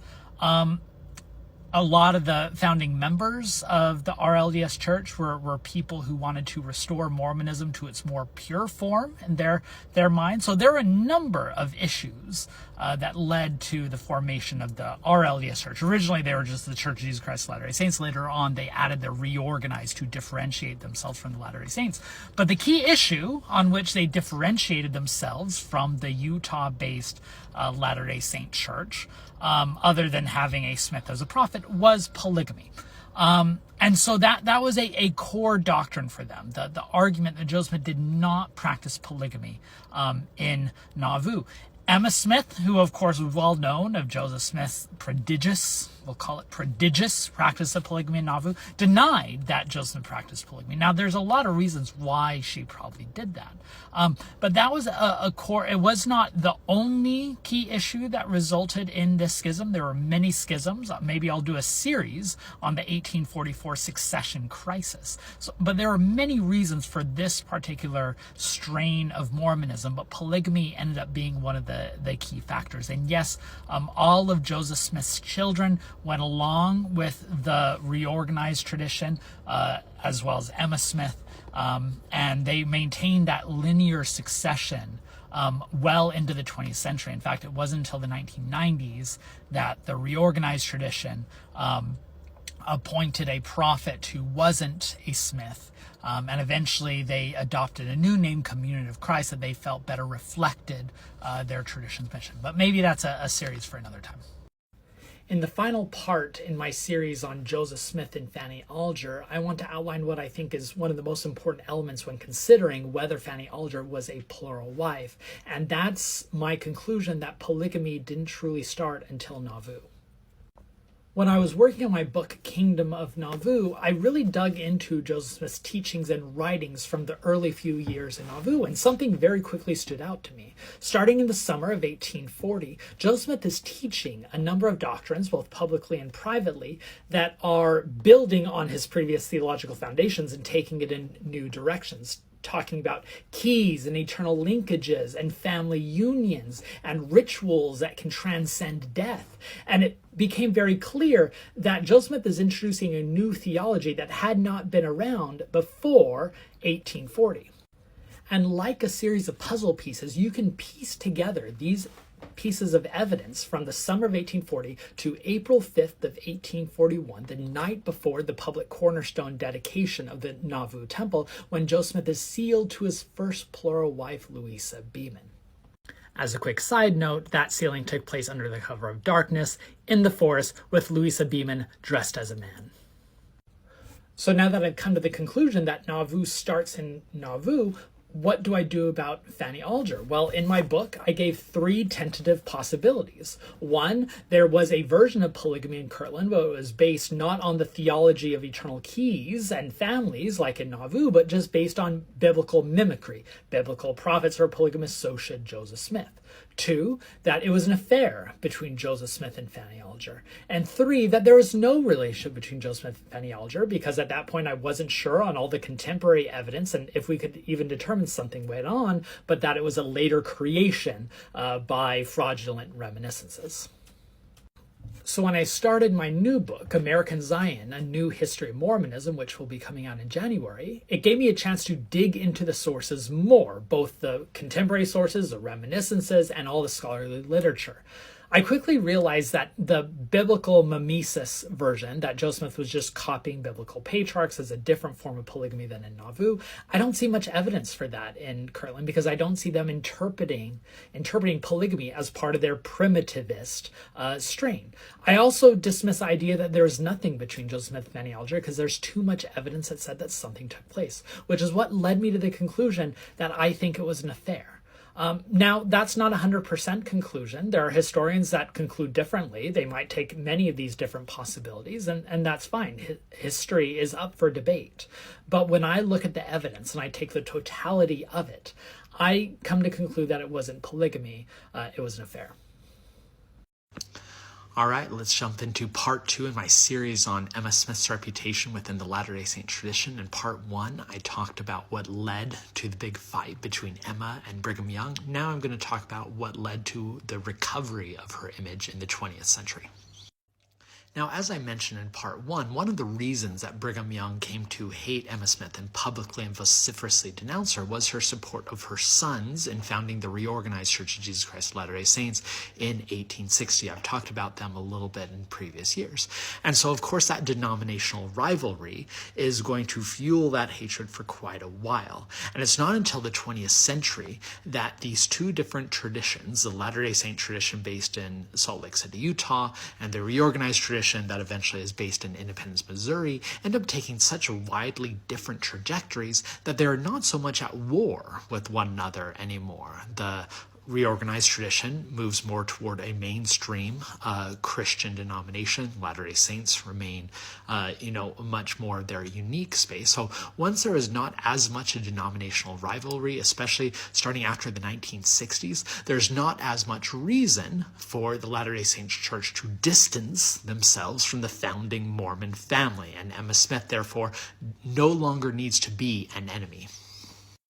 But if no longer fighting the RLDS tradition gave license to Mormons to embrace Emma, it was their embrace of the post-World War II nuclear traditional family that gave them an anxiety to do this, because trying to distance themselves from the polygamous past and embracing this much more heteronormative, traditional, what they would call a family of a man and a wife, required recasting Joseph Smith from being a polygamous prophet to being a monogamous one. And to do that, you have to highlight the wife Emma, because you want to ignore the polygamy history and you want to play up his marriage to Emma. So starting in the 1960s and especially in the following decades, you start seeing at the same time a downplaying of the history of polygamy and an upplaying of Emma Smith as this wonderful wife, because that reaffirms this image of the family that has always been with Mormonism. And that's why in the most recent movies that the Latter-day Saint Church puts out on Joseph Smith, you always see him as a doting father, a loving husband, and Emma Smith as a faithful companion. And so now Emma Smith is seen as, this wonderful member of the faith, non-apostate who chose not to come to Utah. But a big part of that is to play up this modern day image that she serves as a useful part in. So this question is about how Emma Smith used the Relief Society to investigate polygamy, especially her husband's practice of polygamy in Nauvoo. This was probably one of the most interesting narratives I found in Nauvoo when I was writing my book, Kingdom of Nauvoo. So maybe I'll highlight a few of the main elements of the story here.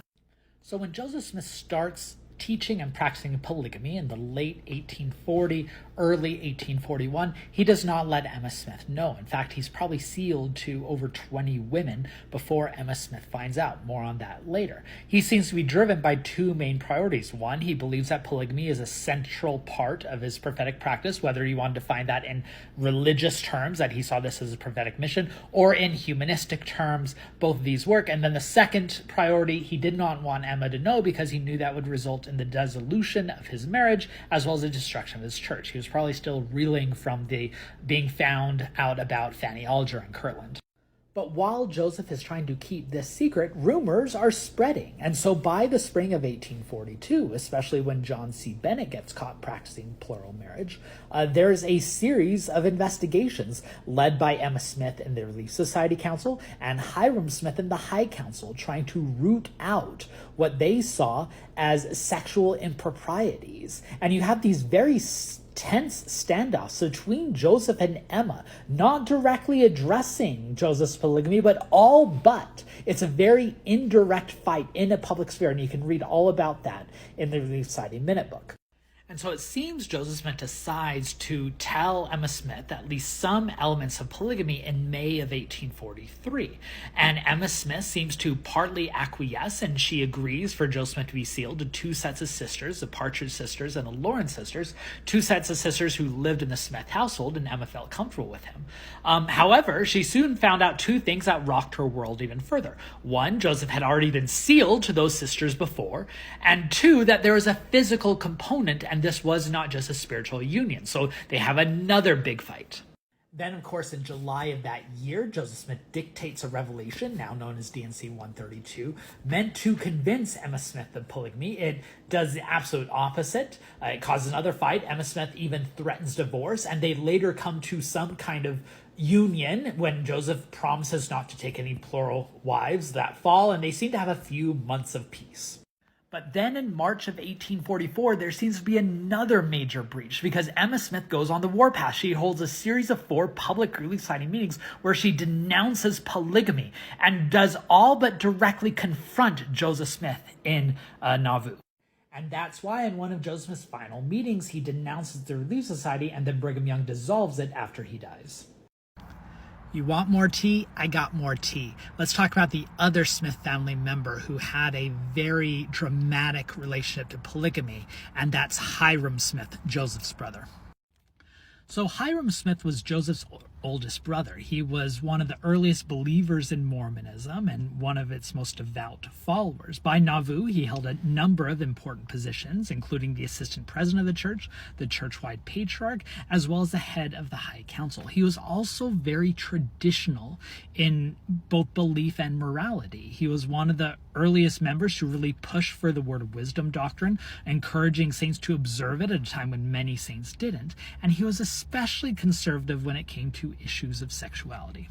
And other than Emma Smith, no one spoke out more fervently against polygamy than Hyrum Smith during the early 1840s. And it's pretty clear that Joseph did not tell Hyrum about polygamy for a while because he knew Hyrum's reaction would be quite negative. So even when he's telling Brigham Young and the other 12 apostles, he's not telling Hyrum. And Hyrum, hearing these rumors of polygamy, starts using the High Council to investigate and excommunicate members, always on the margins of the story. He never really gets full details of Joseph Smith, but Joseph Smith and others are worried that Hyrum is soon going to uncover and expose their polygamous practice.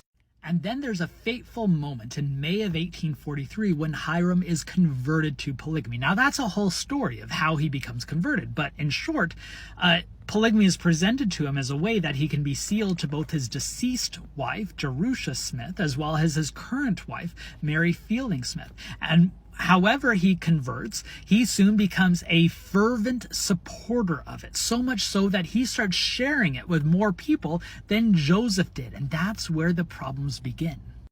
Because remember, Hyrum Smith has already created a mechanism, the High Council, through which they can investigate and expose polygamy. And now in July of 1843, Hyrum goes before this High Council who had been working with him to denounce polygamy, and now he tells them, hey, guess what, guys? Polygamy is actually God's law, and here's D&C 132 that proves it.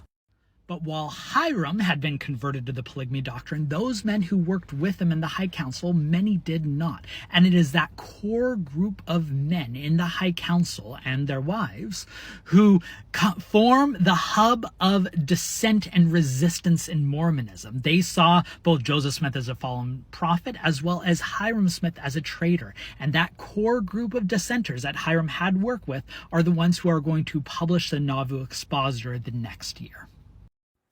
Now, as many of you know, I recently completed a new history of Mormonism in America that will be published in January by W.W. Norton's Live Right imprint. I'm really excited about it. I'm really stoked for it to be out in the world and get reactions. Well, today was a milestone moment because today we finalized the book cover. Now, for those of you who may not be familiar with the publication process, authors don't design the books themselves, unless maybe if they're a designer, I'm not. But we do it in consultation with the design team at the press. And so the design team and I have been going back and forth for over a month. Lots and lots of very different types of structures for the cover. A lot of different images, fonts, colors, and it took a lot of time and a lot of dialogue and a lot of feedback to get to the point we are today. But today, I'm stoked to announce that we finalized the cover image. You ready to see it? Ta-da! Here it is, American Zion, A New History of Mormonism, set to be published on January 16th, 2024 by W.W. Norton's Live Right imprint. It's actually already available for pre-order on Amazon, and hopefully local booksellers should have it by the publication date.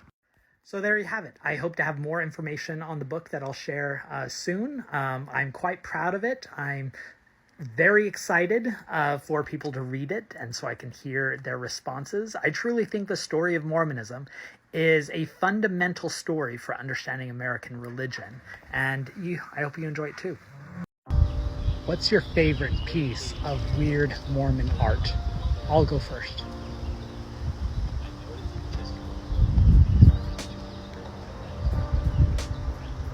Ten out of 10, no notes. know this account has been quiet for a while. I've been out traveling with my family on the East Coast, but today I just started a long research fellowship in Boston. In fact, I'll be researching here at the Harvard Divinity School for the next month. So I hope to be doing a lot more now that I'm living the bachelor life. But just for a second, I wanted to plug a book that I've been reading, and I'll do a more formal review later, but Steve Taysom, a wonderful scholar of religious studies, just published with the University of Utah Press a biography of Joseph F. Smith, son of Hiram Smith, president of the church during the early 20th century. Here's the cover.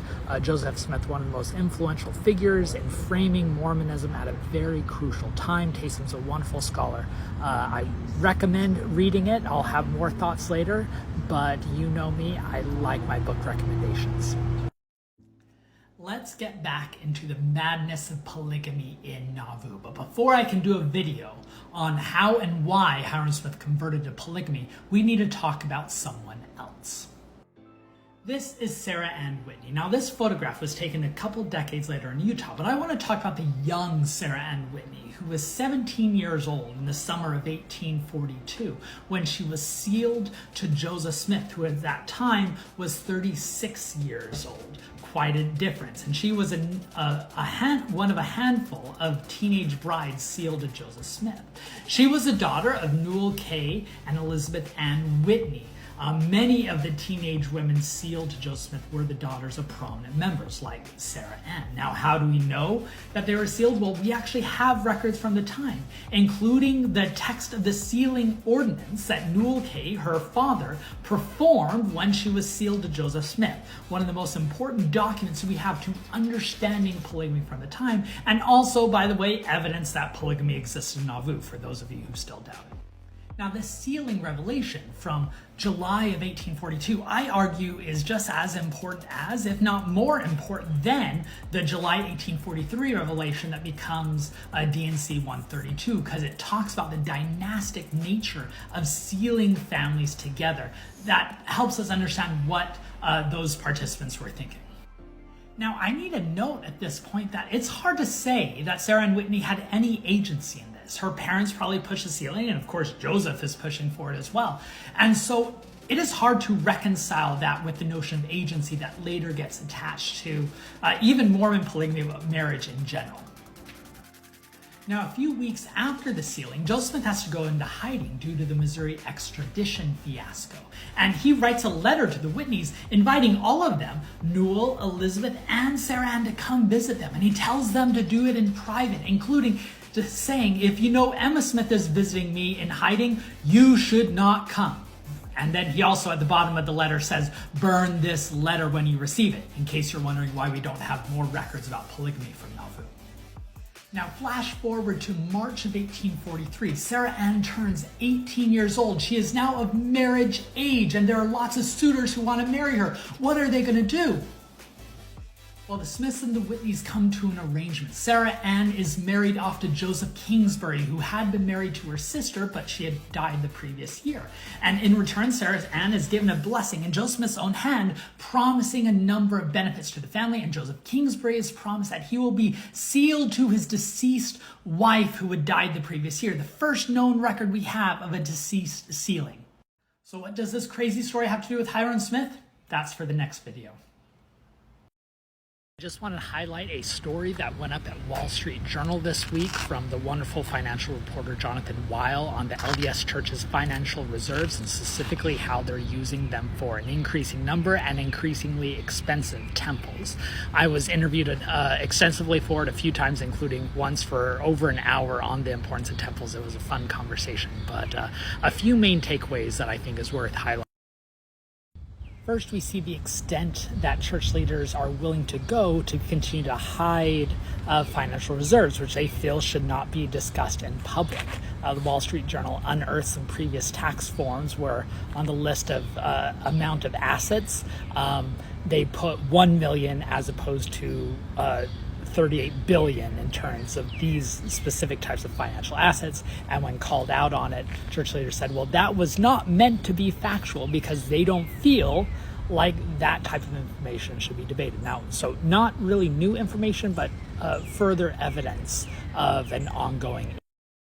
Second, we really see how much priority the church is placing on these temples, right? The old axiom of where your money is, that's where your heart is. The amount of money the church is pouring into these temples right now is staggering. Not just the number of temples, but what's going in those temples. The new Rexburg temple, Jonathan Weil was able to discover, features limestone from Bethlehem and not the Pennsylvania Bethlehem, and lumber from Ghana, and the total price tag for the temple was $70 million. And they have over 100 in construction right now. And in fact, Jonathan Weil said that one of the quotes that he got from a church leader was that we are a church and not a charity, and the purpose of the church are building these temples. Now, of course, there's lots of debate over where this money should go and what role is transparency, and all those debates are going to continue. But I think the story adds to the conversation in fascinating ways, so I recommend giving it a read. In the last video, we covered the fascinating story of Sarah Ann Whitney and polygamy in Joseph Smith and Nauvoo, but I promised that I was going to connect this to Hyrum Smith, which is what I'm going to do now. Now, if you'll remember from a previous video, Hyrum Smith hated the idea of polygamy and was leading a moral crusade to expunge what he saw as sexual improprieties in the city of Nauvoo, working with Emma Smith, not knowing that the person propagating polygamy was his own brother and prophet of the church, Joseph Smith. Now, the traditional story of Hyrum Smith's conversion, which takes place in May of 1843, where it seems like he does a 180, it comes from Brigham Young. Brigham Young said that Hyrum Smith cornered him on a street in Nauvoo, begged him, "I need to know what's actually going on," and Brigham Young revealed the word of the Lord to Hyrum, who then became like a repentant child and said, "I embrace it." That's probably Brigham talking himself up. The truth is probably a bit more complicated. So what actually do we have from the time period talking about Hyrum Smith's conversion? Well, we know the first action he did after embracing polygamy, which was being sealed to his deceased wife, Jerusha, as well as his current wife, Mary Fielding. We also know later on in August when he presented it to the Nauvoo High Council, and then when he started presenting it to others in the following months, he emphasized polygamy as a way for a man to be sealed to both a deceased spouse and a living spouse. So I think that plays a key role. Now, this is where my last video and this video come together. Because remember, when Sarah Ann Whitney had to be taken off of the marriage market because she's secretly sealed to Joseph Smith, they arrange a sham marriage between her and her former brother-in-law, Joseph Kingsbury, and in return for taking on his sister-in-law in this fake marriage, Joseph Kingsbury is promised by Joseph Smith that he can be sealed to his deceased wife.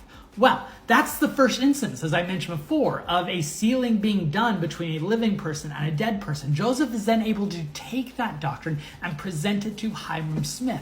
And Hyrum Smith, who loved his deceased wife and his current wife, saw polygamy as a way to undo that Gordian knot of being sealed to these two people together. So that's my interpretation, is that Hyrum Smith changed his perspective on polygamy because it was couched in a way that allowed him to be sealed to his deceased wife and his current wife, and then it's a next step to be sealed to women after that. And Hyrum then becomes one of the most vociferous defenders of polygamy, and he uses that very justification on others, which is why I think that's what led to Hyrum's conversion to polygamy in the first place.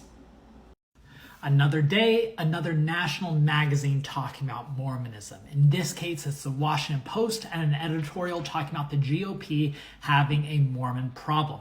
Not that the Mormon Church is moving away from conservative culture, but rather that the Mormon Church is becoming less powerful. Let's dig into it.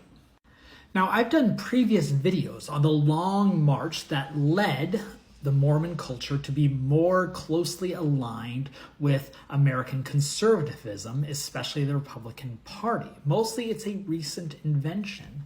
But importantly, as recently as 2008, Mormons seem not only part of the Religious Right Coalition, but a crucial member because of two things. One, the Mormon Church was growing quite quickly. And two, Mormon youth were identifying with the Republican Party much more than the youth of other conservative religious denominations. So in 2008, for example, a Mormon 20-year-old was just as likely to identify as a Republican as a 60-year-old Mormon, and that was pretty rare. But things are changing, according to this Washington Post story. First, the percentage of Americans who identify as Mormons are declining, all the way from 1.8% just a decade ago to about 1.2% now, which is pretty statistically relevant number. This goes along with the church claiming that there is still increased baptismal rates, but this factors in the number of members who are on the rolls but not active or not identifying as Mormons. And second, Mormon youth are no longer identifying as conservative at as higher rates as we saw just a decade ago. We see many Mormon youth more quickly identifying with progressive values and the Democratic Party. So where does the Mormon Church go next? So how does the church keep these young members who see affiliation with far-right MAGA-like conservatism as toxic? Well, we've seen some evidence that the church sees this as a problem. They've made statements in the last couple of years denouncing some of the far-right extremism, and just recently they denounced straight ticket voting, saying you shouldn't vote for a person based on their party, but rather than their principles. But these, I don't think, are going to be able do much good for an important reason. And that's because the driving wedge issue is LGBTQ inclusion. And the church has shown that, if anything, they're doubling down on that issue, meaning all these other points are just window dressing. So the GOP does not have a Mormon church problem because the institution is as closely aligned to the GOP as it ever has been. It has a Mormon membership problem for the issues that I've outlined.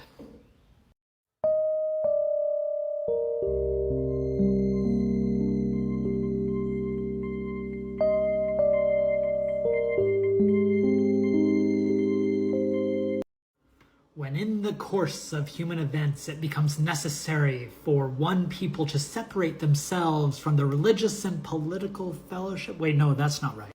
We hold these truths to be self-evident, that the Mormons, in common with all others, are possessed of certain no, this isn't right either. We, therefore, this seems on track again, withdraw entirely all fellowship, whether political or religious, with any of the American rulers, priests. No.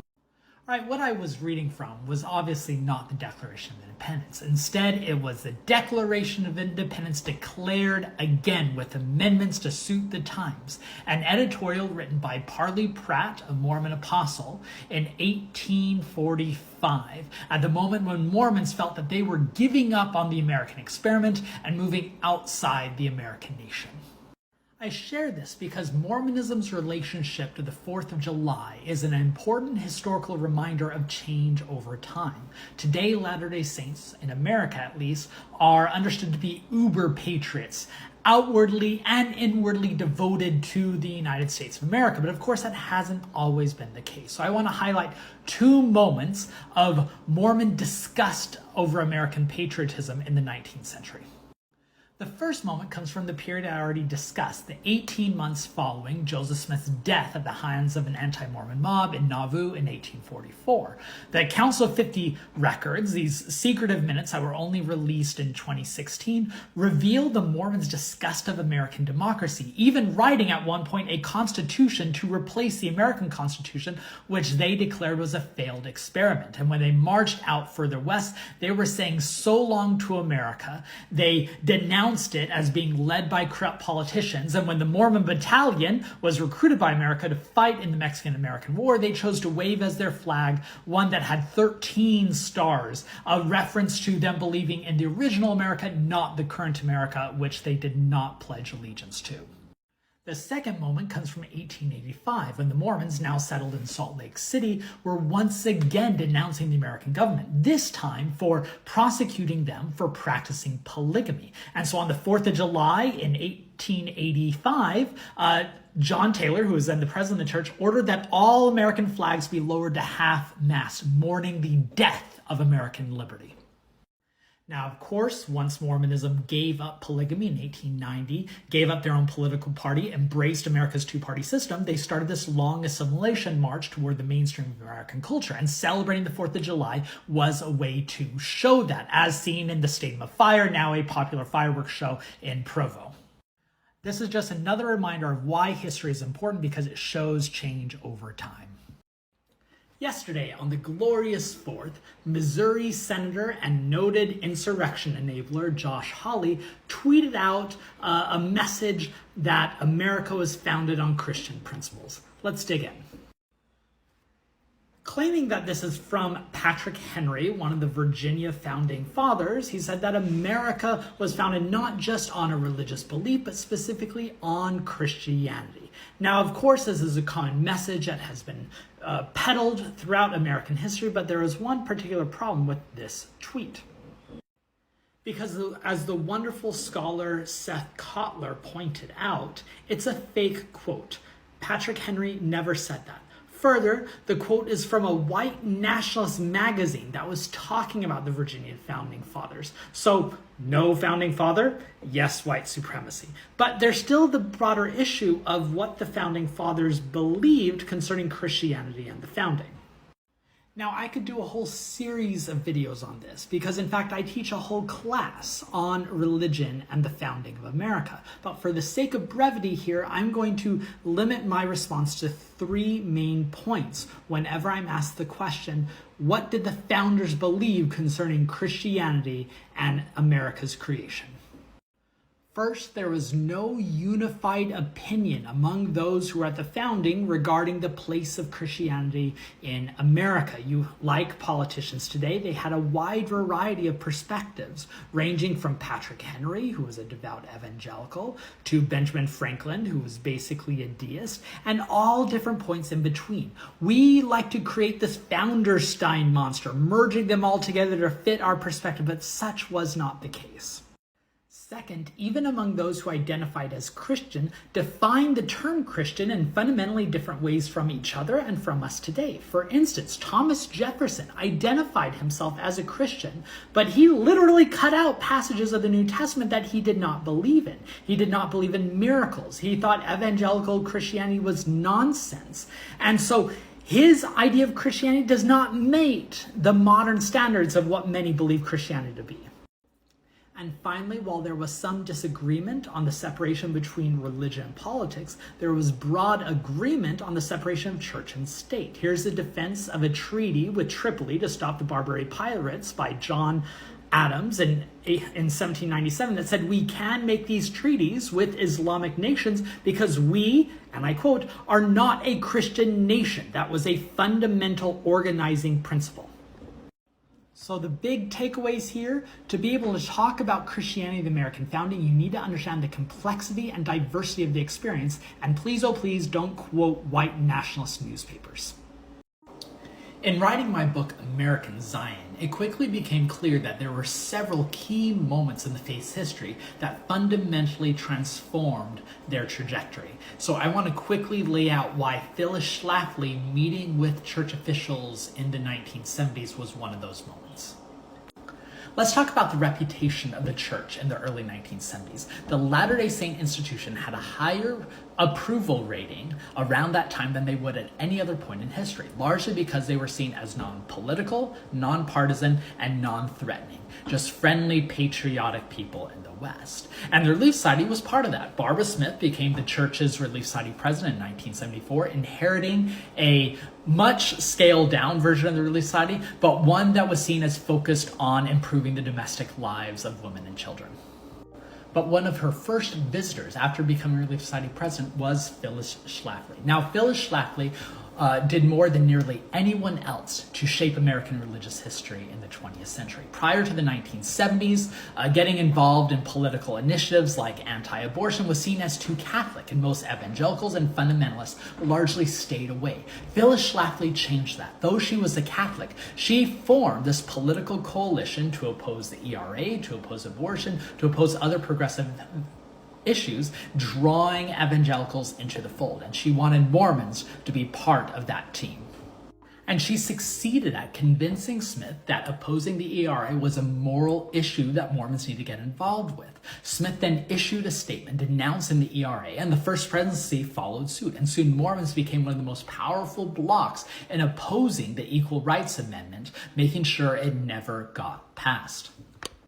Now, of course, there were many in the church who did not like this turn to political matters, notably those who supported the Equal Rights Amendment, and most prominently Sonia Johnson, the president of the Mormons for ERA, ended up being excommunicated due to her public opposition to church leaders on this issue.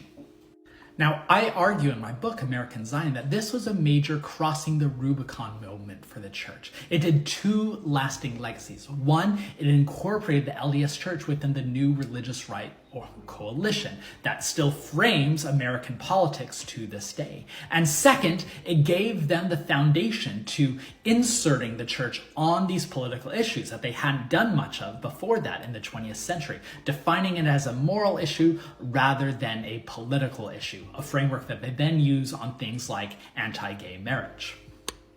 By the way, if you are interested in the Kindle version of my book, which is due out in January, pre-orders on Amazon are currently half off, which is a good way to make sure you get the lowest price possible for the book. I hate to do it, but we need to talk about Timothy Ballard, Operation Underground Railroad, and the recent movie Sound of Freedom.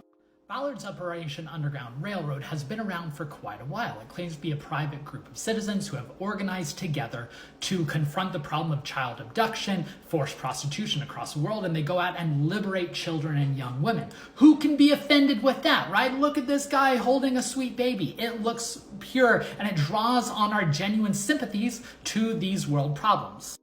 The issue is that every investigation into Operation Underground Railroad have found that at best they exaggerate their role in solving these crises, and at worst they create these fictitious solutions to these real problems, diverting attention away from the real systematic issues that are required to solve things like child abduction and forced prostitution. Now, those within Latter-day Saint circles also know Ballard based on his series of books on figures from George Washington to Abraham Lincoln to the Puritans, arguing a revisionist history that these important men in history have been influenced by the divine, but that story has been shielded by the modern academy.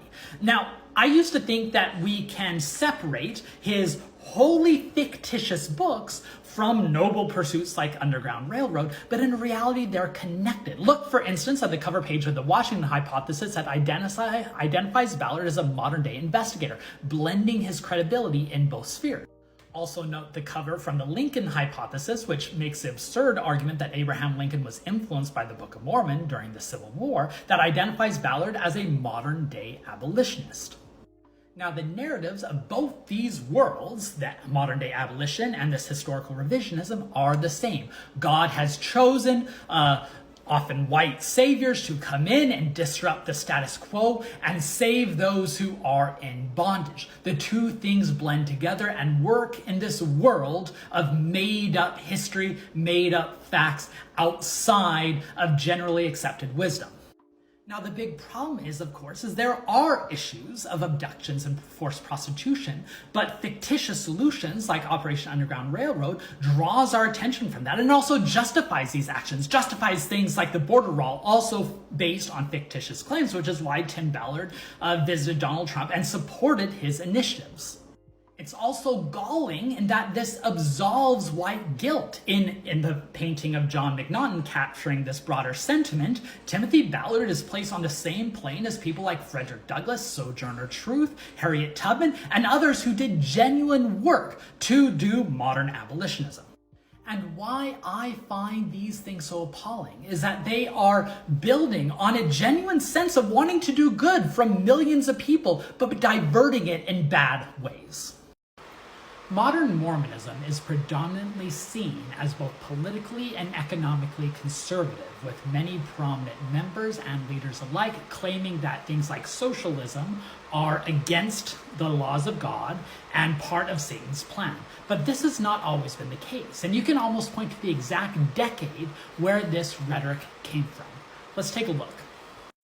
Joseph Smith's earliest revelations spoke about all believers holding all things in common, introducing what was called the law of consecration, in which all materials were shared. Now, the practices that resulted like this, united order, were infrequently practiced throughout the rest of the 19th century. And many modern day conservatives will say, well, that they were based on a sense of voluntary participation rather than coerced labor, and that's why they make the difference. We'll get into that more later. But what's important here is that the principles of collaborative cooperative union, and most importantly, critiques of individualistic capitalism, are embedded in Mormonism's earliest teachings and practices. And once Mormonism was assimilating into American culture in the 20th century, they fused this cooperative doctrine with federal intervention. And many prominent leaders, like Amy Brown Lyman, who was a leader in the Relief Society, argued that the government had a role in helping everyday citizens. And this included at the dawn of Franklin Roosevelt's New Deal in the wake of the Great Depression, when she said that Latter-day Saints should turn to the government first before religion. That's what government was for, she claimed. But 1933 ends up being a pivot point for modern Mormonism, because in walks J. Reuben Clark, a lifelong lawyer, diplomat, and politician. He was a partisan Republican and an ambassador to Mexico when he was appointed to the first presidency in 1933. And he hated FDR and the New Deal, calling it federal overreach. But let's talk about that for a second. Because there are actually many religions who denounce the New Deal as taking away responsibilities from religions and churches, and the government taking that on, as seen in this anti-New Deal political cartoon. And so the church president at the time, Heber J. Grant, ends up siding with J. Reuben Clark. He detests FDR. He denounces the New Deal, and he claims it is the devil's work. They're especially upset that a majority of Latter-day Saints support the New Deal and are taking advantage of its programs. So while it takes a few decades for their plan to be fully successful, Heber J. Grant, J. Reuben Clark, and their followers in later decades, like Ezra Taft Benson and Cleon Skousen, succeed in recrafting Mormon theology and Mormon history to emphasize the dangers of collaborative economic principles, differentiating the law of consecration and united order, and saying that it's free will that is the principle upon which heaven is founded, and modern Mormons still live in the world that idea created. Yesterday I received what are called review galleys of my book American Zion, which is an exciting moment for any author. It means you're getting closer to the finished product. But I thought this would be a useful moment to kind of peel back the curtain and talk about the publication process in general, just in case there's anyone interested in it. So my book, American Zion, A New History of Mormonism, is not going to be released until January of 2024. In fact, we don't even have the polished product of the text inside. I just got through the first round of what we call page proofs, where I go through tediously the entire manuscript and try to catch any errors and whatnot, and I'll have another round of that before it goes into final production. But when we get to this point, where we have a full draft of the manuscript in near complete form, the press likes to print what they call review galleys. Now this is paperback. While it has the official cover design on the front, it has a little watermark saying advanced review copy. On the side, this isn't what the side of the book is going to look like. It has January 2024, and on the back it just has 3 blurbs instead of what will be more blurbs, and information on how to get more contact info on the book.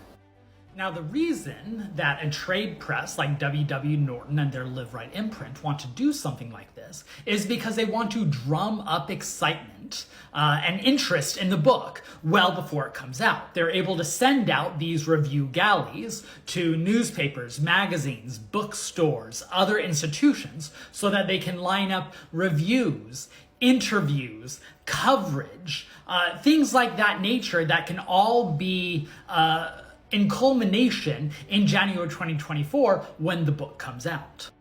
So if you ever wonder how Outlets like the Wall Street Journal or Washington Post are able to post reviews of books that are just coming out. How on earth did they read it so fast? It's because they have these advanced copies, typically several months in advance. I'm especially thankful for 3 wonderful and generous scholars who provided what we call blurbs, kind of endorsements of the book, at this very early stage that then go on this advanced galley. And now that we have these advanced galleys, we'll send those out to other potential blurbers, so you'll see more endorsements appearing on the final book. So what this all means is that we are inching closer to that grand, long-promised day of January 16th of 2024, when my book, American Zion, A New History of Mormonism, will be released. I'm so excited to have more people actually read what I've been working on for several years, an attempt to craft a narrative of how Mormonism came to be, and how that development can tell us a lot about American history writ large. If you have any other questions about the book or the production, please let me know. I'd be happy to answer. Last week I did a video on why it is difficult to take seriously the claims coming from Tim Ballard, the dude seen here as if auditioning for the next Amazon Prime series dedicated to massaging the egos of middle-aged white men who want to save the world. Ballard, since fired as the director of Operation Underground Freedom, has written a number of history books that I argued were representative of the bigger problems. I want to do a quick video on why his books are so problematic and how they feed into this broader narrative of conspiratorial truths. I'll start with his book, The Washington Hypothesis. In this book, Ballard argues that Washington was visited by angels while at Valley Forge, and that one of those angels were none other than Moroni, teaching Washington the truth, providing him the inspiration to eventually win the Revolutionary War. Now, I can't even begin to tell you the problems with this book, but let's start with the fact that the account that details George Washington's visit with angels, which by the way never mentions Moroni, that's just Mormonizing the narrative, was based on an account that Tim Ballard doesn't even clearly understand. As the wonderful historian artist Parshall wrote at Keep Up Pitchin' In, the account was an allegory published in nearly a century later and was clearly meant to be fiction that Tim Ballard, because he doesn't have historical training, took as historical fact. That is just the tip of the iceberg of why that theory is nonsense. Then we have the Lincoln hypothesis, in which he argues that Abraham Lincoln was inspired by reading the Book of Mormon, which taught him the truths of human equality and led to the Emancipation Proclamation and eventually victory in the Civil War. Now again, there is a laundry list of problems with this, but I'll even start with the lowest hanging fruit. We don't know that Abraham Lincoln checked out the Book of Mormon for the Library of Congress. Someone did it for the White House, and therefore it was under the name of Abraham Lincoln, so it is quite likely, in fact, that it wasn't even Abraham Lincoln who requested the book. He had eclectic interests, and he likely never even touched it. And then we have the Pilgrim hypothesis, in which he draws from white Christian nationalist discourse to say that the Pilgrims were bringing over not only theological truths, but lineages that of course fit into an ethnogenesis sense of divine approval. Now, of course, it's important to note that Ballard is drawing from a wider evangelical discourse, where evangelical historians like David Barton are baptizing the past to try to highlight Christian emphases that aren't there. So just think of the sheer hubris of claiming that all these historians over centuries writing thousands of books have not only gotten these popular figures wrong, but fundamentally wrong. That's hogwash. That's conspiratorial thinking. This comment was on my recent video about the historical fallacies of Tim Ballard's books, specifically the preposterous idea that Abraham Lincoln was influenced by the Book of Mormon.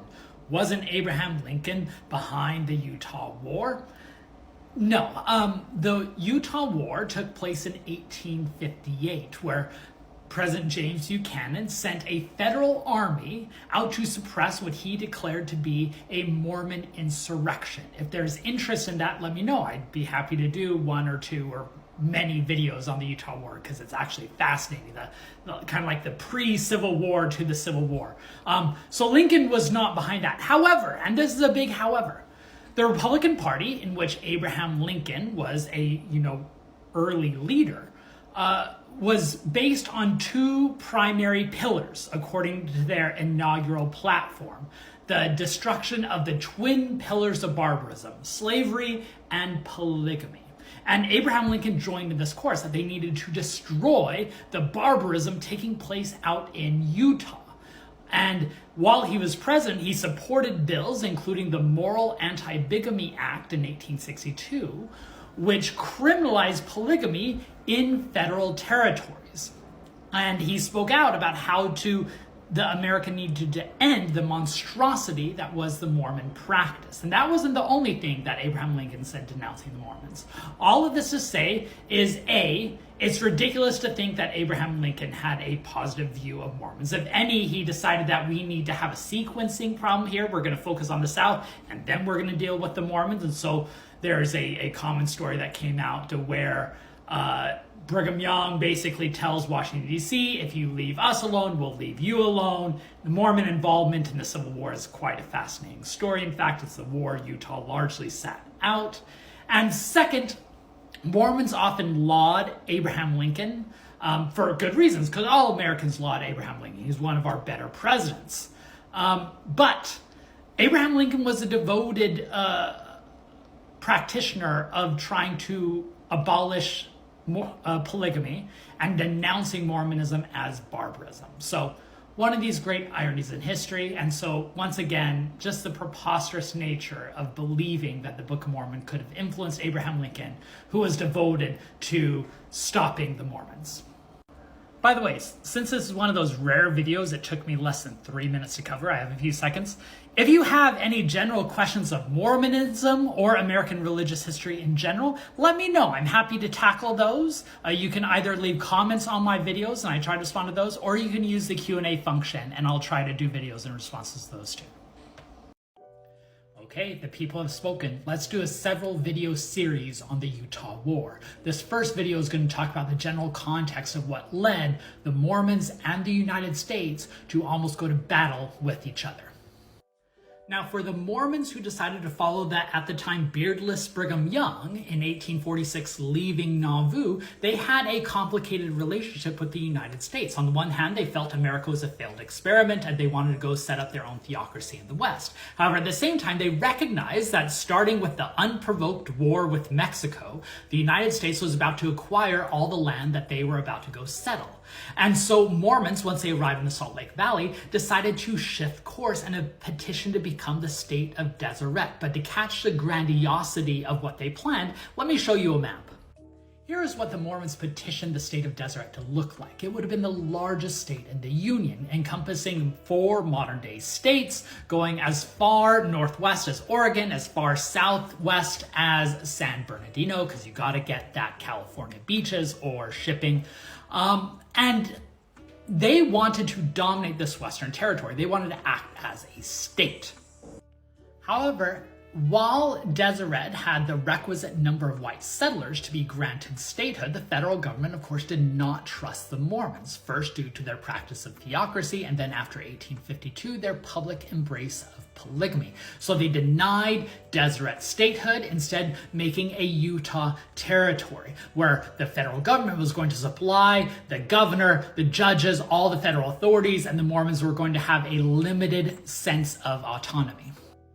The one point of acquiescence was that the federal government allowed Brigham Young to serve as a territorial governor. But relations between Utah Territory and the federal government were never on good terms. Brigham Young and the Mormons tried to exercise more local autonomy, and the federal appointees, of course, did not trust the Mormons, and they would denounce the polygamists, they would offend the women, and so forth. So it's leading to a crisis.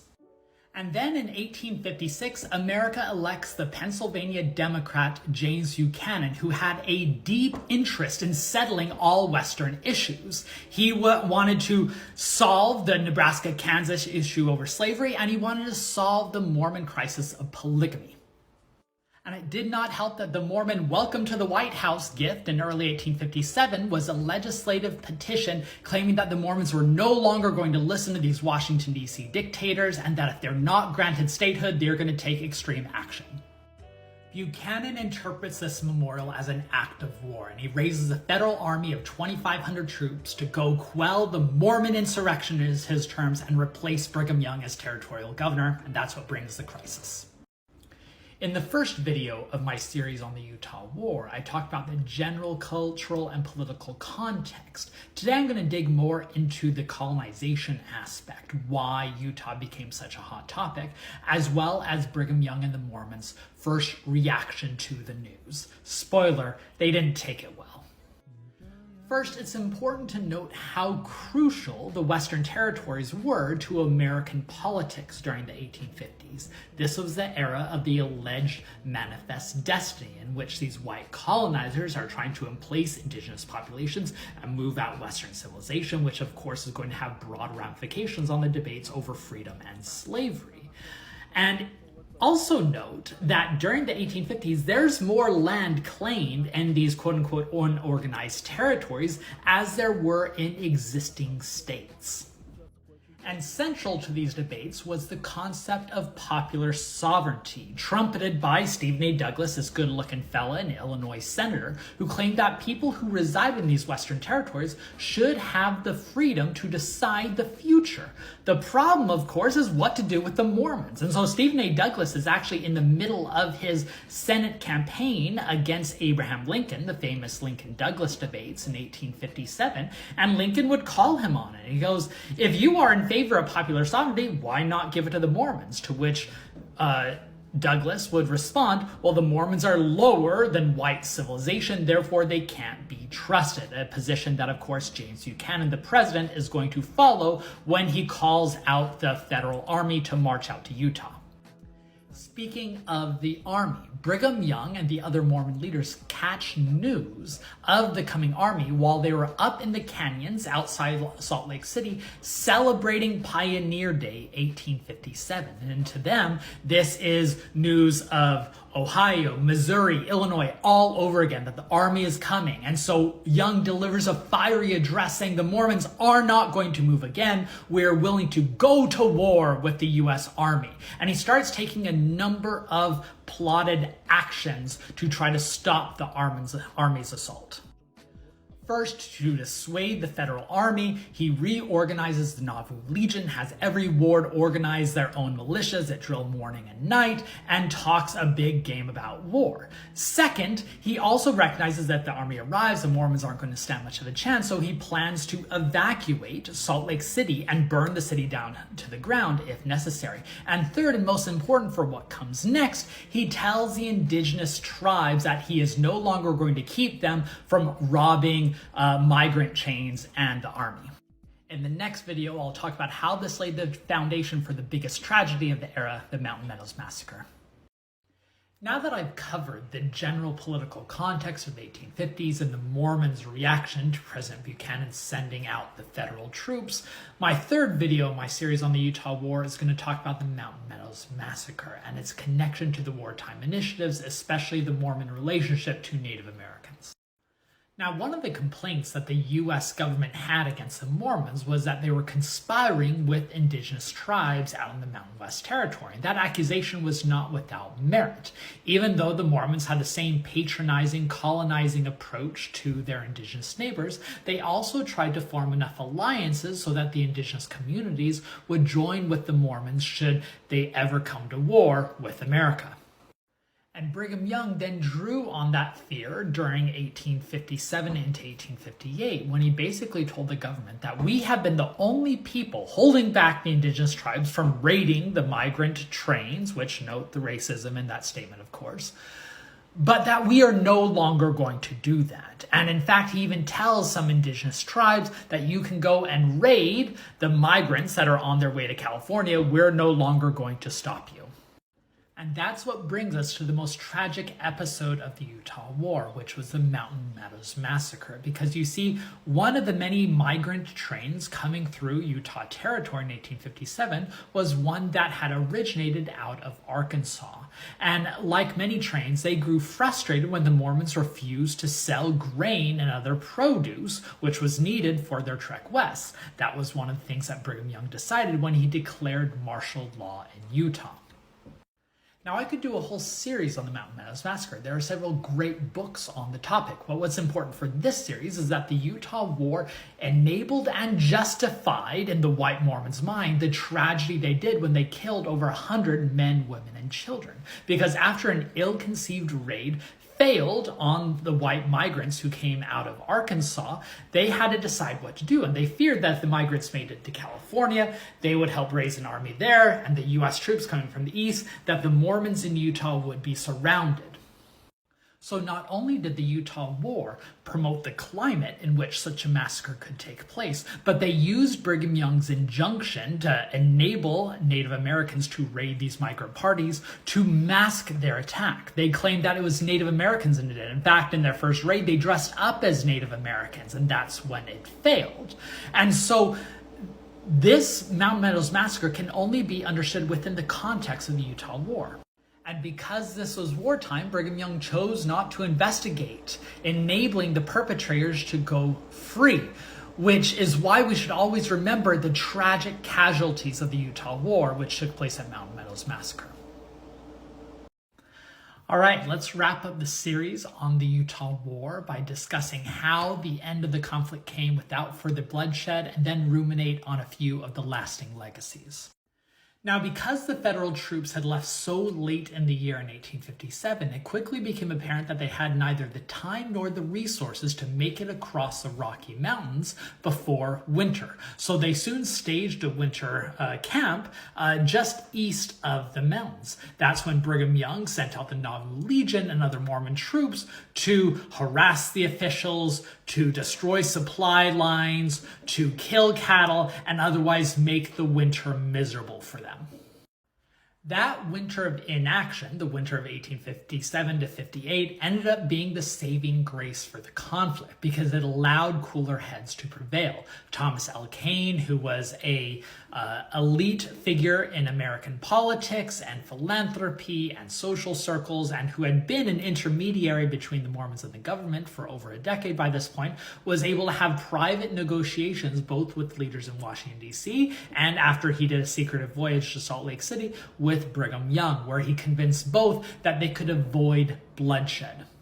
So Brigham Young agreed to allow the new federal appointees to take over the territorial governorship and the superintendent of Indian affairs, as well as to welcome the new federal authorities. And the federal government, in return, agreed to grant amnesty to Brigham Young and all the others who had raised an army to fight the U.S. militia. But before things fully ended, Brigham Young, in a show of solidarity, had all saints who lived north of Provo to migrate south so that when the troops arrived in Salt Lake City, they arrived in a ghost town. And then, of course, there's the issue that with the coming of the Civil War, James Buchanan and national politicians recognized that they needed to turn their attention elsewhere, which also helped the end of the Utah conflict. So what are the lessons of the Utah War? Well, first, I think we should recognize that this is part of a broader pattern where rhetoric and reality rarely match. The Mormons were willing to threaten the government with war, but in the end, they were willing to cool down and talk negotiations. Second, Brigham Young was no longer governor. Mormons lost a sense of autonomy. Now, from that point on, they recognized they were going to have to work within the U.S. political structure. And three, the big casualties, of course, were the innocent men, women, and children who died at Mountain Meadows. But let's close the series with a twist, shall we? One of the unexpected consequences of the Utah War was when the Mormons heard about the coming federal troops, there were rumors that they were going to find somewhere else to settle, perhaps even the Russian-controlled Alaskan territory. Word of this reaches Russia, and that's what starts the eventual negotiations that lead to the United States annexing Alaska. There's been a lot of attention this week to the new Florida state teaching standards, and with good reason. There are a number of elements within these new standards written by a committee largely comprised of non-historians, and for the agenda of the Florida Governor Ron DeSantis's anti-woke initiative that deserve a lot of investigation. One of these that I want to highlight and dig back a little bit is this one, the provision that students must be taught the number of duties and trades performed by the enslaved laborers, and specifically that teachers are to instruct students that slaves develop skills which in some instances could be applied for personal benefit.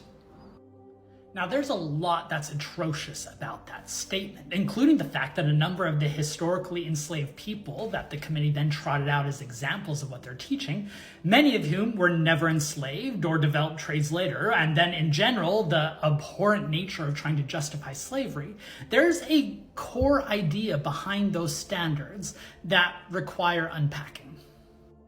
This is James Baldwin, one of the greatest thinkers America has ever produced. Baldwin argued that most white Americans are unable to confront the racism of our past because white supremacy is America's original sin. And like most Christian doctrines that have been appropriated in Western culture, people don't want to address the original sin. It is the third rail. So we do everything we can to avoid talking about it. Most notably, with talking about slavery, we try to find ways that absolve the deep guilt that's inherent from it, like claiming that there are trades and skills that some of the enslaved might have benefited from. And it goes even deeper than that, because Baldwin argues that white Americans refuse to address that founding sin because they don't want to admit what is otherwise clear, that white supremacy has permeated American history. They look at the inequalities in the world around us, and they're forced to either choose that white supremacy has proved a founding role in American culture, or we can create these fictitious paths in which slavery provided benefit for the enslaved, that slavery brought Christianity to the Africans, that African Americans were granted freedoms and equality after the Civil War, and that therefore they fail on their own, which is why we still have systematic inequality in society. Anything they can come up with to avoid facing the core, hard facts of white supremacy. But until we do that, until we face it head on, we're just going to be flailing in the dark and having horrible, nonsensical standards like those we're seeing coming out of Florida.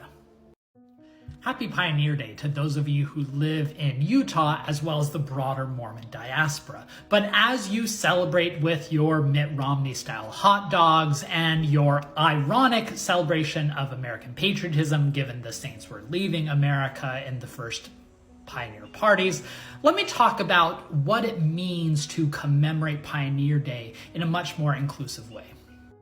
Now, while everyone knows it was July 24th that Brigham Young entered the Salt Lake Valley and declared it the place, the advance party actually featured several men entering the valley a few days earlier. Included in that batch of men who arrived in Salt Lake Valley before Brigham Young was Green Flake, an enslaved man who was enslaved by James Madison Flake. While James Madison Flake was not part of the advance pioneer party, he had loaned Green Flake to Brigham Young to go out and help with the manual tasks, as well as to prepare land for James Madison Flake, who's going to arrive the next year.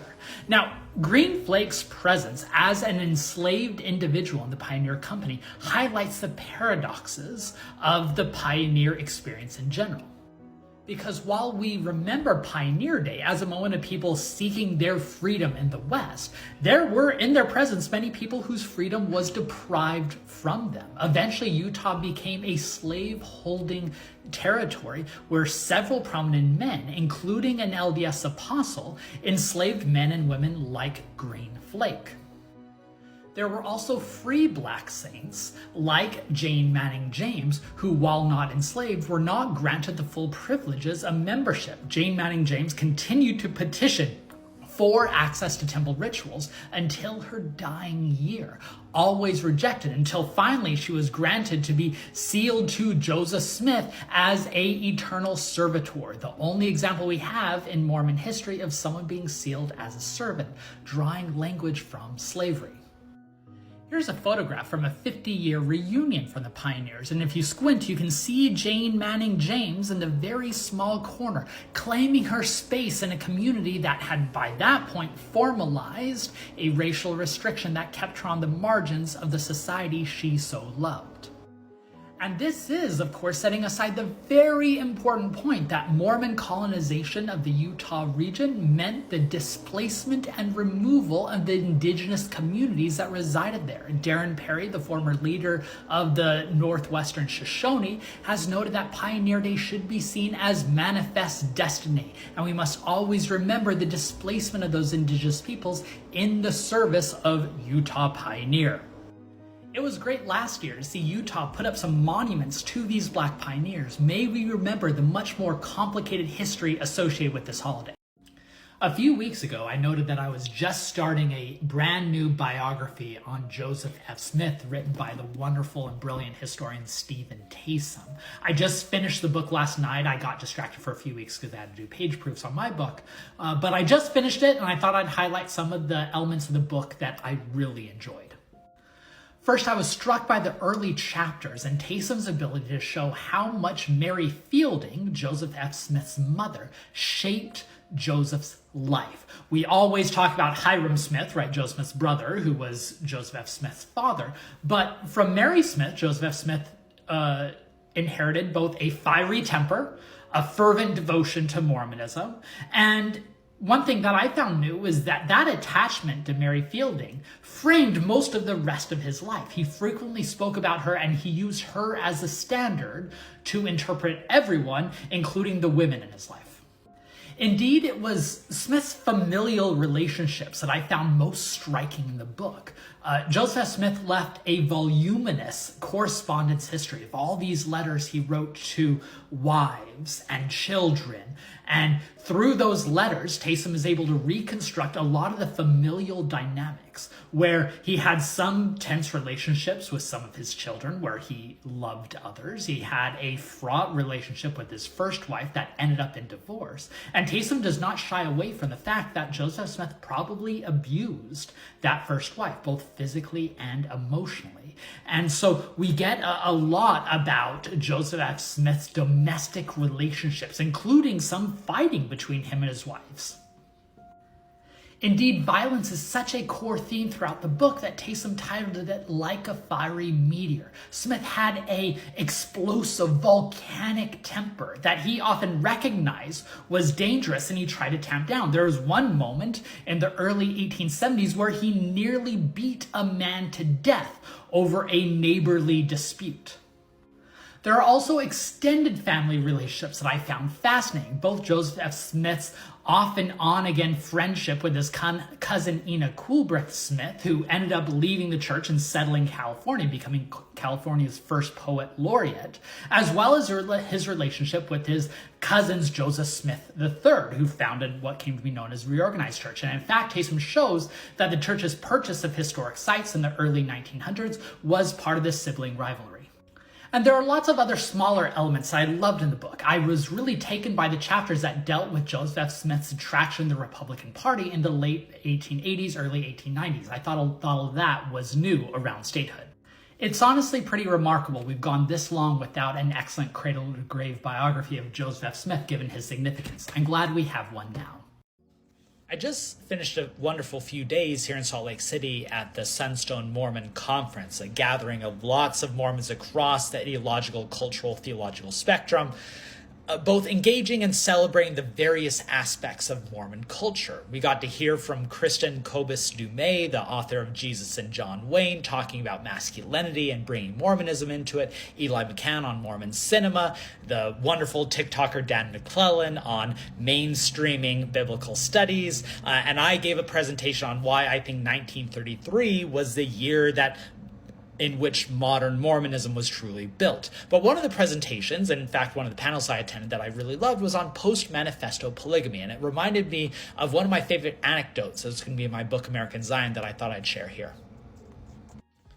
First, a little bit of context. In 1890, after the federal government had been placing increasing pressure on the LDS Church to renounce polygamy, Wilford Woodruff, who was the church prophet at the time, issued what came to be known as a manifesto, stating that the church would no longer practice plural marriage and would abide by the laws. And this became known as the tipping point. Right after 1890, Mormonism slowly moves toward what it is today. The history, of course, is much more complicated, as many continued to practice polygamy long after. In fact, just a week after the manifesto was publicly announced, the president of the Quorum of the 12, Francis Lyman, officiated over another polygamous sealing to a couple as they rode around Salt Lake City as a carriage, just in case you wondered how long it took for that practice to resume. Flash forward to 1904. By that time, a Mormon apostle by the name of Reed Smoot had been elected to the U.S. Senate, and that prompted a federal inquiry on the rumors that Mormons were still practicing polygamy. So Joseph F. Smith has to issue the Manifesto number 2, saying, hey guys, we really mean it this time. Hint, there are some who didn't really mean it, and even though the church starts cracking down on plural marriages even more, there is still a perpetuation of the practice.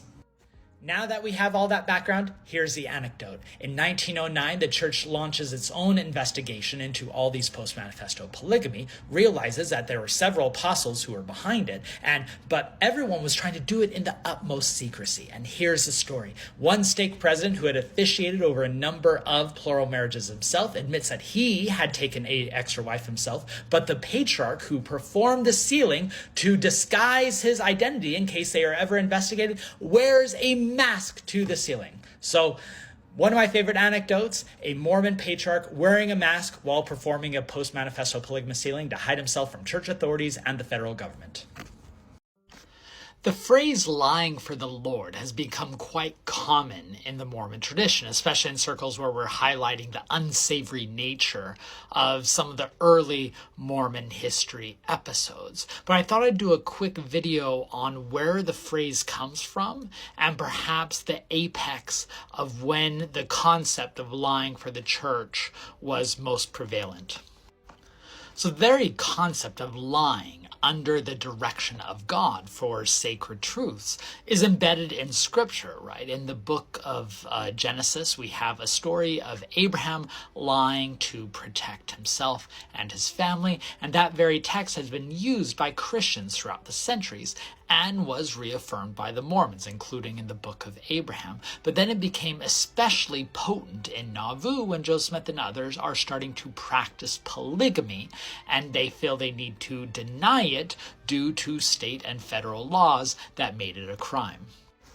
But the lying for the Lord mantra reached its zenith during the 1880s when the federal government increased its prosecution on the Latter-day Saints. In fact, I believe the underground, as we called the 1880s, when church leaders and many church leaders went into hiding, and the federal government exerted immense manpower in prosecuting in a moral quest rarely matched in American history. That's one of the great stories of America, of two different morals fighting against each other, because lots of LDS leaders felt they had to lie to protect themselves and their families from these investigations into polygamy. There's a letter from Wilford Woodruff that I quote in my upcoming book where he tells his wife, should you ever be arrested, you should tell the truth, but tell as little of it as possible. The degree to which Latter-day Saint leaders and members alike try to evade federal investigation is quite astonishing. They had code names, written ciphers, hideaways, false doors in their bedrooms so that they could hide. But they recognized the dangers from this. One church leader, a guy by the name of Charles Penrose, once wrote in 1887 that the, quote, endless subterfuges and prevarications which our present condition impose threaten to make our rising generation a race of deceivers. That's how much they feared. And the legacies from that underground period that climaxed in the manifesto in 1890 casts a large shadow in Latter-day Saint history. I don't know, maybe I'll do a series on the underground someday, because I promise it's one of the best untold sagas in American religious history. So I'm in the middle of moving into a new office because my last one ran out of shelf space, and I always need more shelf space. And thankfully, this place has walls of books all the way around. But I thought I'd answer this question of my presentation at Sunstone last week, focused on why I think 1933 was a major turning point in modern Mormonism. This is a key theme of my book, so let me unpack for a second. Now, one of the most important jobs for a historian is to not only show how we got to this point we are today, but how we didn't get to other points along the way, because history is not a predetermined march toward the present where everything seemed destined to be where it is now, but rather history is the composite of all these different trajectories that could have been taken or roads less traveled. And so one of the things that I try to do in my book, American Zion, is highlight certain moments where if the church and leaders and members would have taken a different direction, the whole church tradition would have resulted in a very different way. And one of those hinge moments, I argue, is 1933, because in the decades leading up to that, there were multiple possible trajectories for Mormonism. After they renounced polygamy in 1890 and then really renounced it a couple decades later, there were members, influential members and leaders who were trying to push the church in various directions. And I highlighted 3 examples in my presentation. In the intellectual sphere, I highlight Franklin Harris, who was president of BYU in the 1920s and 1930s, who was trying to push Mormon academic engagement into the modern world, sending his teachers to be trained at the University of Chicago and other places, and believing that the church should not be afraid of academic discourse specifically on the topic of religion. I also talked about Amy Brown Lyman, who was a prominent Relief Society leader who not only pushed for secular and social reform, but represented a democratic ethos or collaborative economic approach that supported things like Franklin Roosevelt's New Deal, and how she represented many Mormons who supported that type of politics. And then there were the proto-fundamentalists, those who believed that Mormonism should return to its roots, and they created this shadow church within the church of polygamists who retained some type of LDS affiliation while embracing the principle of polygamy. And then I highlighted how J. Reuben Clark's call to the First Presidency in 1933 addressed all 3 of what he saw as challenges of the faith, and created what I argue is the modern LDS institution, which is much more centralized, much more fundamentalist in terms of cultural issues, against academic discourse of religion, and trying to expel all the polygamists. That's the gist of my presentation. Let me know if you have any specific questions. Otherwise, I'm getting back to unpacking my books. Hey y'all, really quick, September of 1993 was one of the most climactic moments in modern Mormonism, when a series of prominent intellectuals, scholars, and feminists were disciplined in a ecclesiastical purge that came to be known as the September 6th. I'll do a video on the September 6th later on as we get closer to the date. But this Sunday, Dialogue, a Journal of Mormon Thought, is hosting a panel with 5 scholars, including yours truly, as well as people who are far smarter than me, talking about the event, its context, its meaning, and its lasting legacy. It's based on a forum that's going to be published in a forthcoming issue of Dialogue. Link to the Zoom registration. It's free. It's 6 p.m. Mountain Time on Sunday. You can sign up for Zoom. It's in my link tree on my profile. I hope many of you will tune in. I've spent a lot of the last couple of days going through various online forums about Mormonism. And one of the things that I have noticed is that there's a lot of gender analysis going on, but not many women's stories being told from the past. And so I wanted to do a series that focused on important Mormon women from the past that you should know. I just wanted to do a shout out to my friend, colleague, and fellow scholar who's also from Blackfoot, Idaho, Amanda Hendricks Komodo, who just started her TikTok account, does wonderful scholarship, and is now starting a series on stories of Mormon women from the past that I strongly recommend. So go follow her, go order her book, read her work, and she's great. It's wonderful to have another Mormon historian on TikTok. Also, Amanda once made fun of me for doing a TikTok video while wearing a sleeveless shirt, so I figured I'd do this recording right after getting back from the gym. I just wanted to say that the fact that the governor had to reach out to the Latter-day Saint Church to confirm a statement regarding salacious allegations against a far-right figure tells you quite a bit about Utah politics. So we all lie to ourselves in a variety of ways, but the greatest lie that I often tell myself is one that I do whenever I'm on an airplane like I was early this morning. And that's a moment when I'm about to maybe nod off to sleep and I don't want my phone to slide off my lap, so I put my phone in the pocket in front of my seat, but I'm terrified that I'm going to forget it. And so I try to station it so it's positioned at the very top so I can easily see it and pull it out. And that's the lie itself. The lie that I could land on the plane and that I would get up and leave without grabbing my phone.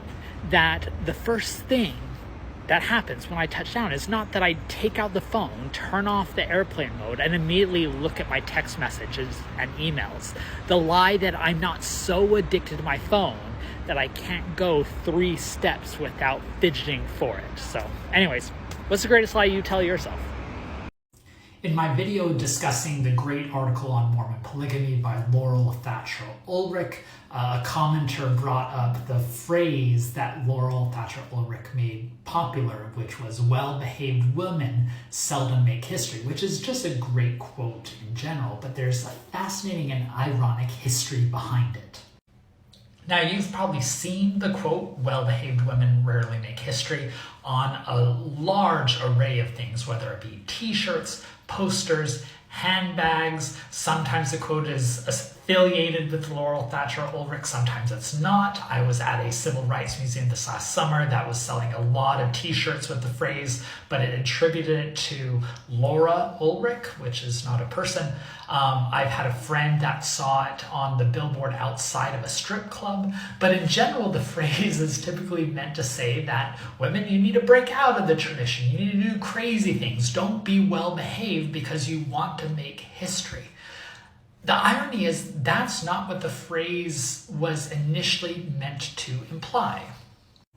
Now, in a 1976 article, Ulrich mentions this phrase for the first time. It was about housewives in colonial New England, and she was indicting historians for not paying attention to average, everyday living experiences of women. The full quote is, "Well-behaved women seldom make history. Against antinomians and witches, these pious matrons had little chance at all," meaning that historians always focus on those who are doing the more non-traditional things, the Anne Hutchinsons, the witches, those who are competing with orthodoxy. But she's actually telling historians, you need to spend more attention on the, average women too, to recreate their full lives.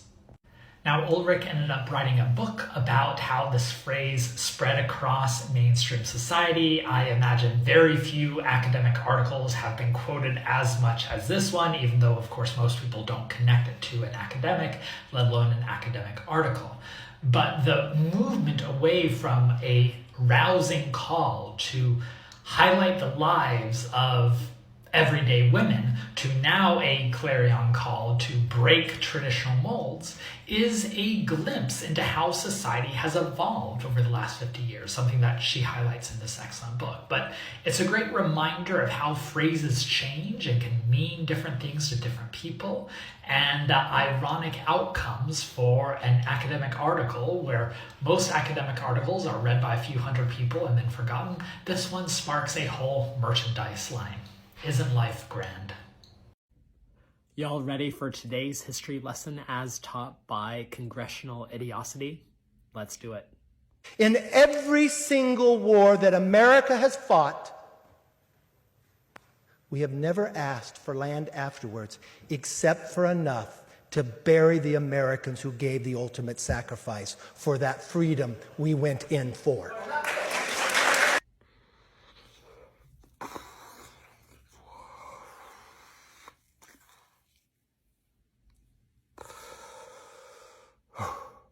Okay.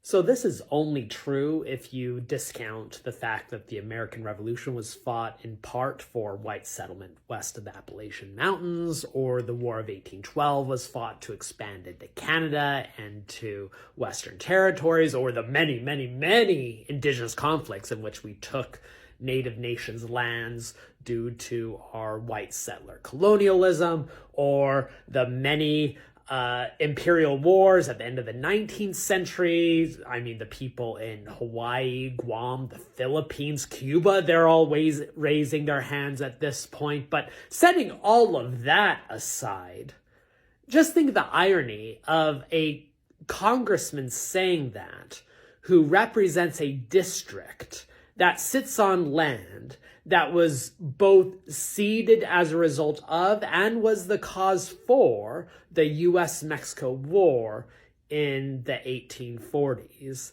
And you'll get just a smidgen of the hint of the irony that is represented in the idiocy of Kevin McCarthy's statement. But again, beyond the sheer stupidity and ignorance behind a statement like that, it reflects a much larger ideology at the heart of American nationalism and exceptionalism that smooths over the truth that our history has been paved over violent conquest and colonization, taking stolen land that is then worked on by stolen labor in order to create this myth of America being built on the principle of liberty and freedom. As you can probably guess, one of the greatest moments in an author's life is when they get to hold their book for the first time. And look what I got from W.W. Norton today. I'm excited.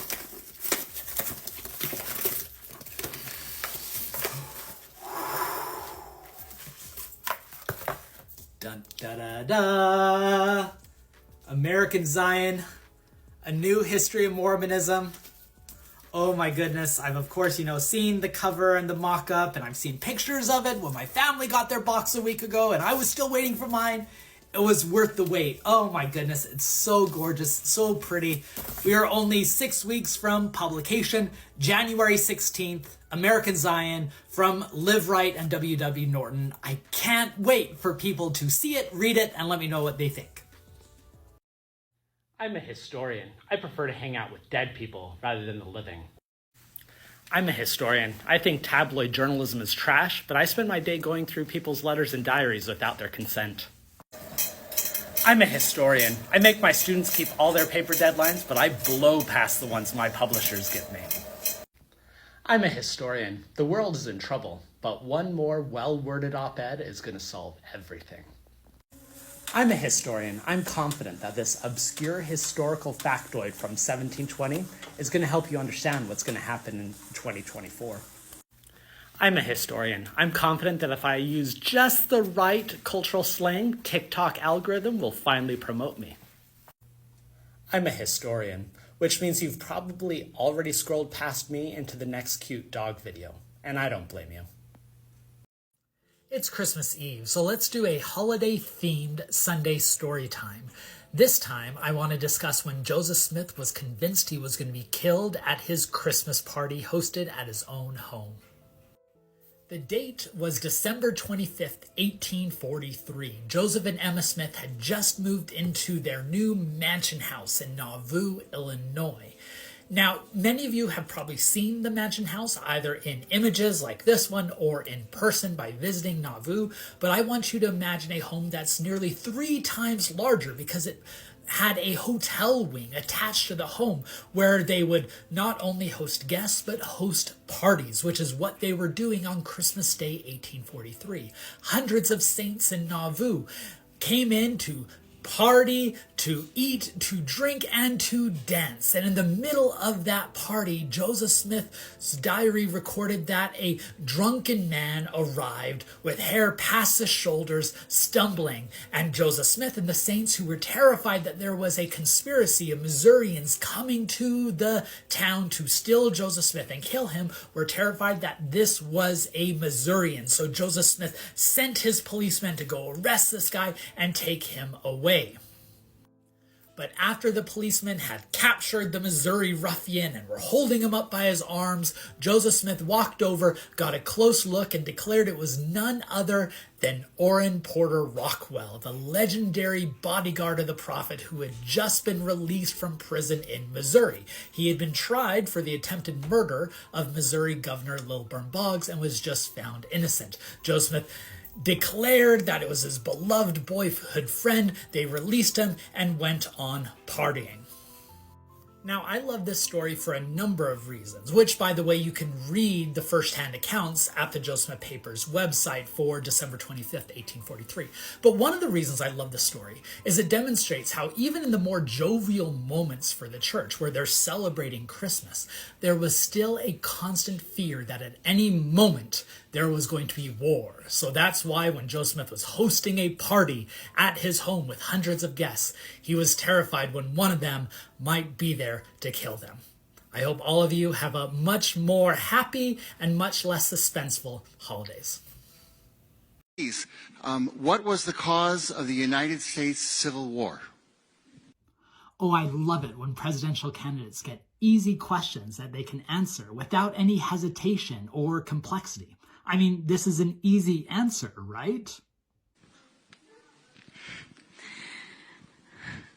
Well, don't come with an easy question or anything. I mean, I think the cause of the Civil War was basically how government was going to run, the freedoms and what people could and couldn't do. What do you think the cause of the Civil War was? Slavery. The answer is slavery. So, it's a bit dispiriting as a historian that we still can't get this basic question right.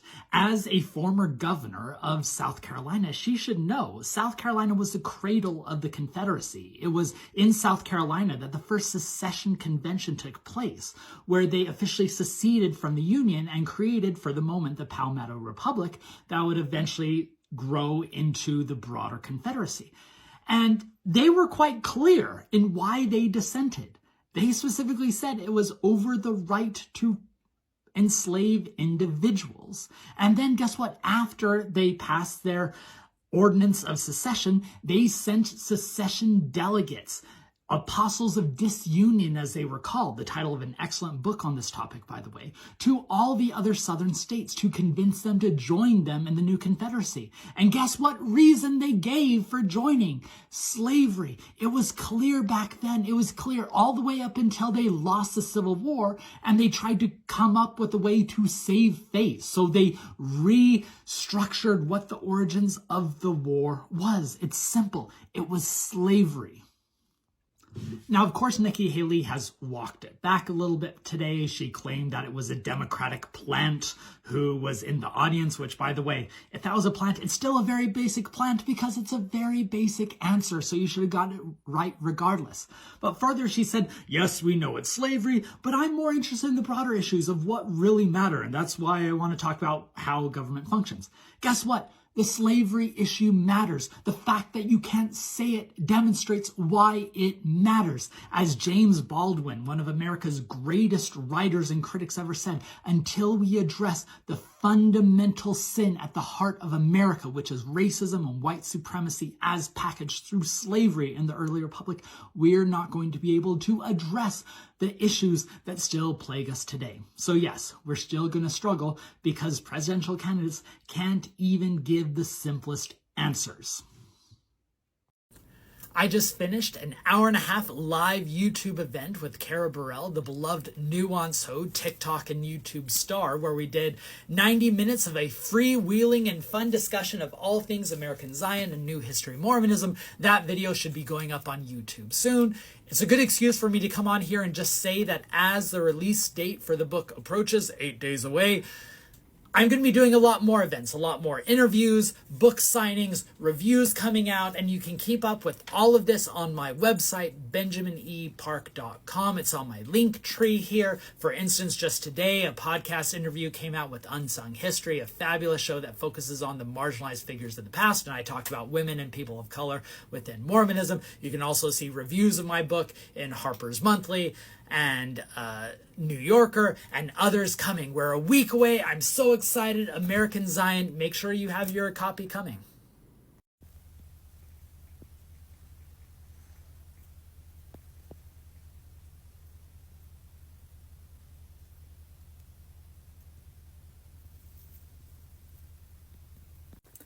Now, it's the dream of any historian to just have anyone read your book, but to have a full feature on your book in a newspaper, especially a significant newspaper like the Salt Lake Tribune, is really beyond comprehension, and I'm truly grateful and humbled by it. And it feels especially relevant given how important the Salt Lake Tribune has been to Mormon history over the years, and also for the feature to be written by Peggy Fletcher Stack, who is a historical titan in herself. Anyways, you can go read the coverage of American Zion, A New History of Mormonism, which is out on Tuesday and is featured in the Salt Lake Tribune today. Hey, all you folk in Utah, I am coming to your state this week to discuss my new book, American Zion, A New History of Mormonism. On Thursday, January 18th, I will be at Benchmark Books in Salt Lake City from 5:30 to 7:30, and I'll be speaking at 6 o'clock with a Q&A. And then on Saturday, January 20th, I will be in Provo at Writ and Vision for an event from 7 to 8:30. It's going to be a lot of fun. I'll be signing copies of my book. I hope to get to know all of you, and I hope to hear some of your feedback on the book. It's out in the world. So Utahns, I hope to see some of you in Salt Lake City on Thursday, January 18th, or in Provo on January 20th. Hey everyone, just a quick note that today, January 2nd, the Monday, at 1 p.m. Mountain Standard Time, I will be participating in an online seminar titled Believers and Skeptics in the Writing of Mormon History. It was put together by the wonderful historian and fellow TikToker Amanda Hendricks Komodo, also featuring the great historians Lindsay Hansen Park and Brian Buchanan and Micah Chang. It's going to be a lot of fun. This is a topic that I often talk about with people, the difference of writing about Mormon history from a scholarly versus a devotional versus a critical lens. What does it mean to be historians of a faith tradition that is still alive, that has many stakeholders? It's going to be a lot of fun. There will be some Q&A. So again, today, Monday, January 22nd at 1 p.m. Mountain Standard Time, I will put the link in my link tree. It's free and it's on Zoom. Tune in. There are few more exciting days in the life of a book nerd than when you receive a book you have long been anticipating. And today is one of those days. I just received my copy of Chosen Path, a memoir by D. Michael Quinn, published by Signature Books, who did a phenomenal job with the design. Many of you who follow me already know who D. Michael Quinn is. Hell, I edited a volume focused on Quinn's life and legacy. But for those who don't, Quinn is one of the most consequential figures in modern Mormonism. Not only was he a prominent historian, but his personal life intersected with a number of the key tensions of the Latter-day Saint faith. He was gay and he was closeted for a large portion of his life until he came out. His revisionist scholarship challenged traditional narratives and was deemed a threat to the church, resulting in his excommunication. His Chicano heritage did not really fit a white-centered society, and so he fled from his Hispanic pedigree. And so if you're interested in notions of gender and sex and intellectual freedom and race, Quinn's life is quite a crucial prism through which to view modern Mormonism. And this is a searing and intimate and revealing and moving account of Quinn's life from boyhood, coming to grips with his sexuality, to his time at BYU, and a time when the history department chair had spies following him into gay clubs in Salt Lake City, to his excommunication. It is a fabulous and readable memoir that I strongly recommend. It's now available. I suggest go out and getting a copy, and if you're like me, you will stay up late in the night reading it. Happy reading. Just in case I have anyone watching my videos who live in the DC area, my American Zion, A New History of Mormonism book tour is coming to DC this week. I will be speaking at George Mason University in Fairfax on Thursday, February 1st at 4 p.m., at Georgetown University on Friday, February 2nd at 11 a.m., and then at the Lost City Books bookstore in Washington, D.C. on Friday, February 2nd on 7 p.m. Given my love for history was sparked when I was a missionary for the LDS Church in Washington, D.C., this feels like a bit of a homecoming for me. And D.C., of course, has played a crucial role in Mormon history. So if you're in the area, I'd love to see you. I'll be talking about my book and talking about Mormonism, and it should be a lot of fun. Hey everyone, just a quick note that my new book, American Zion, A New History of Mormonism, is now available in audiobook. It was just released in that format today, and I know many people, including myself, consume a lot of new books while commuting or at the gym or whatnot. So I'm really excited for it to be out in audio form. I will say I haven't listened to the audio version yet. I'm interested in hearing how the narrator, who is a really good narrator, but I'm really interested in how the narrator pronounces a lot of Mormon terms. I can at least say that he pronounces Zion the way that is common in Mormondom, Zion, rather than the way that's common elsewhere, Zion, although it'll be left to see how he pronounces other things like Nephi or Nauvoo. In fact, it reminds me that it can't be worse than the audiobook for my book, Kingdom of Nauvoo, which pronounces all the Mormon words right except for one, Nauvoo. Anyways, to whet your appetite, what's following are the final 2 paragraphs from the epilogue, which I excerpted from the audio version. I hope you enjoy, and if you enjoy it, go ahead and read it or listen to it. The story of Mormonism in America is the story of the changing parameters of American religion. The faith founded by Joseph Smith tested the boundaries of religious liberty socially, as when his followers were evicted by a state-licensed mob; legally, as when polygamy clarified the judicial limits for religious practice; and politically, as when modern saints worked with the religious right to define national values in an age of partisan fracture. Their history reveals the deep and persisting power that religion wields in American culture, for good and ill.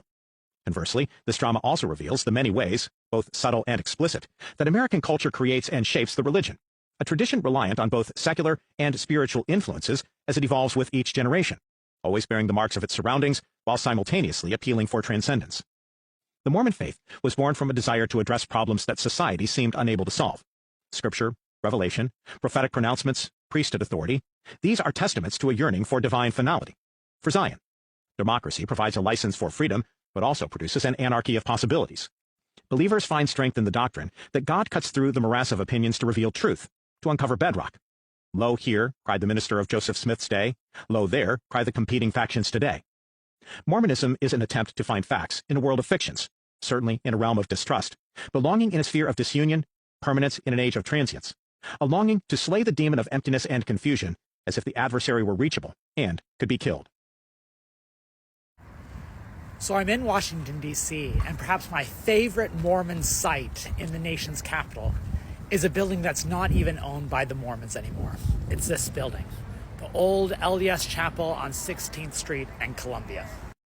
Built in 1932 and 33, this was the first chapel the church had built east of the Mississippi River in nearly a century.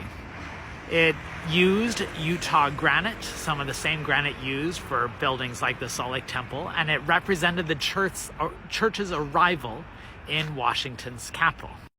And not only was it visually stunning, but its location was prime real estate. On 16th Avenue, it is surrounded by some of the most important and gorgeous chapels in Washington, D.C. Now, when the church was first built in the early 1930s, it fit a congregation of several hundred members. But as Mormonism grew over the next few decades, they built chapels throughout the Washington, D.C. area, and soon this chapel was more of a nuisance. It was a lot to upkeep, especially in this environment with the stone from Utah. So they sold it in the 1970s to a recording studio who, within a year, sold it to Sun Myung Moon, the leader of the Unification Church known as the Moonies. So in transforming the Latter-day Saint Chapel into a Unification Church, they remodeled much of the interior, but besides removing the Moroni that was top of the steeple, they kept most of the exterior in place, including some gorgeous stained glass windows. So if you ever find yourself going down 16th Street in Washington, D.C., looking at the gorgeous chapels on either side, you might encounter what looks like a Mormon temple, but instead is a Unification Church, which you can see behind me with the title Unification Church. So that's why one of my favorite Mormon sites in Washington, D.C. isn't even owned by the Mormons anymore. Many of you have probably seen this painting before. It's John McNaughton's One Nation Under God. It features an Aaron Eckhart-looking Jesus Christ holding the U.S. Constitution and surrounded by a number of luminaries from American history. It's one of my favorite images to use to discuss the idea of Christian nationalism, the concept that America was founded as a Christian nation. What many people might not know is that the painter of this image is a Mormon, John McNaughton, based in Utah County. And if you are interested in understanding the broader cultural movement and meaning and legacies of Christian nationalism, and particularly Mormonism's role in it, do I have the event for you. Next Friday, April 12th, Utah Valley University, located in Orem, Utah, will be hosting a conference titled The Challenge of Christian Nationalism, Religion, Politics, and Pluralistic Democracy. There are some really great scholars presenting, including Anthea Butler, who's written a number of great works on white Christian nationalism and race, Lauren Horn, who is talking about the global context of Christian nationalism, Bradley Onishi, who's written the book on Christian nationalism, and I will also be talking about Mormonism's complicated relationship to the concept of Christian nationalism, going from the target of Christian nationalism in the 19th century to one of its largest proponents in the 20th and 21st. So if you are interested, again, it will be Friday, April 12th at Utah Valley University. The conference is a challenge of Christian nationalism. I'll add a link to the event in my link tree. It's been a while since I've been on here. Don't worry, everything is going really well. I've actually been enjoying some time off after several months of nonstop events related to my book release. But I thought I'd jump on, both to let you know that I'm still alive, but also to tell you that my kids are still keeping me humble. Now, as you already know, if you listen to me for any span of time, I have a new book out, American Zion, A New History of Mormonism, that appeared in January. It's a general history of Mormonism and the American culture that created it. And I've been very pleased with many of the media reviews and media attention and reviews that have come out. But there is one review that came out recently that I loved maybe a bit more than most.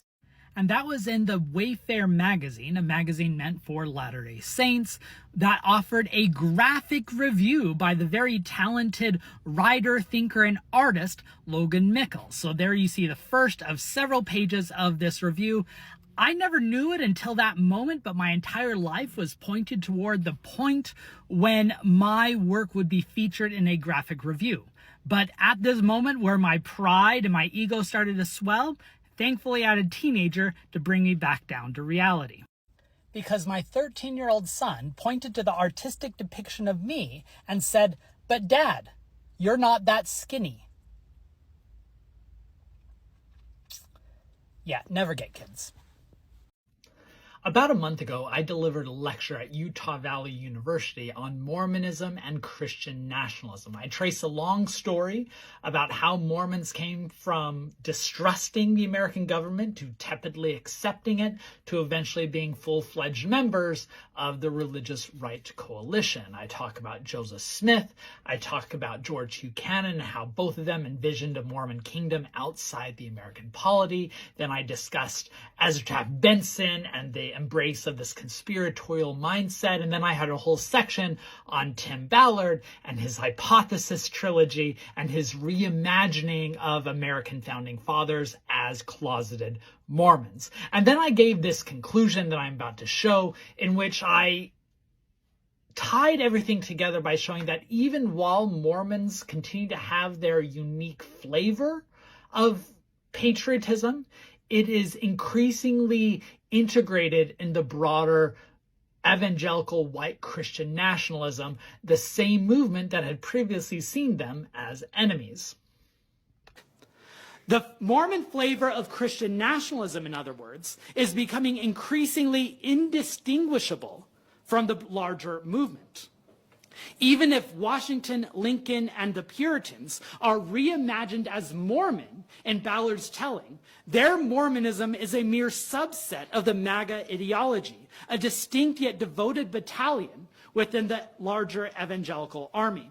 Deseret is no longer an isolated nation, divorced from fallen polities, the peculiar kingdom that Joseph Smith had envisioned, but a western suburb of America's fundamentalist capital, with allegiance to a particular preset of political and cultural positions serving as one's passport.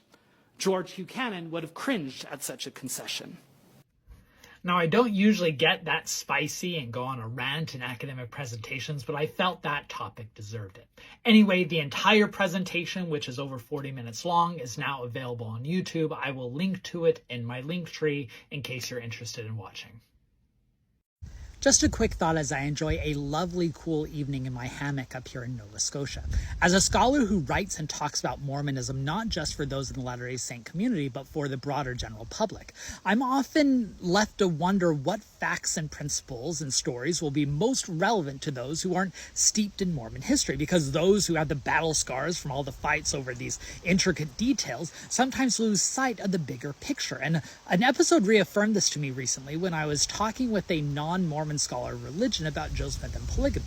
And I told her all about these fights over how many women did Joseph Smith marry. Was it 32? Was it 33? Was it 34? And the scholar said, actually, from my vantage point, who is not a specialist in Mormonism, the jump in numbers that matters the most is not from 32 to 33, but from 1 to 2. And that episode really reaffirmed to me that sometimes you have to step outside of your community to recognize what matters. Just a quick note to those of you in the Utah region that next week, August 1st through 3rd, is the Sunstone Mormon Conference at the University of Utah. It's a wonderful gathering of lots of people interested in the various aspects of Mormonism.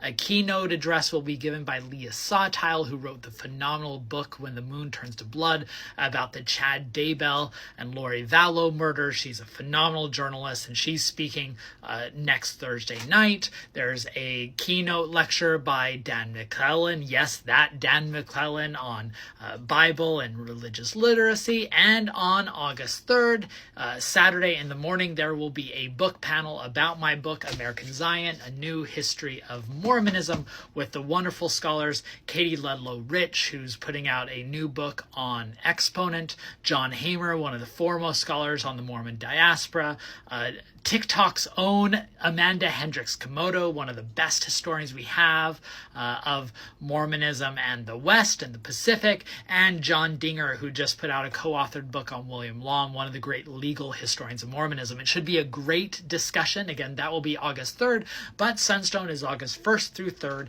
at the University of Utah. Just go to Sunstone's website, sunstone.org, to get more info. It'd be great to see a lot of you there. July 24th is known as Pioneer Day, the Utah state holiday that celebrates the Latter-day Saints' arrival into Salt Lake Valley. But the extent to which it is framed as a patriotic commemoration with enough nationalism to rival the 4th of July papers over the complicated moment of Utah's founding, as well as its lasting and interlaced legacies.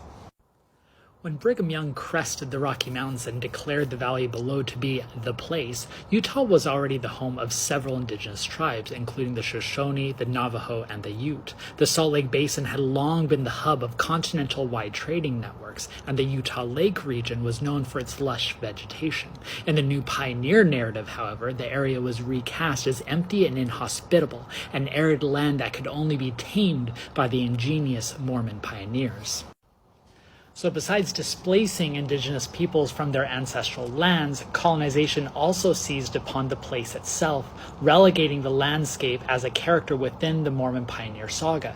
If you want to read more about this, read Jared Farmer's excellent On Zion's Mount. The patriotic pioneer story also papers over the initial Deseret Territory's imperial, broad, and anti-American aims, in which Brigham Young and his followers envisioned a Mormon empire that spanned much of the Western American territory as a check against American expansion.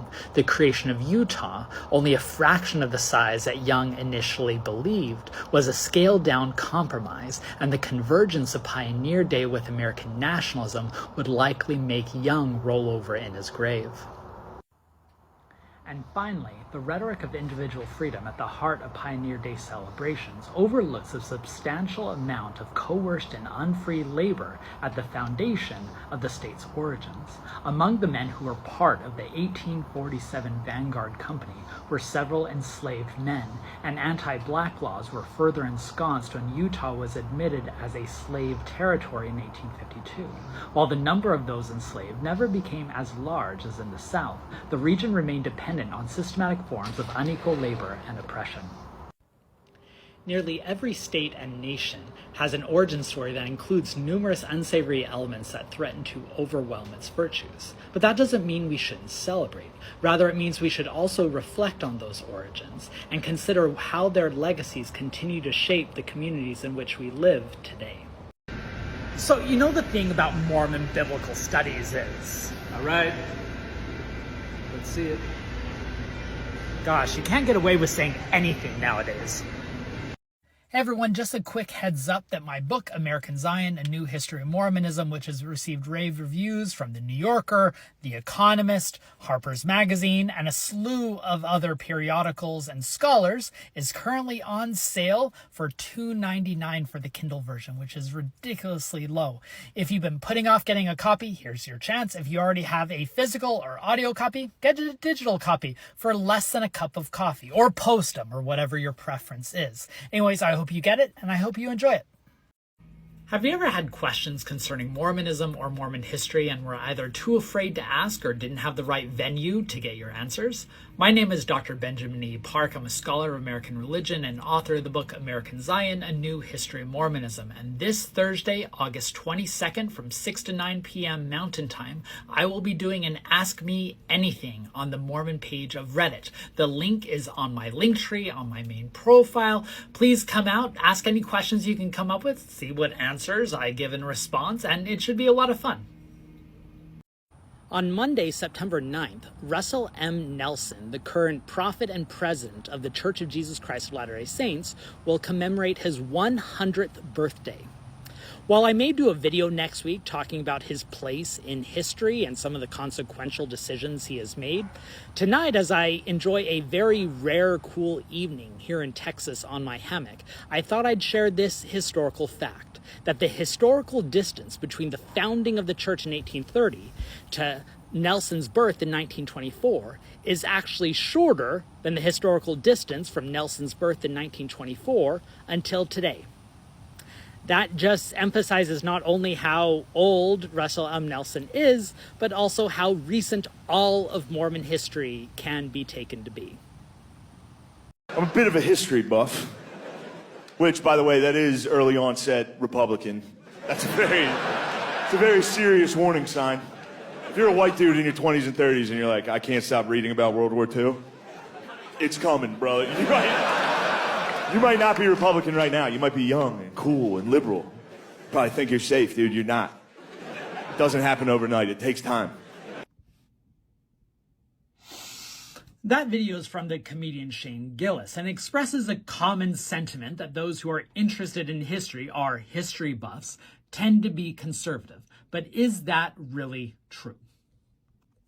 Now, I'm a scholar of American history. I've published 5 books on American historical topics, and my experience has actually been the polar opposite of what Gillis outlines. The more I've studied history, the more I've cultivated the tools of the historian's craft, the more liberal I've become. And this is quite common for many historians who received advanced degrees in the field, who produce historical works, who teach history classes. They tend to lean liberal. Now, that's far from universal, nor is it necessary. As I frequently tell my students, you can be a wonderful historian despite coming from a number of political, ideological, social, or cultural backgrounds. But to actually study history means wrestling with complexity, dealing with the intractable nature of the human psyche, the oppressive systems that America and other world nations have cultivated over the years, to see the nuances and the contradictions that exist in the nation's past. But that's actually not what Shane Gillis's joke and others are actually implying. When they're talking about history, they're not actually talking about this complex wrestling. They're talking about escapism, something that we sometimes call as heritage, this creation of a fictitious past, a golden era, a bygone age in which everything was much more simple, in which you are escaping the complexity of reality. Now, real history makes you confront and wrestle with that complexity. But the easier way out is escapism. So if your definition of a history buff is just someone who's going to read a book on World War II or other books that typically show the triumph of white men dominating the world and bringing out this great man theory, you're not actually studying history. You're practicing escapism. Documents also show that they went so far as to tweak the algorithm to reduce the visibility of people it deemed not very attractive and, quote, took active steps to promote a narrow beauty norm even though it could negatively impact their young users. Wow. While this information is quite troubling, and they add to the laundry list of questions concerning the Talk app and its algorithm, I found this information quite comforting, at least at a selfish level, because you see, I've long wondered a big mystery that I believe is now solved, which is, why haven't I become an online celebrity yet? Why don't I have hordes of followers or people who swarm me when I go into public spaces and turn my books into bestsellers? Is it because I lack the natural charisma that creates a modern day celebrity? Nah, that can't be it. Is it because I'm offering long and layered and meticulous analysis of the past that kind of clashes with our modern ADD focus on shorter videos and definitely don't do the dances that go with those videos? No, it can't be that either. Is it because I'm offering a measured and neutral analysis of matters rather than offering a passionate, rage-filled opinion that typically enables the algorithm to reach a larger number of followers? No, it can't be that either. You know what it must be? It must be that I lack the attributes of good looks that fit in the notions of beauty that they are going to prioritize in this algorithm. That must be it. Gee, if only I had the natural, handsome features of one Dr. Dan McKellen. If only. Maybe I should get plastic surgery. Today, Donald Trump said, among lots of other crazy things, that he wants to rename the Gulf of Mexico the Gulf of America. Rather than opposing this stupidity by pointing out its idiocy or questioning the legality, instead, I think we should claim that the Gulf of Mexico is named after Stonewall Beauregard Mexico VII, who was a Confederate general. I don't think they'd want to change the name then. Today, Anita Bryant, a famous singer, beauty queen, and social activist, passed away at the age of 84. Now, it's typically considered rude to say mean things about someone immediately after their death, so we probably shouldn't be talking about how she destroyed her reputation by devoting a large segment of her career to anti-LGBTQ bigotry.